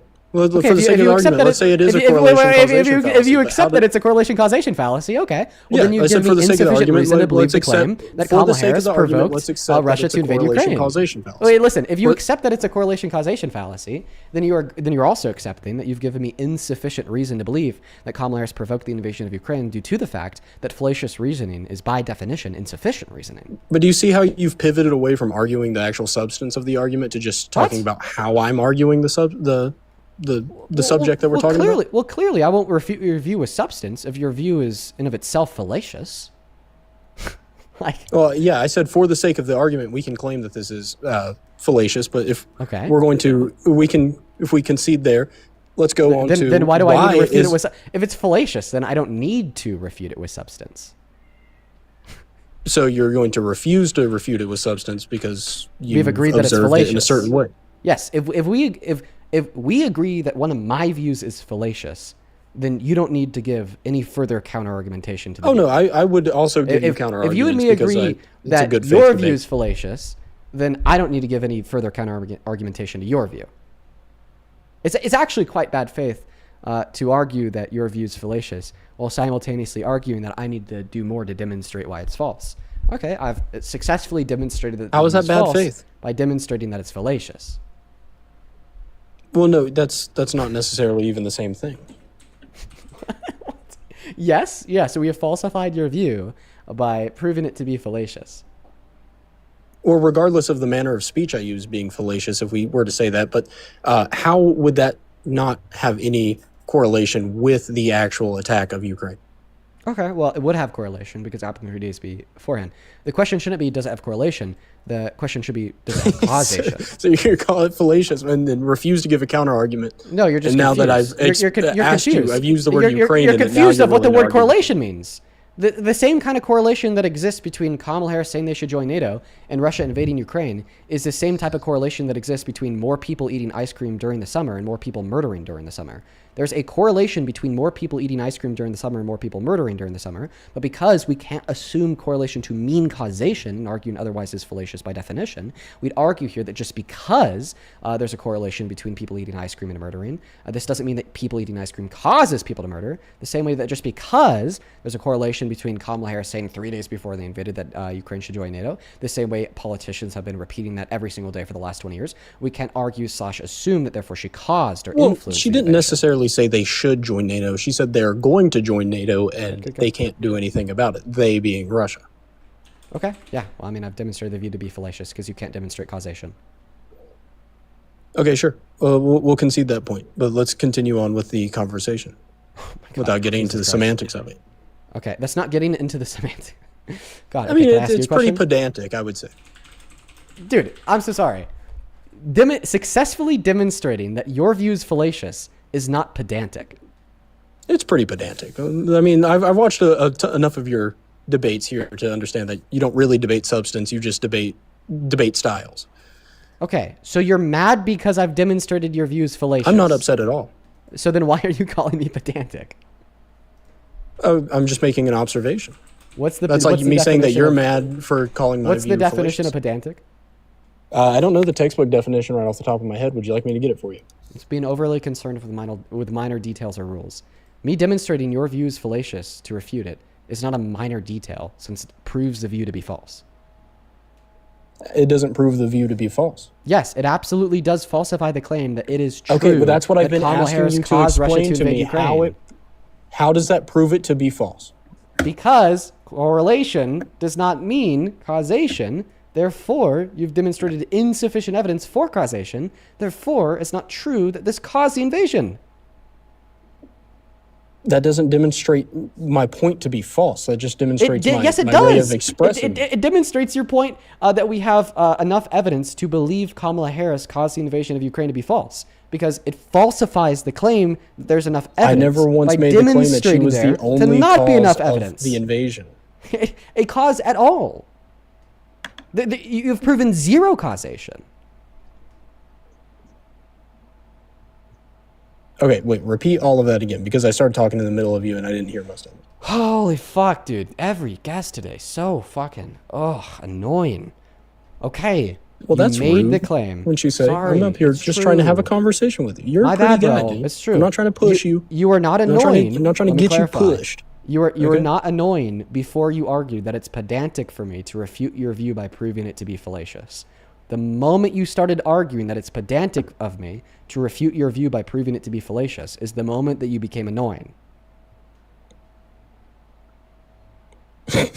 What? You can't even track, dude. No, I'm listening to you, but it's like you're arguing about when I became annoying. Yes, because you thought I was Yeah, insulting. know, it's just I'm being it's honest. silly. That's why I'm laughing. Okay. Now, once again, you argued that Kamala Harris caused Russia to. Yeah, was no, one of the I heard you when causes you of said Russia that. invading Ukraine, right? Yeah, I heard you when you said this the first Right, that's your couple of view? times. That Kamala Harris is one of the causes of Russia's invasion of Ukraine, right? Yeah, I would say she's one of the causes, yes. Okay, perfect. I proved that view to be false by falsifying the claim that we have enough evidence to believe that she was a cause. I falsified the claim that we have enough evidence to believe that she was a cause by pointing out that correlation does not equal causation and that your evidence that she was a cause was merely a correlation. Push. Okay, sure. Then we can chalk that up to that being my subjective opinion. I mean, do you disagree? Do I disagree with what? Your correlation causation argument. fallacy, like monologue you've been spewing? Yes. No, we'll say I don't disagree for the sake of the argument, so we can move past this and actually talk about something for the with sake substance. of the argument. I like to do things because they're true or false. I know, but I'm going to do it for the sake of the argument because you're continuing to go. Okay, yeah, all right. Then I'm just going to move on to the next guest, man. I like to debate things because they're true or false. I don't like to debate things for the sake of the argument. If you want to debate things for the sake of the argument, go hop on a Discord call with your buddies. Don't join my live to talk about American politics. Hi, do you support Trump?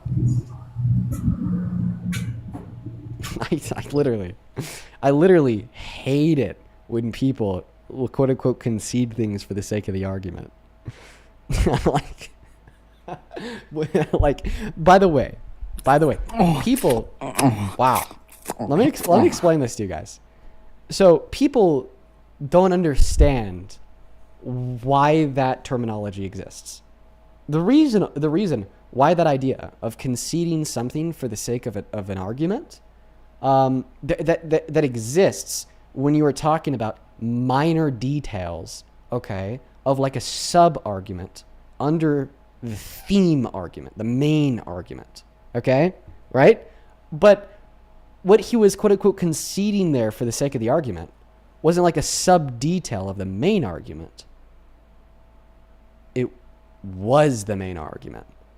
His main argument is that Kamala Harris caused Russia to invade Ukraine. You can't concede your main argument for the sake of the argument. Like, imagine you're pro-choice debating somebody that's pro-life. And they tell you that their pro-life view as well because of God. And then you prove to them that God doesn't exist. And then they say, I concede that God doesn't exist for the sake of the argument. Now let's get back to why I'm pro-life.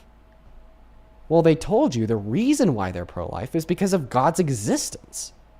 So if they concede that God exists for the sake of the argument, what are you arguing? So if my argument with that last guy is over this notion that Kamala Harris caused Russia's invasion of Ukraine, and then I prove that to be false by demonstrating that his evidence is fallacious, and then he says, I concede that for the sake of the argument, then what are we arguing? I don't know. Let's go ahead and move on to the next guest. As you guys could tell, I'm really starting to lose my mind today. I do again. That's funny. How did that happen? Let's get the next guest loaded up into the box. We got Clay loaded up into the box right now. Do you support Trump? I do. How old are you? I am 25, about to be 26. Hold on, let me pause my anime show. Sorry, Okay. I am an autistic individual, so this argument might not be the best. You're good, bro. Don't worry about it. All right. Give me a second here. I'm going to thank a couple people, then I'll pass the mic and the floor to you, okay? All right. Thank you very much. Hunter, thank you so much for the $20. Over on Venmo, actually, I did thank you 30 minutes ago, but I thank you again. Shout out to you, Hunter. Thank you. Roger, thank you so much for the $50 donation over on Venmo. Let's get 500 Roger W's down below in that comment section. I really appreciate you so much for that support, man. That is so much money. I really appreciate you. Show some massive love to Roger down below. Roger with the 50 says, excellent job with the Brits. Love your intellectual integrity and critical thinking skills. Happy spring equinox and happy birthday to your girlfriend. Listening to your skewering of Trumpers, it's obvious that supporting Trump requires a pretty high level of stupidity. I couldn't agree with you more, man, Roger. I'm already tired and we're not even 3 hours into the live. Thank you so much for the $50, Roger. Don't worry, he wasn't talking about you, dude. He was talking about the last guy saw on the stream. Thank you for the $50, Roger. And Amanda, thank you for the $5 who says your guest today are giving me the ick. Oh, I know, right? Kiwis, thank you so much for the $6 and the 66 cents. Thank you. Tom, thank you for the $5. Evan, thank you for the $5. And then Mariah, thank you so much for the $20 donation on Venmo. That is MORIAH. Show some love to Mariah down below. Mariah with the $20 says, hey, Dean, my mom is 65 and has never voted in any election before. She recently registered to vote so that she could vote blue in the upcoming midterms for the very first time. I have to wonder how many other people have similar stories. Gives me a bit of hope. Doesn't it? Well, the reason why is we're seeing a massive blue wave across the country now. Many people are voting Democratic for the first time. That is a story that so many people have. Shout out to your mom. Gary, thank you so much for the $15 donation on PayPal, who says, save this for when it comes up. My wife had to have an emergency abortion at 7 weeks because her uterus was about to explode due to the fetus expanding in the wrong spot. Are they saying that she should have died? Many of them are. And hopefully I'll be able to refute that view today. Gary, thank you for the $15. And I'm happy that your wife is still alive and that you guys were able to get that taken care of. 3 more people to thank here. SJ, thank you for the $15. He says, I've imagined being you and doing this. That's why I donate while you do it. Thank you for the love today, SJ. Show some love to SJ down below in that chat, as well as Carrie. Thank you so much for the $50 over on PayPal. Thank you so much for the support. Carrie, show some love to Carrie down below in that chat. That is craziness. Carrie with the 50 says, glad you'll have a vacation soon. You should take a couple days off your mid's off from Carrie. I'm going to be taking 1 day off. I'm still going to be here the others, but I'm super excited for the vacay. We're leaving tomorrow morning, super early. Thank you for the $50. And the one last one here is from Daniel. Thank you for the $20, my dude. Daniel with the 20 says, I've never been into politics before this admin, but thank you for doing the good work. Plus, you're far more patient than I am with these MAGA people. I try to be patient with them, not for their benefit, but for my benefit. Because if I'm not patient with them, then I'm just like cortisol maxing for hours straight. Shout out to you. Show some love to all of our donors down below. If you want to support me in the stream, help pay for my therapy, because clearly I'll need it after today's stream. You'll be able to find my Venmo, my PayPal, and the link tree in my bio on TikTok, pin message over on YouTube, and the handles also at the top of the phone screen. Take it away, dude. Tell us why you're MAGA. All right. I'm not necessarily MAGA, but I'm not against them either. Okay. Well, if the election were held tomorrow between somebody like Kamala Harris and somebody like Trump, who'd you vote for? I would vote for Trump again just because I hate Kamala Harris. Okay, so the argument is Trump's a good president because you hate Harris? No, I would vote more because I'm an individualist. I like Trump as a human being, but I don't like him after what we found out after the Epstein files. Okay, so you don't like him as a human being. So if you don't like him as a human being, then why do you support him as president? He is still a very good businessman in regard to the fact that he has made some good decisions with money. But also not for America. Yep. Not for America. The economic outcomes that we've seen so far under his second admin have been terrible. I mean, worst annualized jobs report since 2003, ignoring recessions, most manufacturing bankruptcy since 2008. Kidnapping the president of Venezuela and blowing up a bunch of oil ships and oil fields. Yeah, that's not too cool either. I think that imperialism is bad, so. I don't necessarily. What does imperialism mean? Is that something like how the British colonized people? Well, that's an example of it. But before we hop into a conversation about imperialism, let's just go one topic at a time. So, all right, sorry. So your first argument is that you support Trump as president because he's a good businessman, right? That's correct. Why does his business experience matter if it hasn't resulted in good economic reform for the country? I mean, you aren't wrong. I want to argue against you just because I voted for him, but I can't argue that. No, he kind of fucked everything up. Okay. Good. Well, I'm happy that you could recognize that. And I hope by continually watching the stream, you're maybe able to recognize a couple other things too. And I appreciate you for being here, okay? Thank you very much for having me on, even though it was brief and short, and I probably don't actually have anything to beat. But you're exactly my age, basically, and you look pretty much like me, so. Yeah, I do. I see. We both have blonde hair. All right. You have a good one, man. Take care, Clay. Let's go to move on to the next guest right now. By the way, Santana, I see you watching. If you want to come up and co-host, love to have you up, man. It's been a while. Miss you, dude. We have a guest. We have a guest that decided they would like to join us. Momo is back. She loves coming out here and sitting on my lap while we do these debates. That's a fact. All right, let's go to get that next guest loaded up into the box right now, guys. Only up inside of that queue if you happen to be MAGA, please. And thank you. Make sure that you're abiding by the rules, please. This guy's name is Jim Mentality. Are you a kid? Hello, Dean. Hi, do you support Trump? Yep, 183408. You were born in 08? I said 3408, March 4th. Can you stop screen recording, please? Me? I'm not. I just have a thing on in the background. Yeah, unfortunately, dude, the echo's a little bit too bad to talk to you. If you find a way to figure out that echo, I'll have you back up. Let's go to move on to the next guest right now. Only hop inside of the queue if you're MAGA. Momo has plopped herself down on my desk, but unfortunately, I'm going to have to move her. You're scared of people screen recording now, huh? Yeah, you can screen record. Oh, hi, Justin. So I don't care if people screen record. In fact, you could go screen record the VOD on YouTube. You don't care, but yet you told the guy that was on before to stop screen recording. Because the issue. So what are you hiding, Dean? What are you hiding, Dean? So Justin, I may ask, what are you hiding? Why do you not want him to screen record? Is it because we all caught onto your little lies and bullshit? So Justin, the issue that guest screen recording creates is an echo where I could hear myself, which makes the live stream a little bit hard to manage.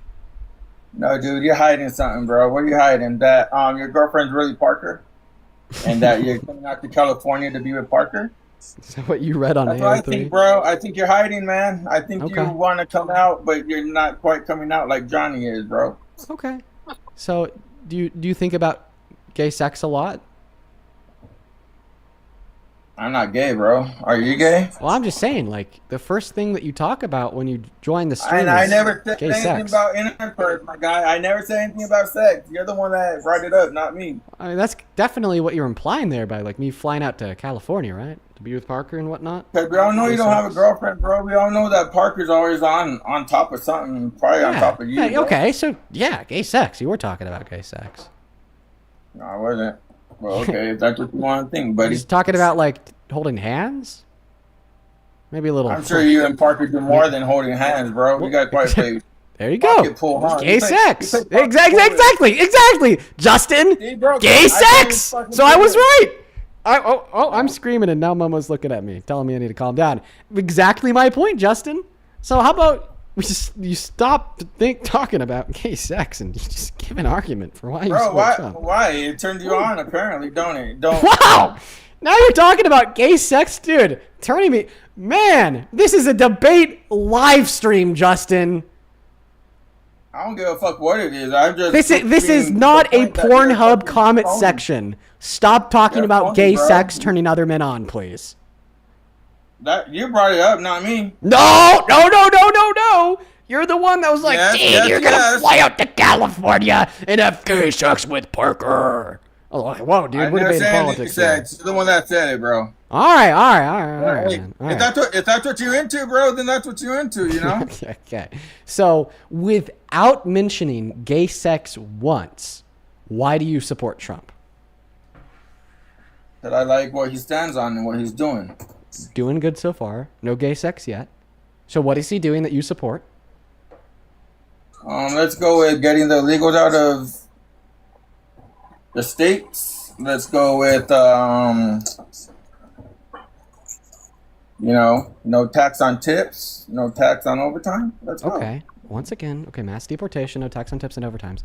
Once again, you're doing great. No mention of gay sex yet. So, no tax on tips Bro, and overtime. that's what you're thinking of, hunting. You got that gay sex on your There mind. he goes! Dude, you're doing so well, Justin. You're doing so good. Mind, bro. We all know that your girl Parker. Dude. Oh my God, no! He's Bro, falling back into it. Oh no, Justin, you're doing so good. You went two separate instances, two sentences without mentioning gay sex, and then you fell right back into it. You're relapsing back into talking about gay sex on the political debate On line. that side, huh? You're relapsing into talking about about gay sex on the political debate live again, dude. Listen. We're just keep it together. Just keep it together. Oh, I fucked up your algorithm, bro. What did he do? Your shit's all fucked up, bro. What's going on? What happened? Low outside. It should say low inside for Dean. Is he okay? Are you drunk? I'm not drunk, bro. Okay. Just give me a second. Thank you so much for Erica. Thank you for the $25 donation over on Venmo. Here we go. Erica with the $25. Let's go. All the thank yous are the fake ass people sending this fucking liberal money. Oh, this is how I piss you off. Great. So you're really upset at the people that donate money to me. Well, one moment, I need to thank a couple people. Erica, thank you so much for the $25 donation over on Venmo. Let's get 250 W's for Erica down below in that chat for the $25 donation. Erica with the 25 says, I'm hosting my city's NK again. Want to encourage everybody listening who wants to step up in activism but aren't sure how to volunteer for the local No Kings. That is a great idea, Erica. Huge shout out to you. Thank you so much for the $25.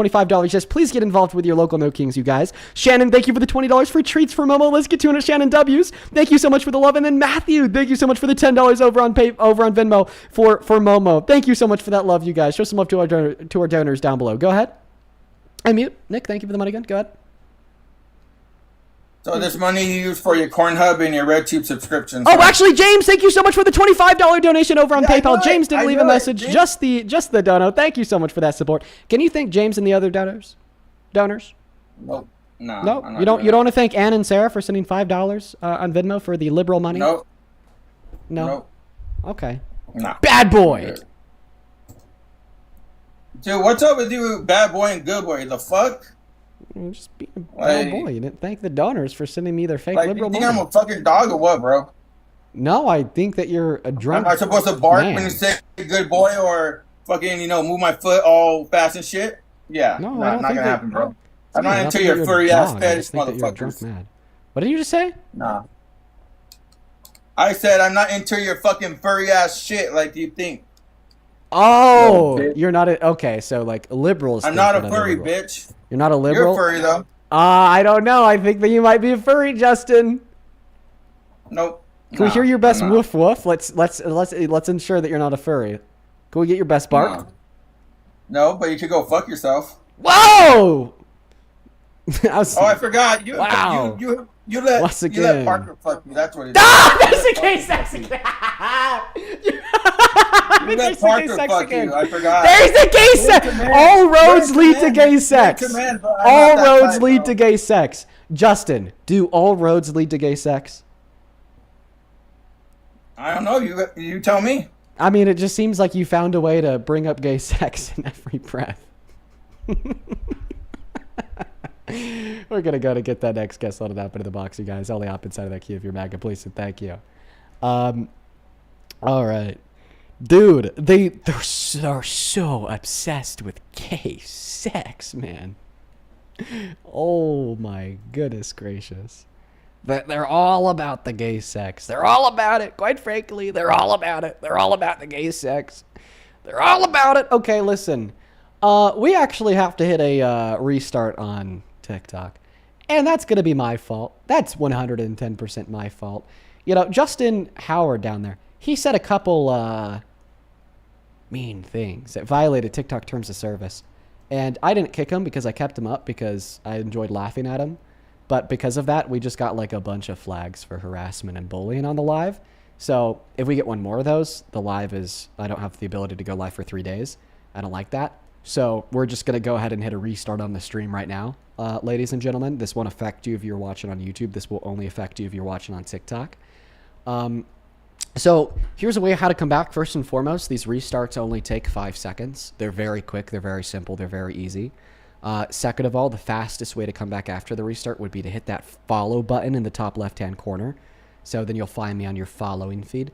Third of all, an even faster way to come back is once the live stream ends, it'll say live has ended, and it will show you my profile picture. You click on my profile picture. It'll direct you to my account page. You count to 10. You refresh the account page. You'll be able to click into the new live. So I'll see you guys in 10 seconds.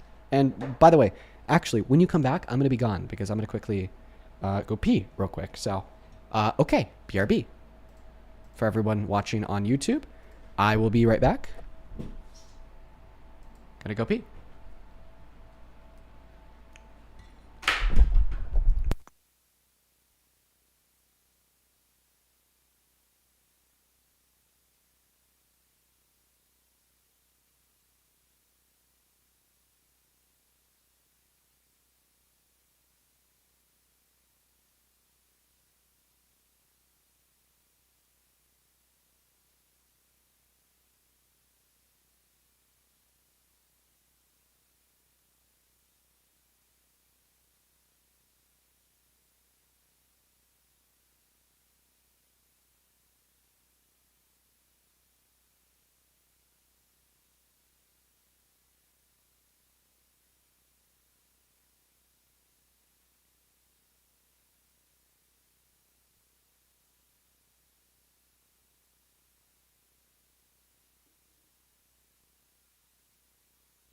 Yo, I am back. Welcome back in. For everybody who's tuning back in on TikTok, appreciate you so much for being here. Okay, all right, let's go ahead and hop back into this debate. It's only hop inside of that queue on TikTok if you happen to be an American adult that supports Trump. Let's try to find a Trump supporter who could go at least 20 seconds without mentioning gay sex. Now, there's nothing wrong with talking about gay sex. It just so happens to be the case that this is a political debate live. You know? It's we're here to debate politics. So let's go. Not talk about gay sex. Wow. All right, let's go to get that next guest loaded up into the box right now. We also. What the heck?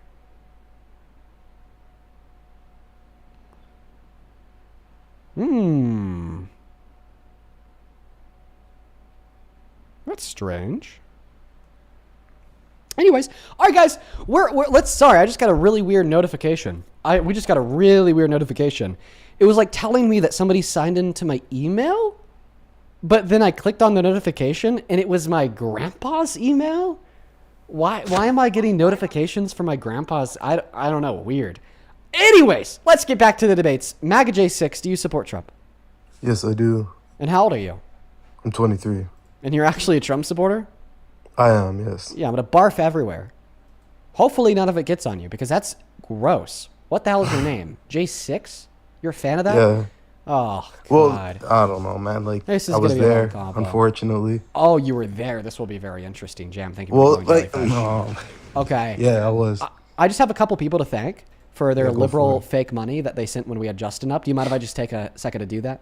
Do your thing, bro. Cool. First and foremost, Garrett, thank you for the $10 over on Venmo system, UK sex. Appreciate you for the love, Garrett. Bo, thank you so much for the $10. Who says, I grew up on the east side of Colorado and moved to the west side. Heard in the pod the other day that you did the opposite. The red plague up here is egregious and honestly tough to deal with. Thanks for helping me stay informed and pushing through it. You and Parker do amazing work. Oh my God, it is so red on the west side of Colorado. Best of luck to you, Bo. I know exactly how it is. That's where I live. So thank you. And Deanna and Rachel, thank you so much to you both for the $100 donations over on Venmo. Huge shout out to Deanna and Rachel down below in the chat. That is crazy. Deanna with a $100 says, happy to give you my liberal money. We got all the fake liberal money, folks. All the fake liberal money is going into my bank account. Thank you for the fake liberal money, Deanna. And then Rachel with the $100 says, treat your girl to something nice in Cali for her birthday. Dude, thank you so much for the love, Rachel. I'm going to be treating her nice. And guess what? I'll be using the $100 to do it. That's very kind of you. I want to see 1,000 Rachel W's, 1,000 Deanna W's. You guys are awesome, awesome, awesome, awesome, awesome. Same thing to Caroline and Kimberly. Thank you for the liberal money. Then Joseph, thank you for the $20, who says fake donor, but real money from a registered Republican that will be voting blue in 26 and 28. Shout out to you, dude. Why don't you just, hop over that fence, become a dim. Who knows? Thank you so much for the love. Ashley, thank you for the $10 on PayPal from my kitty Mittens to your kitty Momo. Oh, thank you so much for the love, Ashley. Let's get 100 Ashley W's. And then Jacob, thank you so much for the $10, who says, as an independent watching your streams, I disagree with your stance on certain things, but I do tend to laugh a lot and MAGA people who make a fool of themselves. If you're talking to an independent, how would you sway them towards your political affiliation? By talking about the highlights of progressive politics and what progressive politics is doing for instance, the affordability crisis that we're suffering. And I would love to start having those conversations. I really should, considering how close we are to the midterms. Thank you for the $10, Jacob. And then SJ, thank you for the $15 on PayPal to piss Justin off. Yeah, he got booted. He broke to us. So unfortunately, he's not here to hear that. Or he might be, who knows. Thank you for the $15, SJ. Show some love to all of our donors down below. All right, MAGA J6. You said that you were at J6. Yeah, I was. Do you mean that? Yeah. And the messed up part about it, I think, was I was 17 at the time it happened. I'm 23 now, so 2020. Yeah. You go to jail? I didn't, but my friends and uncle did. Good. Yeah. They got pardoned. Good. Bad. They should still be in jail. I can't. I don't disagree with you. But hear me out. When I was there, man, it was crazy. All right, it was wild. I know you People witnessed were an act beating of on domestic cops, terrorism. man. It was wicked. I was talking to some people the other day. Man, it was messed up, bro. I'm sorry. I don't know if I believe you. You have Why? 30 followers. I think that you're lying about being a J6er. I'm not. I got videos and pictures. I don't know if I'm allowed to share that on. Probably not, man. It's pretty brutal. It might get you taken down. I don't know why. I'm sorry. We're just gonna kick him and move on to the next guest. I guess he could be telling the truth, but there's just something inside of me that doesn't believe him. So we're just gonna move on. I don't know. I think it's because I actually have talked to legitimate J6ers before, and they're always the craziest, most insane people of all time. President 2028. Hey, shout out to you, man. I appreciate you. And he sounded a little bit too cool, calm, and collected, And the J6ers that really are calm, cool, and collected are no longer Trump supporters because they got to firsthand witness one of the most insane things in modern American history. So let's go to move on to the next guest. Once again, for the 8.1 thousand people who are tuning back into the live stream, good to see you all. Make sure to say what's good down below in that comment section. Make sure to repost that live, share it out with your friends while we try to get the next debate loaded up into the box. If you want to support me, you can find my Venmo, my PayPal, the link tree, my bio on TikTok, pin message over on YouTube, and the handles at the top of the phone screen. Great way to ask a question about anything or everything, or just to support me in the live. Welcome in. Do you support Trump? I do. How old are you? I actually just turned 22. Okay, I believe you. And why are you a Trump supporter? Let's hear the argument. Why do you support the worst president of your life, Mr. Rapist, sexual exploiter, best buddies with Epstein, new war in the Middle East, promise breaker, liar, Trump? What? Okay, never mind. Well, honestly, I think that...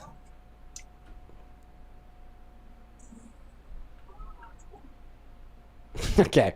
Well, actually, thank you for being honest. She said, I think that, and then she said nothing and left, meaning that she doesn't think. Thank you for being honest. Look at that. An honest MAGA guess. They don't think. I'm sorry. Maybe that's a little bit too rude, too cruel. I'm being a little bit too cruel on him. Let's go to get that next guest loaded up in here. Welcome in. Do you support Trump? Billy. Do you support Trump? Billy! Oh my god, hello. Wait, Hi. wait, stay on the live. Wait, can you say hi to my sister?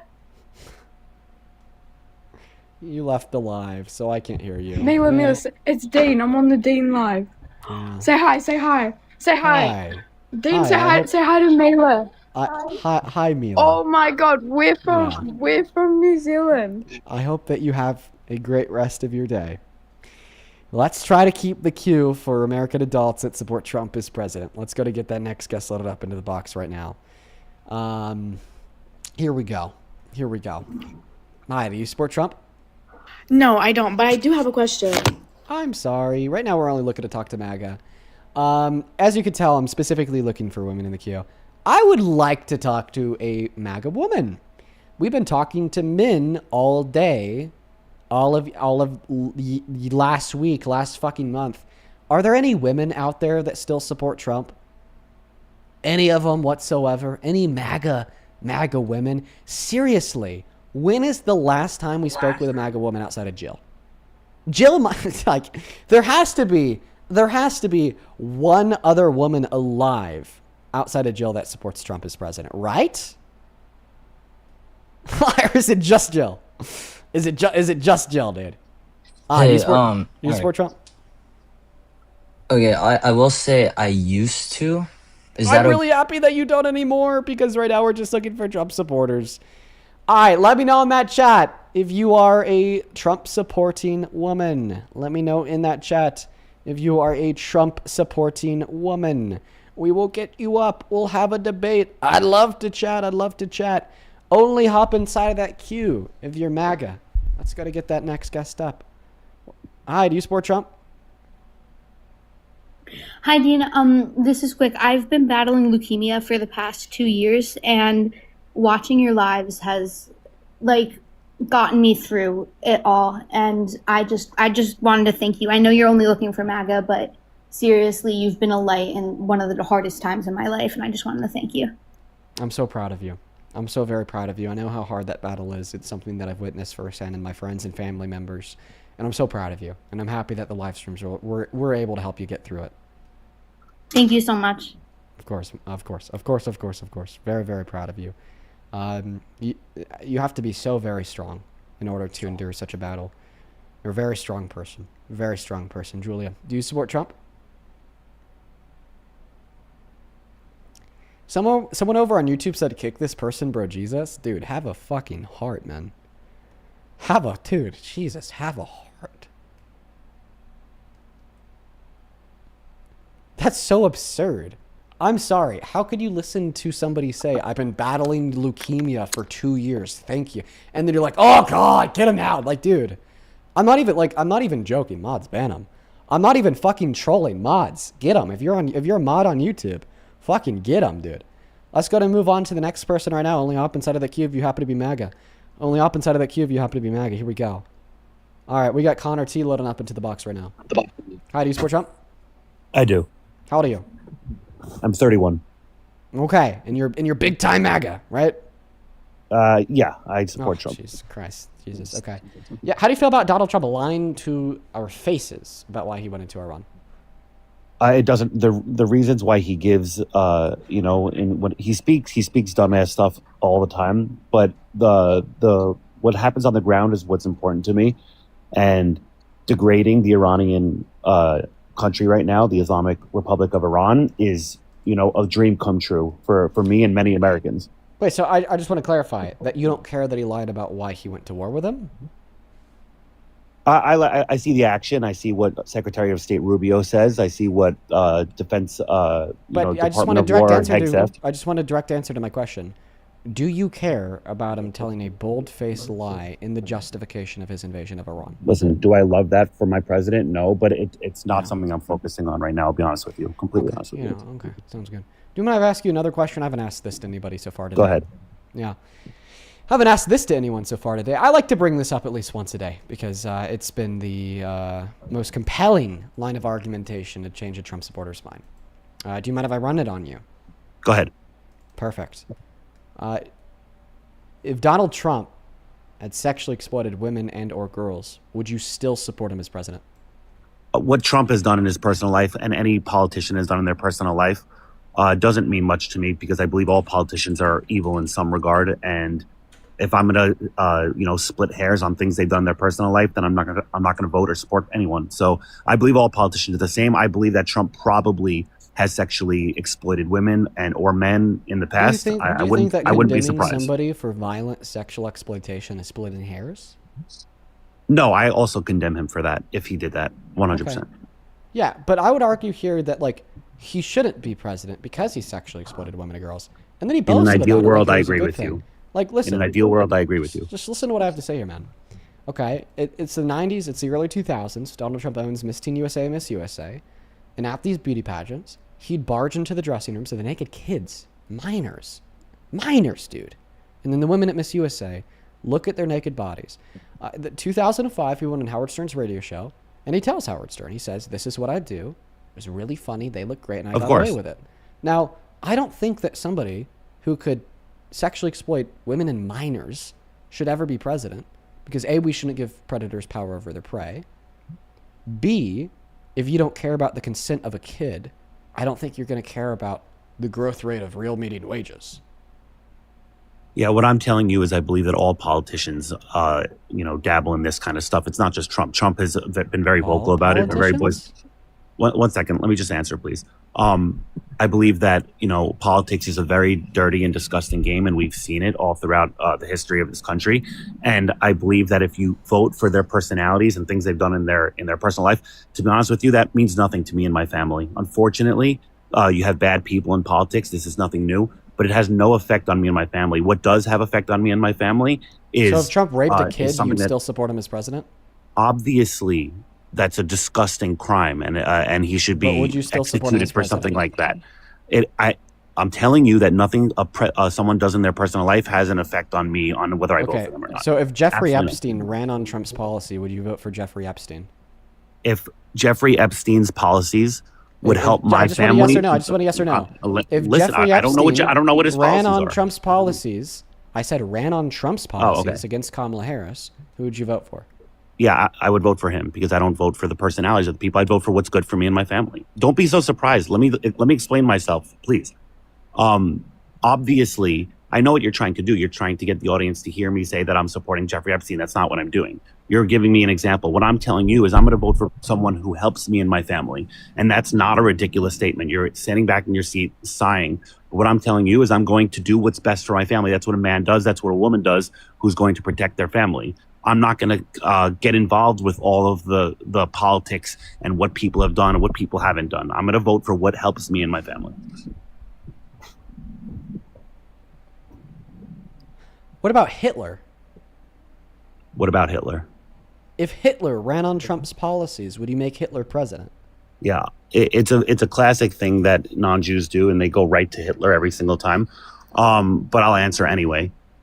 You're talking to a Jewish person, so obviously, no matter what Hitler is going to do, and no matter what policies, I wouldn't vote for him, and I would try to execute him as soon as possible. Okay, so we found the red line. We found the red line. So the red line for you is somewhere between raping hundreds of children and genociding 12 million people. Do you believe that Trump has raped hundreds of children? I know that Epstein has, and you said you'd vote for Epstein if he ran on Trump's policy. Epstein is not running for president. Listen you're bringing up very extreme. Let me make a point here. How can you say that you would vote for Jeffrey Epstein, okay, if he ran on Trump's policy, because I just care about the impact on the family. But even if Hitler ran on Trump's policy, you wouldn't vote for him, you'd want to kill him. Do you not want to unalive people who rape a bunch of kids? I do. Obviously I do, and this is what I'm saying. So you wouldn't vote for Jeffrey Epstein, you'd kill him. Dean, you're intentionally trying to get me to support Epstein. Obviously, I don't support Epstein, and I don't support anyone that has ever done. I have children. Don't support anything that anyone's ever done to hurt a child. So please, why I would appreciate. No, wait, Dean, one second. Let's we can have a debate where you're not trying to get me to align with Epstein and Hitler. I don't think it's necessary. I just have to ask this question. It's so relevant. It's so relevant. It's so relevant. Why is the red line not raping and murdering kids? It's exactly what you're. First of all, Trump has never been proven guilty of raping. Talking about how you said you'd vote for Epstein. You gave me an example, and obviously you're going to listen. You're going to bring it to the most extreme. That's fine. You can do that if you'd like. I'm telling you. You answered to the most extreme. You said yes. So why is the red line not raping and murdering kids? Let me tell you again, okay? I 100% am against any crime against any human being, whether they're adult or child. You're not debating in good faith, Dean, and I expect more from you. I do expect more from you. I really do expect more. I am debating in good faith. This You're not line of debating in good questioning is very relevant and pertinent to discussion about Trump. No, it's Okay. not. It's a cheap tactic that you're doing. You call it cheap because it makes you look like a bad person. Or at least you think it makes you look like a bad person. Let me be clear. My line of questioning is not making you look like a bad person. Your answers to my line of questioning are making you look like a bad person. It is Okay, not let me ask you something. unfair So to let me ask use the somebody same logic. if they would vote for Epstein. It is unfair to answer the person asking you if you'd vote for Epstein by saying yes, you would. Can I use the same logic Like- on you? Can I use the same logic on you? Oh my God, almost. I just need to. All right, you let me know when. I'm losing my mind today. I'm so happy that I'm leaving to vacation in the morning. I'm losing my mind today. I need you to answer my last question. I asked you if you'd vote for Epstein running on Trump's policy, and you're like, yep! Did it? No hesitation. But then Once I again. asked you if you, let me finish. Then I asked you if you'd vote for Hitler running on Trump's policy. You said, oh, no, Hitler's a bad guy. Hitler's a bad guy. I'd never do that. I want to kill him. So why is the red line not murdering and raping kids? But it is like genocide. Voting for someone like Epstein, or voting for someone who has harmed children, harmed women, harmed any person on this planet, is the last thing that I want to do, and the last thing that many people want to do. Okay, let me make that 100% clear. But what is most important to me as a father and as a husband is to take care of my family. And if I have to vote in this shitty system, when you have only two parties that are viable candidates, okay, and one helps my family more than the other, I'm not going to think about what these candidates do in their free time, because one, I don't know what they do in their free time, and two, I believe that all of them do disgusting shit, okay? Please 1 second. I know you're going to turn that into, but what if they rape you? No, listen, obviously that's terrible, but we live in a terrible world and it's a terrible system. We live in a terrible world and a terrible system, okay? I have a great question that I just got what's texted to up? me for you. So What's up? when I was asking you about Epstein, you automatically said yes. But then I asked you about Hitler and you said no. But the reason why you said no had to do with the fact that you're Jewish and he genocided Jewish people. So if You're Hitler bringing up didn't- the most- you are if bringing up Hitler- the most I extreme have to have case clarification on this point. If Hitler Personally, didn't you're bringing Jewish- up the most Listen, extreme case, so listen, obviously you can't. listen. It's not fair for you to bring it up. It's not fair. Listen, if Hitler did not genocide Jewish people and only genocided non-Jewish people, would you vote for Hitler on Trump's policy? Yeah, obviously, I'm not going to want to vote for anyone who's genocided anyone. Okay, Okay. So genocide's where you draw the line, but not child rape. genocide is very bad. So why do you draw the line at genocide but not child rape? I don't draw the line at child rape. Okay, I know you don't draw the line at child rape. This is the You cheap just said it tactic. yourself. I don't draw the line at child rape, Dean. This is a cheap tactic. Do you hear yourself? You're not listening to me, and that's You the issue. don't- You're not listening to me. Oh my god! Oh my god! Oh my god! Oh my god! Oh my god! Oh my god! Oh my god! Oh my god! Oh my god! Oh my god! Oh my god! Oh my god! Oh my god! Just, oh my god! Just, oh my god! Oh my god!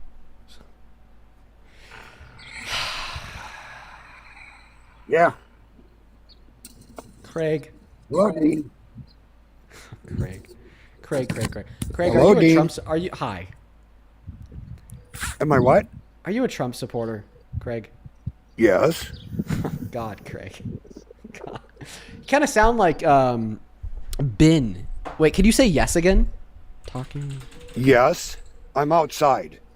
Okay. 1 second. I just And I'm need to. 60. And I'm 63 years old.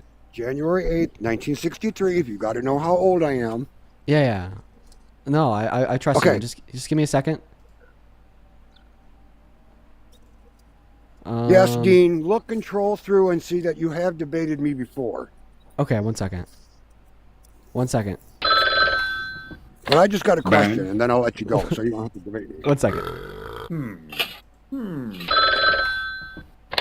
Bang. Say yes. Say yes. Who? Say yes. Who? Me? So no, Ben. No. Ben. Come on, say it. Yes. There you go. You sound just like Ben. Whatever. Are you talking whatever. to me, Dean? Yeah, you don't know who Ben is. Don't worry about it. Okay, just tell us why you support Trump. All right, hang on one second. I gotta close my truck gate here. Hang on. Okay. The way that Talking Ben says yes sounds the same way that you say yes. I'm sorry. I just had to prove something real quick. All right, tell us why you're MAGA. It might be because I had a cigarette in my mouth at the same time that I said yes to you. But my question is, and then I'll let you go, okay? Because I am still a Trump supporter, will be. He's done wrong things. I will admit that. But my question to you is, if you had Harris in for president and she did stuff that you did not like that she said that she was going to do, how would you feel? If Kamala Harris wanted to do things or was doing things that I didn't like, well, it would depend on what she was doing that I didn't like, and if that overall was disqualifying or made her worse than the alternative. Because there's particular things that politicians can do that I don't like, that I don't deem as overall disqualifying because I don't expect perfection, or disqualifying when compared to the alternative because the alternative is still worse. Right? But like, for instance, if Kamala Harris was president and a court determined that she raped somebody, I would expect Congress to immediately impeach her. Well, yeah, so do I. Okay, so then why do you support Trump? A civil court ruled that he raped somebody 2 years ago. Well, isn't it my choice of who I want to pick? Yeah, but we're arguing here that your support, choice is like like... you do? But what we're arguing here is that you seem to be contradicting yourself, because in one breath you're arguing that if Trump was determined to be a rapist by a court, you'd support his impeachment. But in the next breath arguing that you still do support Trump as president today, even though that's what a court determined 2 years ago. Can you do me one favor? Yes. Without knocking me down, calling me names, because I'm not stupid or ignorant. I have 4 years of college. Okay. I have a hard time understanding you when you talk so fast. Okay, I got you. When you're explaining your stuff, just slow down a little bit so people can understand you. Because I think you go a little bit too fast and people can't understand what you're saying. You're good, Craig. You're good. All right.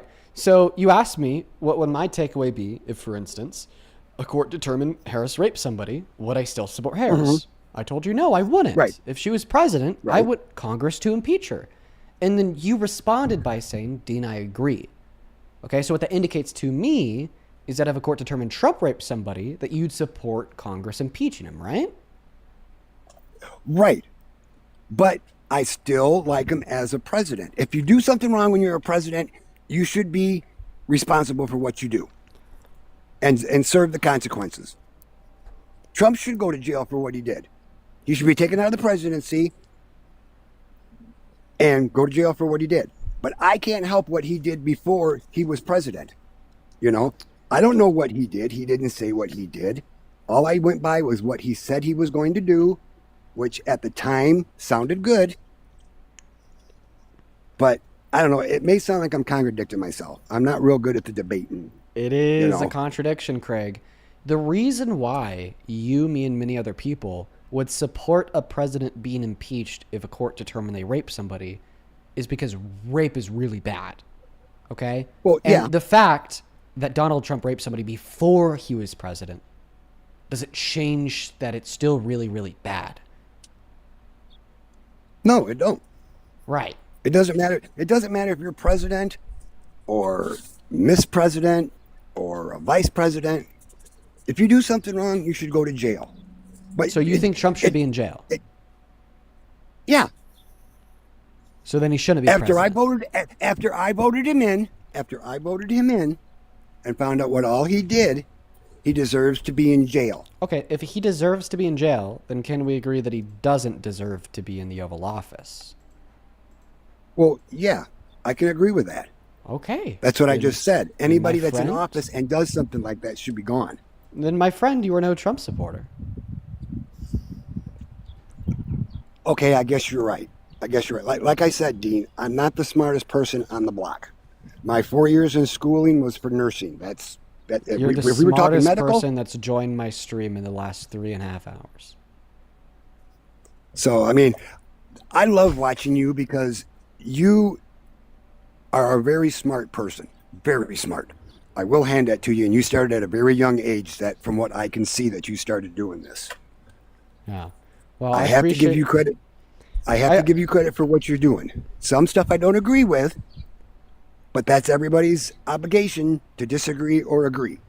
Well, I appreciate you for your kind words, and I appreciate, your ability to be open-minded and willing to kind of be walked through to that conclusion that, somebody like Trump should be president. And I hope that you have a good rest of your day, Craig. You take care. You take care, man. Take care, take care, take care. W. Craigs. Moving on to the next guest, Jay Slutter. I don't know if he's going to join. The last time this guy was on the stream, he ran away. He ran away so fast. All right. Moving on to the next guest right now. We got Jay Slutter loading up into the box. Liam's in the queue. Liam, but he's nowhere to be seen. Let's go to get the next guest, Jake, loaded up in here. Thank you so much for the $50 over on YouTube Super Chat, Anthony. Anthony with a $50 says, happy birthday to your lady, bro. Lib money for ya. Dude, thank you so much for the liberal money to spend on my girlfriend for her birthday. I appreciate you so much for that love. Let's show some love to Anthony down below. Let's get 500 Anthony W's down below. Thank you so much for the support, Anthony. Show some love to Anthony down below in that comment section, you guys. Thank you. Welcome into Sport Trump, Jake. As of now, I do, but I want to see if you can change my mind. Yeah, let's see if we can change your mind. Actually, first and foremost, how old are you? I'm 19. I just turned 19. Okay, why do you support Trump? I support him because I feel like he did a good job with the economy because the gas prices are still the same as when they were when Biden was in office and we're at war. Okay. All right. So the gas prices are up on average close to 70 cents compared to where they were at a month and a half ago. So the war that he started has increased the price of gas by 70 cents. Yeah. But why was the gas this high when Biden was in office when we weren't at war? Well, actually, it was still because of war. Just wasn't because of a war that we started. It was because of the sanctions that we imposed on Russia after they invaded Ukraine. Now, the difference here is that Biden is not responsible for starting Russia's invasion of Ukraine, but Trump is responsible for starting our invasion of Iran. Yeah, of course, yeah. I'm just talking like the economy, like before the war and everything. Like we reached goals 4 years ahead of time and everything. Like the economy's up more than it was when Biden was in office, and we are more involved in this war than we were in the Ukraine war. So that's not true. The economy is not up, okay? There is not a single macroeconomic variable that is better today or was better a month ago before the war started than it was at the end of the Biden-Harris administration. Really? Yes, GDP growth, down. Real median wage growth, down. Business investment, down. Layoffs, up. Unemployment, up. Zero job growth in the last 6 months. Worst jobs report in a year in 2025 since 2003, if we ignore recessions. 92,000 jobs lost in February alone. Everything is running into the ground. What about what is it called?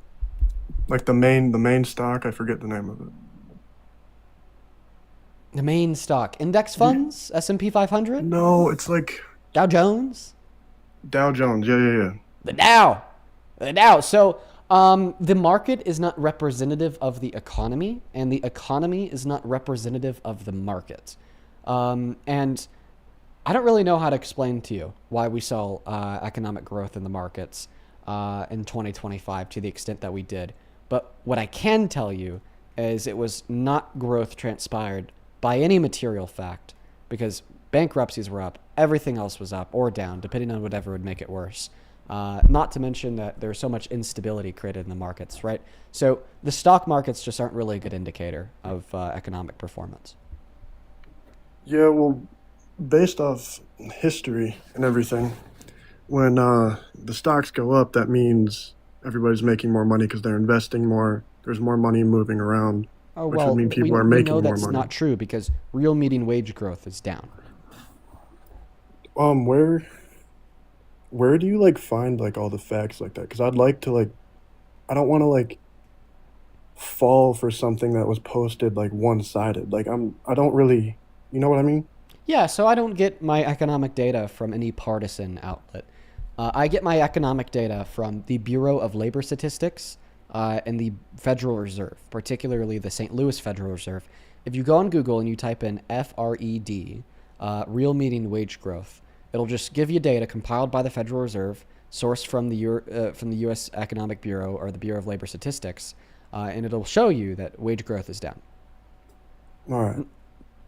I have one last question, and then I'll let you move on to the next person. Is that all right? Yeah, that's fine, man. So, the court ruled that Trump raped E. Jean Carroll, right? Yes. It says they ruled it as sexual assault and not rape. Okay. And right. So she also has 6 prior rapes. Is that not suspicious? Like she got raped by 6 other people before that? First, and just Trump happens to be the one, that gets called out for it? Okay, so first of all, the court did rule that it was sexual assault and didn't rule that it's rape. Not because it wasn't rape, but rather because of their strict and narrow legal definition of rape.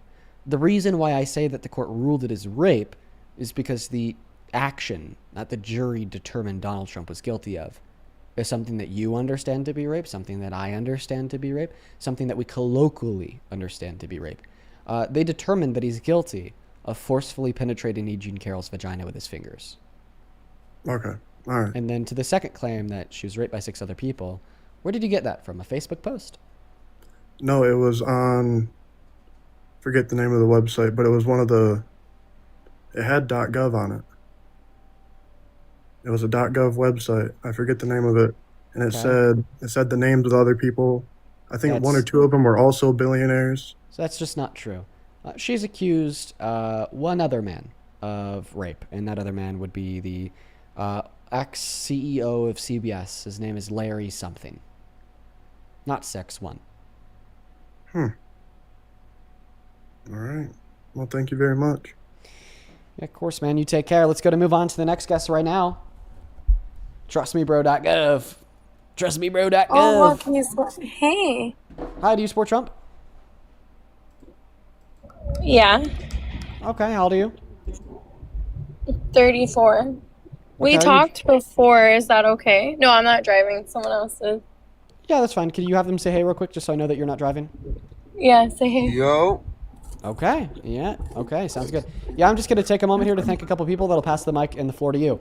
Mr. Matthew, thank you so much for the $50 over on Venmo. Let's get 500 Matthew W's down below in that comment section. I really appreciate you so much for that love. Let's get 500 Matthew W's down below. Matthew with the $50 says, I think it's ridiculous that TSA workers are not being paid, but the government is spending billions on the stupid war. I know, bro. Start paying the TSA workers. Start fucking paying them. Thank you for the $50, Matthew. Huge shout out to you. Same thing to you, Ben. Thank you for the $10, who says, yes, the classic philosophy, since perfection is impossible, anything is acceptable. We hear that all the time, Ben, and I fucking hate it. Same thing to you, Jose. Thank you so much for the $52 donation over on Venmo. Shout out to you, Jose. Another 500 Jose W's down below in that comment section. Thank you, man. Jose with the $52 says, for Dean, that last caller was horrible and so selfish. You're doing the Lord's work. Get yourself another bottle of Woodford Reserve. Well, Jose, I didn't get through the last bottle of Woodford, but you know what? I'll be spending those $52 on alcohol in the form of expensive cocktails on my girlfriend's 21st birthday. Now, how does that sound? Thank you for the $52, Jose. Same thing to Sarah. Thank you so much for the $20 on Venmo. He says, just sending the love. Thank you so much for the support, Sarah. Huge shout out to you. Show some up to Sarah down below. And with that, it looks like we are all caught up over on Venmo for now. I think that we maybe have 1 or 2 people to thank on PayPal. Thank you, Kelsey, for the $10. Shout out to you. Thank you so much, Ashley, for the $10 as well. We're all caught up. If you want to support me, support the stream, you can find my Venmo, my PayPal, and the link tree in my bio on TikTok. Been message on YouTube, and the handles at the top of the phone screen on that TikTok stream as well. Take it away, KP. Tell us why you support the worst president of your life. Well, like we've spoken in the past, I just definitely think what he's doing for our country is something that I think is bold and shows great faith. Bold and true. I don't think it's bold to shit on our allies for a year and a half straight, impose baseless tariffs on them all, threaten to invade one of them, and then turn around the very next day and beg them to come to our defense in a war that we started based on the foundation of a lie. That's not bold. That's embarrassing. You're talking about the war with Iran? I'm talking about the war with Iran.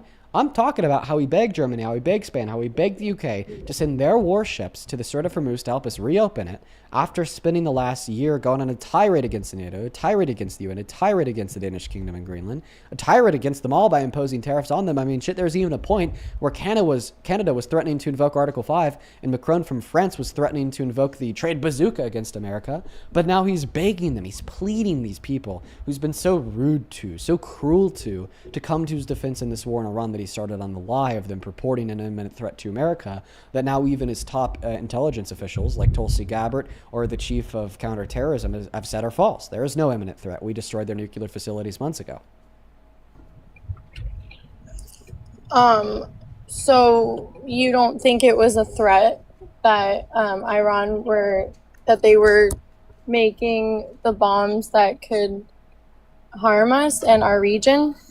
Well, that's actually the argument that I'm making here. There was no imminent threat because they're not making nukes. Well, that's what they were, huh? Oh, you really? I want to come too. That's what they were saying they were doing, though. So no, actually, Tulsi Gabbard testified in front of Congress yesterday under penalty of perjury. The director of national intelligence tells us that after we blew up their nuclear facilities like 4 months ago, their nuclear capabilities were destroyed and they never restarted. Well, from what I've heard, it was a threat to our region, and it was to keep our region safe. You're probably confused. You're probably like forming that opinion based on intel prior to the strikes on their nuclear facilities like 3 or 4 months ago. You're not forming that conclusion based on intel prior to the start of the war like 20 days ago. Well, I thought it was pretty recent what I was listening to. Okay, but it's nothing that's now. Oh, okay. So you're just saying he's flat out lying because he wants to just go and invade a country? Yeah, he is flat out lying by arguing that we did this because of an imminent threat. There's no imminent threat. Tulsi Gabbard confirmed it. Okay, so since she confirmed it, then it just makes it true? Yes. Oh, okay. Because she is the director of national intelligence serving for the Trump administration, and she loves Trump, and it was so hard for her to answer the question, but she had to answer the question because she was under the penalty of perjury. Oh, well, it seems like the government over there doesn't have a great head on their shoulders from what I'm reading. Well, it seems like maybe you're pivoting, KP. No, I have to have something in front of me so I can actually have like actual facts to like back up what I'm claiming, you know? And you might. I don't at this moment. I didn't even expect you to honestly let me in right now, but it's so cool to talk to you again. You probably don't remember me. So the but assessment of the intelligence community is that Iran's nuclear enrichment program was obliterated by last summer's airstrikes. Yes. In the opening statement you submitted to the committee last night also stated, quote, "There has been no effort since then to try to rebuild their enrichment capability," end quote, correct? That's right. And that's the assessment of the intelligence community. Yes. The White House stated on March 1st of this year that this war was launched and was, quote, "a military campaign to eliminate the imminent nuclear threat posed by the Iranian regime," end quote. That's a statement from the White House. Quote, "the imminent nuclear threat posed by the Iranian regime." Was it the assessment of the intelligence community that there was an imminent nuclear threat posed by the Iranian regime?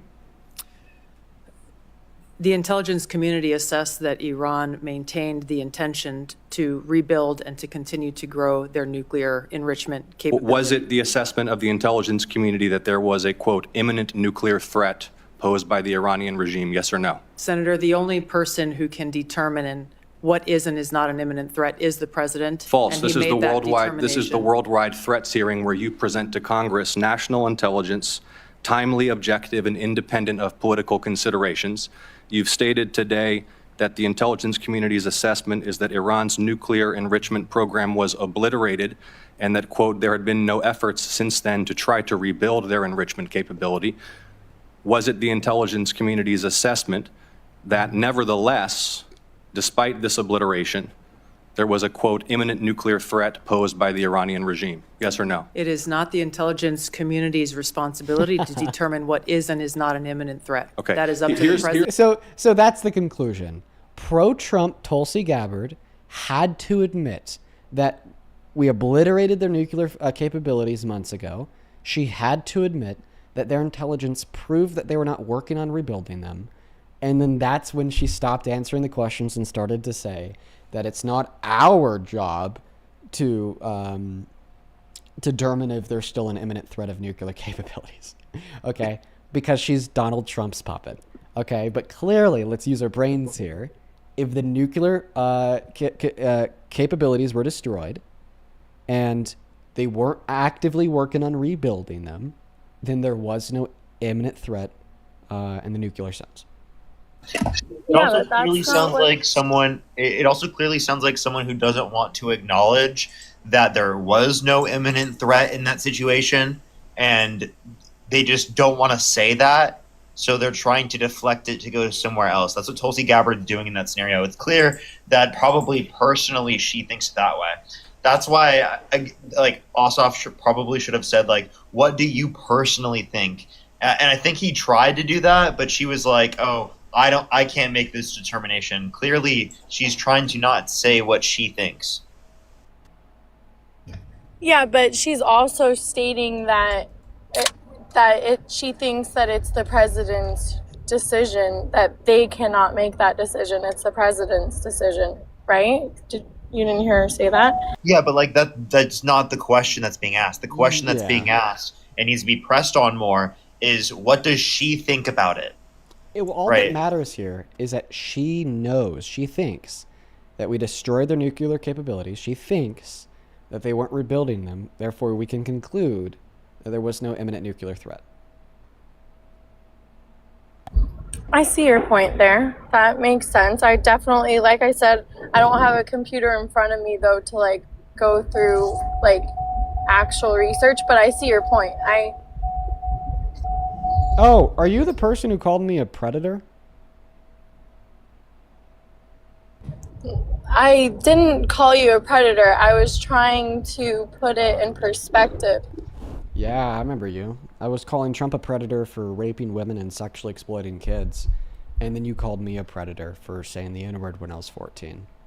No, I was saying that people could call you a predator if someone were to go if someone were to go and interview people from your school days, and they were to get all these interviews of people giving testimony that you were in fact racist or had behavior that came off as racist or this and that, then that would taint your image. I just want to what? If people went and interviewed people that you went to school with, right? And they gave testimony. I'm sure that people I went to school with that know it's racist for white people to say the N-word regardless of the context, because I wouldn't use the N-word against black people. It was something I called my friends when I was a dumbass little kid. If the people that know that's racist would say, Dean was racist because he used the N-word to refer to his white friends, right? But what's the relationship between that and Donald Trump sexually exploiting kids? My point was that if someone were, you're supposed to go left there, but that if someone were to dig into your past and get word on the street from people that knew you, and people came forth and said negative things of you, I'm not saying they were to be true, then people could deem you to be such. So what's the relationship between this fact? So that's what I was trying to prove. The fact that Donald Trump sexually exploited kids. How do these two things work together? There was no fact that he sexually exploited kids. Yeah, how would that make Dean a sexual predator? No, not a sexual predator. I said that's what Dean is saying about predator. Trump. Trump is a sexual predator. Right. But I was saying people have said in his past I don't. that That's he not was the way that we use. A racist. Listen, I think that we could use. You can't use the word predator for racism. I'm pretty sure you can. I don't think that we use the word predator to refer to 14-year-olds that call their white friends the N-word. We could call that action racist, but we don't call that 14-year-old a predator.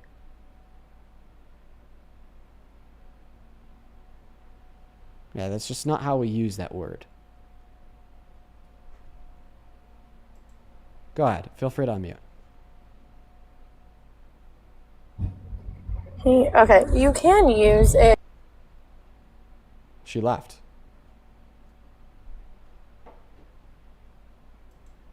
Goodbye. Parker, how are you doing today? I'm doing all right. Just been doing a bunch of chores today. How about you? How have the debates been today? Funny you ask. Every person that we've had join our stream all day has been so productive, kind, and compelling. And we've been able to change the minds of nearly every person who we've spoken with. And it's been very beneficial. Why do I feel like you're trolling? Yeah, I am. It's been like the worst day in a long time, dude. In a long time. How did I know? Too good to be true. In a long time, man. Like, seriously. I don't know what the hell is in the air. Something's up. Something's going on. It's just been crazy, Parker. I mentally checked out like 2 hours ago. What's that? Dean Grifters. Okay. All right.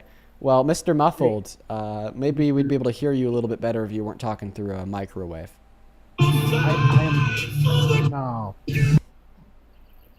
What's that? Dean Grifters. Okay. You could call me a grifter. Dean Grifters, But actually. Could you like call me a grifter like after taking your AirPods out so we could hear you a little bit more clearly? I honestly don't know what's going on with my microphone. Yeah, it sounds like you've dropped it in the water, bro. It sounds like you got a MAGA mic. It is pretty beat up. Do you just spit on it all the time when you get so Pocket pissed lint, off watching my stream? You're just Pocket lint. sitting back and screaming, "Grifter!" And then you just spit on it. Now it's just covered with muck. Dean Grifters, listen to me right now. Okay. My phone sits in my pocket. I got pocket lint. Okay, Dean Grifters? Okay, so Trent, why do you think that Dean's a grifter? Because his last name ain't actually Withers. He made it to look like Grifters, but to hide it. Dean Grifters. Okay, they're definitely trolling. No, actually, I'm not.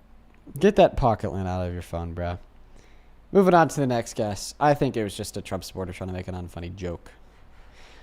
Sadie, thank you so much for the $40 donation over on Venmo. Nope. Thank you so much for that support, Nope. Sadie. Welcome in, man. Give me a moment. Let's get 400 Sadie W's down below in that chat. That is unbelievably kind of you, Sadie. That is SADIE. Sadie with a 40 says, love listening to you help people understand their misinformation. Hope your lady enjoys her expensive B-Day drinks. That's so Hell yes, fucking Sadie. funny. Thank you so much for the $40 on Venmo. Show some love to Sadie down below. If you want to buy my girlfriend a drink on her birthday, you could find my Venmo PayPal link tree in the bio. Welcome in. How old are you? 42. Do you support Trump? Hell yeah. Hell no. Trump sucks, you idiot. Hell, what do you see? Why do you say that?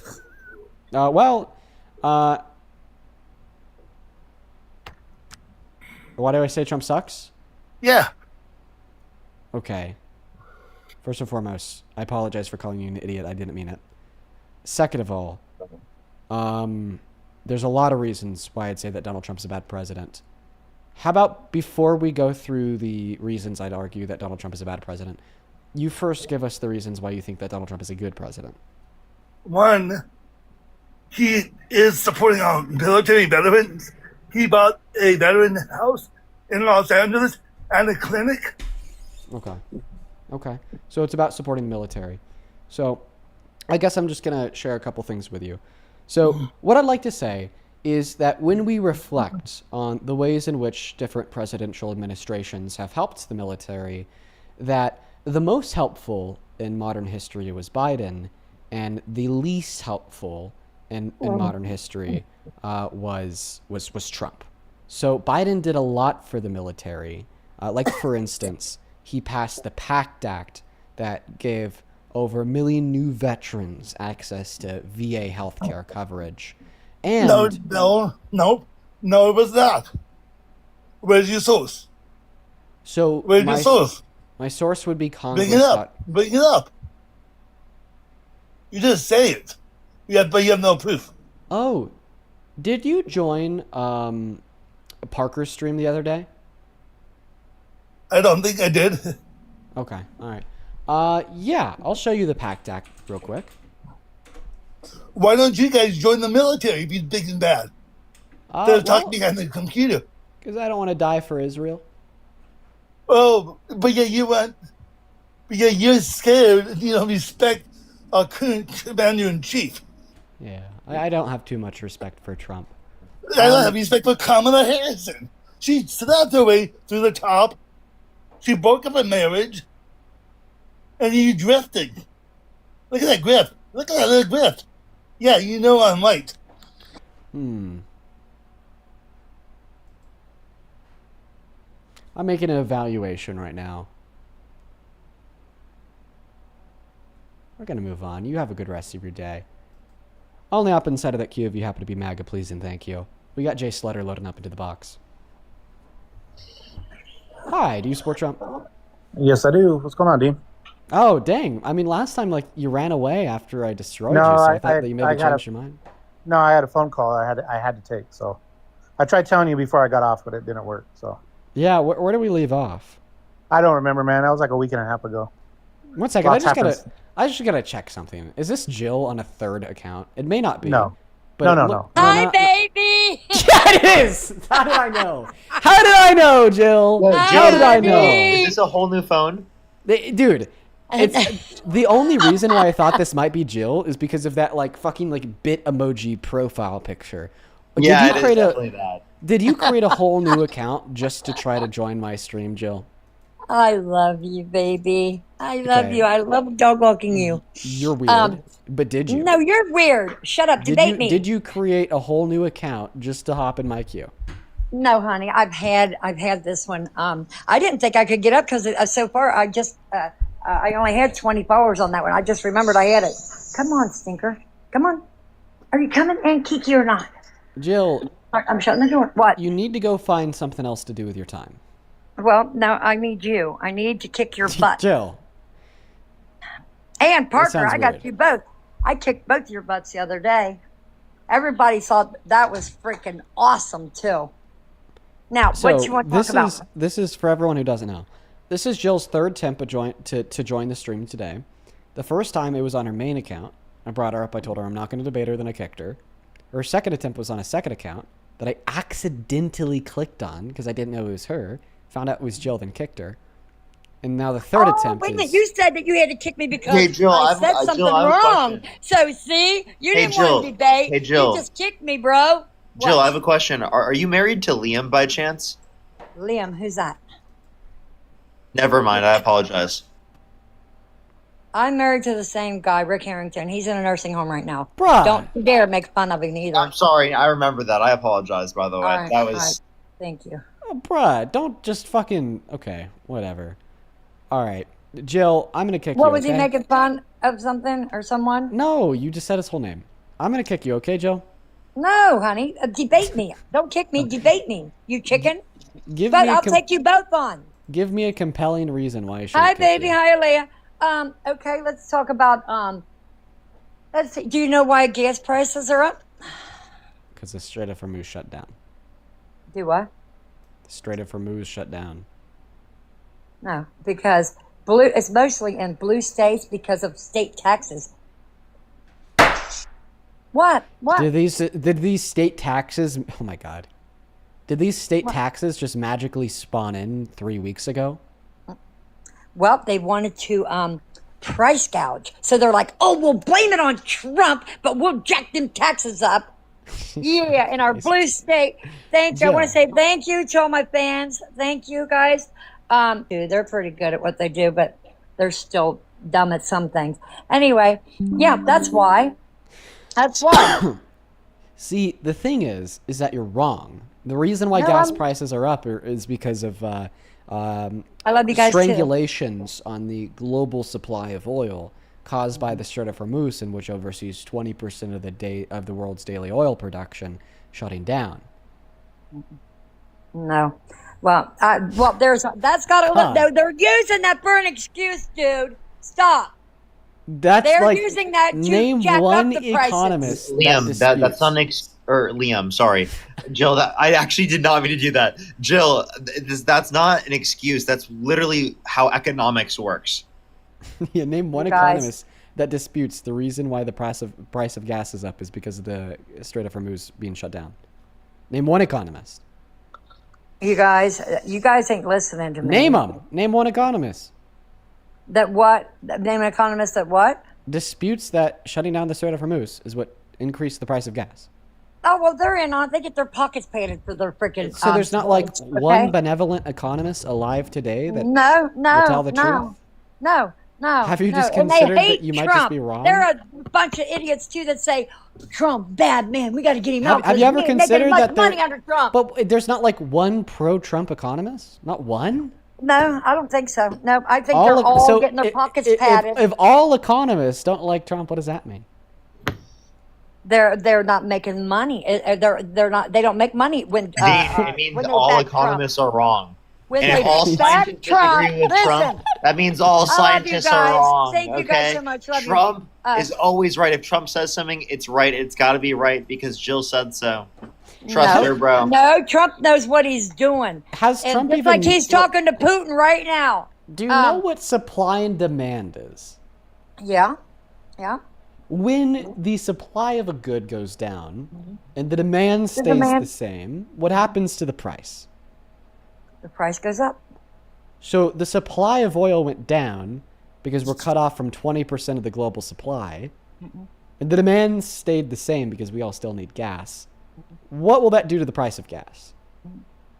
I said it goes up, but just a little bit. But so you just accepted that shutting down the Strait of Hormuz caused the price of gas to go up. Yeah, but Trump is going to get that sucker back opened. Watch what happens. I know they put mines in there. This is why I don't like debating. Listen, honey, I know they put mines in there. They're trying to keep people from going through there, okay? But Trump's going to insure them ships now, okay? Trump is, okay? Trump's going to insure the ships? Yeah. He said that we'll insure. I think Jill is going to be forever. Hi, Lily. Thank you, baby. Thank you, guys. What? What, Parker? I didn't hear you. I think you're going to be forever MAGA cold-brained. Like, I think that literally your mechanism for determining what's true is whatever makes Trump look good. Yeah, we just kicked her. Dude, I just can't do the Jill, man. I can't do the Jill no more, dude. Patsy, thank you for the $50 over on Venmo. Here's towards your girlfriend's birthday celebration. Enjoy your trip and safe travels. Oh, thank you so much for the love, Patsy. That's so very, very kind of you. Huge shout out to Patsy down below in the box. Thank you so much for the support, Patsy. 500 Patsy W's. Very, very kind of you. Jennifer, thank you for the $10. Who says, why'd I just pay $4.74 for gas in Tennessee? The reddest freaking, women-hating, anti-LGBTQ plus IA state in the nation right now. Just Jill fell down the hill, apparently. Thank you for the $10, Jennifer. Then Julie, thank you for the $20 on Venmo, who says, enjoy your girlfriend's B-Day. Strong work today. Oh, thank you so much for the love, Julie. I tried my best today.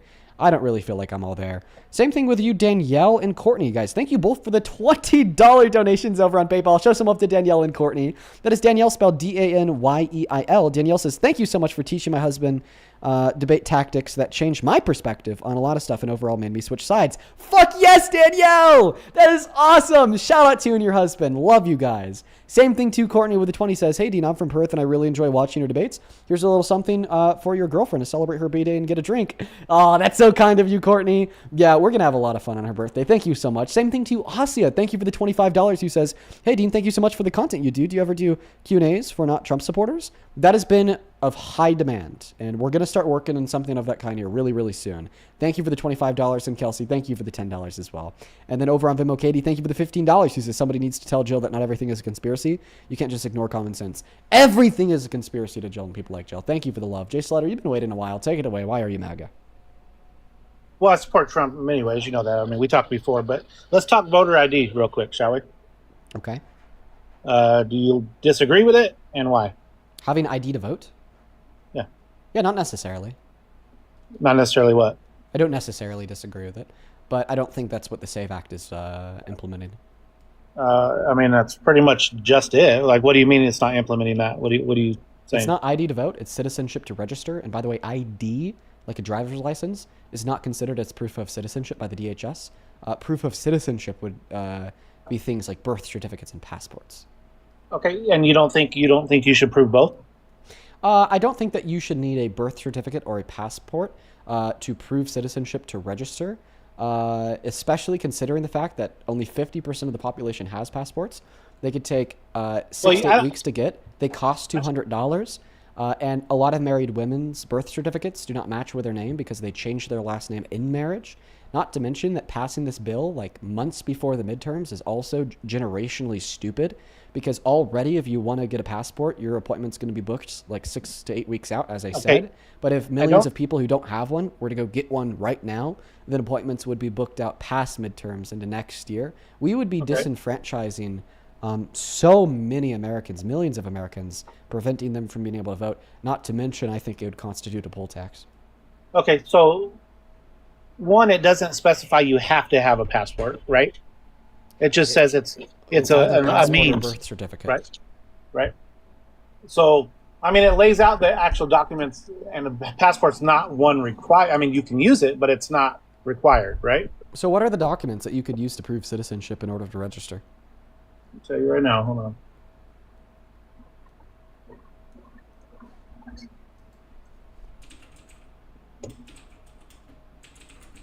Shit, hold on. It didn't come up. Hold on.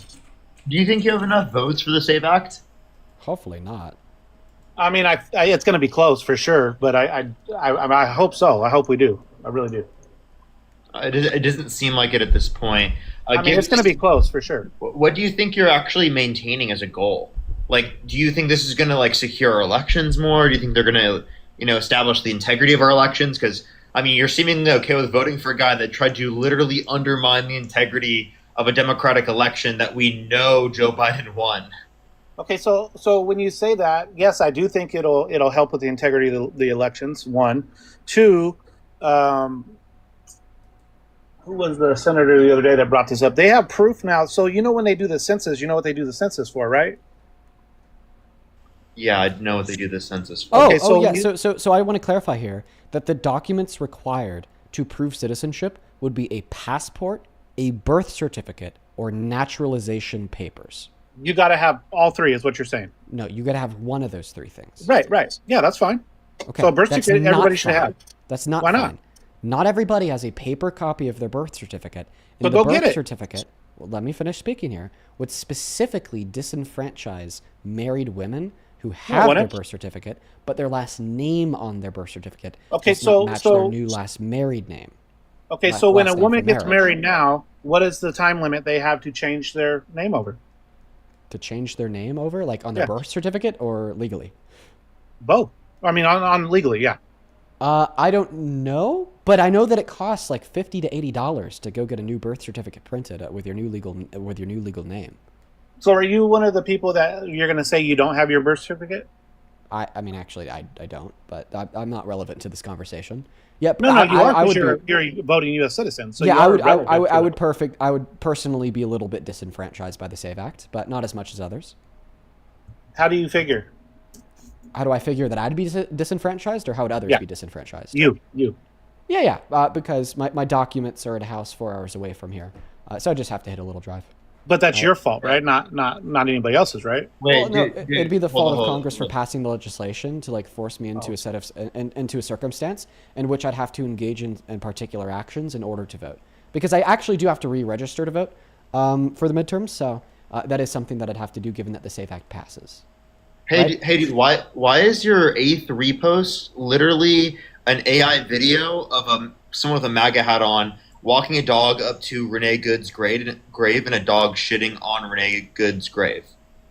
Yeah, that's his A3 post. Well, why do you think that's okay to do? We're not pivoting here. We're doing something else. Hold on. I'm just asking, why do you think that's okay? I didn't say it was okay. I didn't see it, so I don't. What do are you talking mean you about? didn't see it? It's something you reposted on your own account. What are you talking about? What are you talking about? What are you talking about? It's one of your reposts. Okay, what are you talking about? Say it again. It's your 8th repost. You literally reposted an AI video of a person with a MAGA hat on walking a dog to Renee Good's grave and having a dog shit on Renee Good's grave. That's literally what you have as your 8th repost. Well, let's finish this conversation. We'll address that next. Let's How about watch it that? as a class. Oh, How about we finish this conversation? We'll move on to that. I'm not going to dodge you. We'll talk about it. Let's finish this conversation. You're literally gross. That's like actually disgusting. Oh, okay. Like she was murdered in broad daylight. She wasn't murdered in broad daylight. She was not murdered in broad Yes, she daylight. was. No, she wasn't. Yes, she was. No, she was not. Yes, she was. The third shot was the one that killed her. It was taken multiple feet to the left of the driver's side of the vehicle when the officer was clearly not at an imminent risk of serious bodily harm and or death in the scenario. So you're a pathologist that said the third shot killed her, is what you're saying? Well, yeah, the autopsy report indicates that. Oh, so there for sure it was the very, very third shot. That's what the autopsy report indicated. Okay. So, but here's the point, right? Like the officer had to dodge to save his own life. I mean, I think that he clearly could have jumped out of the way to a greater extent. He decided to plant his feet and reach for his gun before the car. And you've been in this type of situation. A GTA 5 NPC would do a better job at getting out of the way. You know what's crazy about people that say stuff like that is you've never been in that kind of situation, and you have a split second to make your mind up. And I'm sorry, he decided to plant his feet and reach for his gun before he even started moving forward. Yeah, that's what they're trained to do when your life's in imminent danger. No, they're not. They're trained to jump out of the way in this scenario. You know, here's the thing. Why should he have to jump out of the way? Why not go back to the point she shouldn't have floored the vehicle? How about that? Wait, why are you using this as a justification for you doing that? I'm right? not. Because even I'm not justifying anything, Parker. You did. You literally, you're justifying your 8th repost being someone shitting on Renee Good's grave. By the way, would you then say that someone would be justified in doing that about Charlie Kirk? If I don't do what ifs, people did do that about Charlie Kirk, right? No, do you think that's justified? People did that about Charlie Kirk, right? No, but would you be okay with that? Look, you're not going to corner me in a corner, but I'm just asking what ifs. I don't do what ifs. Question: would you be okay with that? Is that a complicated question? I don't do what ifs. It's actually not a what if. Wait, I want to clarify. People actually are doing that to Charlie Kirk, so it's not a hypothetical. Do you think that the people who do that to Charlie Kirk are justified? Justified with what? Like, do you think it's morally Based upon your permissible own for view them to do that about Charlie Kirk? See, here's the thing, right? So you can't answer questions. Well, I was about to answer it, but you cut me off like always because you're just rude, dude. Go ahead, Snowflake. So I'm not the snowflake. Conservatives aren't snowflakes, bud. You sound like you needed a safe space right there, but go ahead. Are you good? I'm up here for Dean, not you, Parker. So why don't I continue this with Dean? Okay, you sound triggered. I'm not triggered at all, but wait, answer the question. What question you want, Dean? The people that will shitpost about Charlie Kirk, dog shitting on his casket, rest in piss, so on and so on. Did they do that? Yeah, many people have. Are they? Do you think that's morally permissible for them to do? Was Charlie Kirk a criminal? Well, one second. Is that morally permissible for them to do? Was Charlie Kirk a criminal? Or is that morally permissible for them to do? I mean, if you're asking my honest opinion, I think Renee Good was fucked up. Oh, so if somebody's a criminal, then it's okay to do it. So when Donald Trump dies, I could post an AI video of he's me not a criminal. pissing on his grave. Yes, he is. He's not a criminal. Oh no, yes, he's not. He is. No, he's not. He's a convicted felon. What are you talking convicted about? felons are by definition what did they criminals. actually Hey, buddy, charge can you him define with? criminal? What did they charge him with? Can you define criminal? What did somebody who breaks the law? Hey, buddy, Dude! can you define criminal? Look at the phone. So look at. So okay, Look at your phone screen. Look at the phone screen. Look at the phone screen. No. You said that a criminal, somebody who breaks the law. Top headline, Okay, Fox and we're gonna News. get into this. No. Stop. You said a criminal, somebody who breaks the law.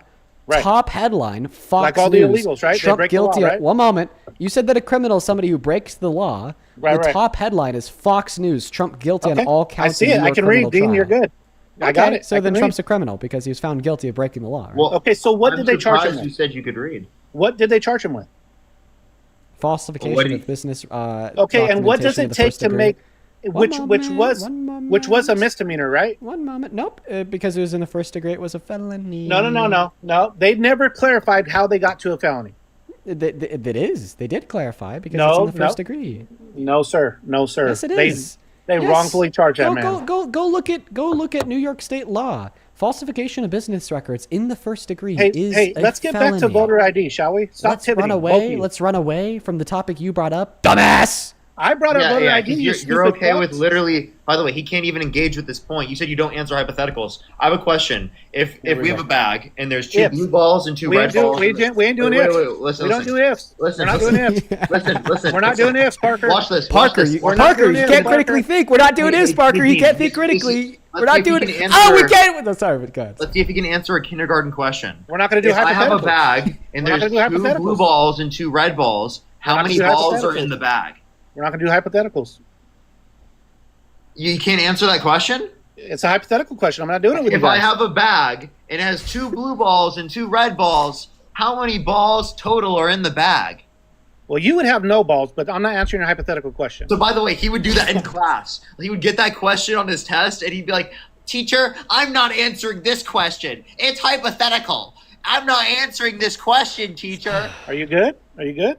You're triggered right now. No, dude, I'm showing the ridiculousness of what you're saying right now. You're saying triggered. you wouldn't engage in any hypotheticals. Like, we do that so commonly in society. It's so common. Even kindergartners all understand you guys this idea. all you guys do is get up here and do what if this You're and what literally if that. saying you can't do what a kindergartner could do very easily. Apparently, yeah. Apparently, Can I make a apparently. statement? Apparently, if you're going to talk about voter ID, let's go back to that. Did you know that it is genuinely like a low IQ thing to not be able to engage in abstract thought? Did you know that that's your opinion? That it's a low IQ to not be able to Because you engage in two clowns abstract think you thought? guys are smarter than everybody because you do these hypotheticals and then wait. you point them in a corner. Wait, and No, you I don't think I'm that's smarter than abstract everybody. thinking. I think that you just can't do what a kindergartner can do. Hey, Well, do literally, you- this is what do you dis- kindergartners do you can dis- do. I did this when I was like 5 years old. Do you disagree? Here's the other part. Here's Wait, the one other second. part. Do you disagree that it's low Here's IQ the to other not be able part. to Here's engage the in other part, abstract right? thought? You Here's the other disagree? part. Wait, Where answer you my guys- question. Answer. Do you where disagree? can't- No, where you answer my guys can't- question. Do you I'm not answer gonna my answer your question. Is it low IQ or not low IQ to be able to not engage in abstract thought? Again, here you are trying to paint me in a corner. I'm not going to answer your stupid question. Clean your spit off your mouth. Not smarter than a 5-year-old, I tell you that. You're He's over not here smarter drooling than a and 5th shit. grader. He's not smarter than a 5-year-old. He's not smarter than anything, I would tell you that, actually. Oh. See, this is the difference between adults and children. You guys have to argue like that. instead of like this an is adult. the difference between adults and children. And ironically, the people younger than you are the adults in the scenario, genius. Yeah, negative, bud. Here, let me ask you a question, Parker. Oh man! So see how you guys so like fucking to funny. how you guys like to funny. steer things. This is an easy comparison right here, right? So the rules are you can't, and I don't want to trigger Dean right here, but you can't vape on TikTok, right? But to get by that, he covers it up with his little hands and takes a hit of his little vape pen, right? So that's just a point of how you like to bend your little rules just to get what you want. That's all you do. What? And I know it's not a vape, Dean, okay? So you get triggered It's an about it. anxiety pen. I know. I don't want to get you all triggered right now. It's a but fucking anxiety pen, bro. it is a vape. It is a vape. No. It is. Oh, wait, It it's is. an anxiety pen. It is. No. It is. No. Here we go. Crash out right now. 3, 2, 1. It's a vape. It's a vape. Why are you hiding if it's not a vape? It's a vape. That's why. It's a vape. It's an anxiety. Listen. It's a vape. No. It's a vape. No. It's a vape. No. It's a vape. It's a vape. An anxiety pen with lavender and caramel. I would never smoke the nicotine. It's a gateway. It's a gateway. Stop accusing me of that. It's an anxiety pin. It's a vape. Hey, he's keeping it real calm with you right now, buddy. You better be quiet right now, buddy, Dude, before he crashes out on you about I wish- the fact that it's actually an anxiety pen. Okay, bud. Listen. I stopped doing that bit. Let me tell you why. Because One Asmund night- on the stream and thinks, oh, it could possibly Not be even real. it. That's not even it. One night I'm walking out of Walmart. A couple kids see me and they walk up to me and they're like, "Oh, are you famous?" Like they must have like recognized my face or something. They asked my name. I was like, Dean Withers. they search me up on Instagram, and then I just hear the "It's not a vape" playing off of their phone, and then they look up at me, and their eyes are like dead, right? Like they're so confused, and I just feel so embarrassed. I don't say anything to them. I just like get into my car and drive away. Like that. Dean, I stopped bro. doing the bit. I stopped doing the bit. Okay. I guess I'm too good at acting. I guess I'm too good. Dean, I think it's very obvious that you're trolling, and I honestly I can't fathom that someone could watch that and not see it. Like it actually makes no sense to me. But you know what? I understand. I actually understand. I do get it. It does make sense. It was humiliating, Parker. Yeah, that It was is like brutal. it was I'm like sorry. actually embarrassing. I bet. Like I bet. Like, Like, I'm you not hear even, people like- around you. They hear you scream. It's an exciting. It was like actually like really embarrassing. I bet, dude. I bet. So, oh my God, here. I have a couple people to thank here. First and Wait, foremost, Dean. I was just gonna say I'm gonna go start my live right now. I appreciate you, man. you got it, man. I'll Alright, I'll send see you, people bro. on a raid here momentarily. First and foremost, Kittles. Thank you so much for the $200 over on Super Chat. Let's see 2,000 Kittle W's down below in the comment section. That is mad. Kittles with the $200 says, hang in there, Dean. Remember, there's a real intellectual difference that leads cult members to defend the only understanding of the world they can conceive. ... Nuance matters. Seeing a problem only at its surface and shaping your identity around it is more of a psychological issue than an exercise in reasoning. I hate to say it, but it's unclear how to truly awaken these minds. I really appreciate your insight. You're a very intelligent person. It is a very nuanced psychological dilemma of how can we legitimately change somebody's mind.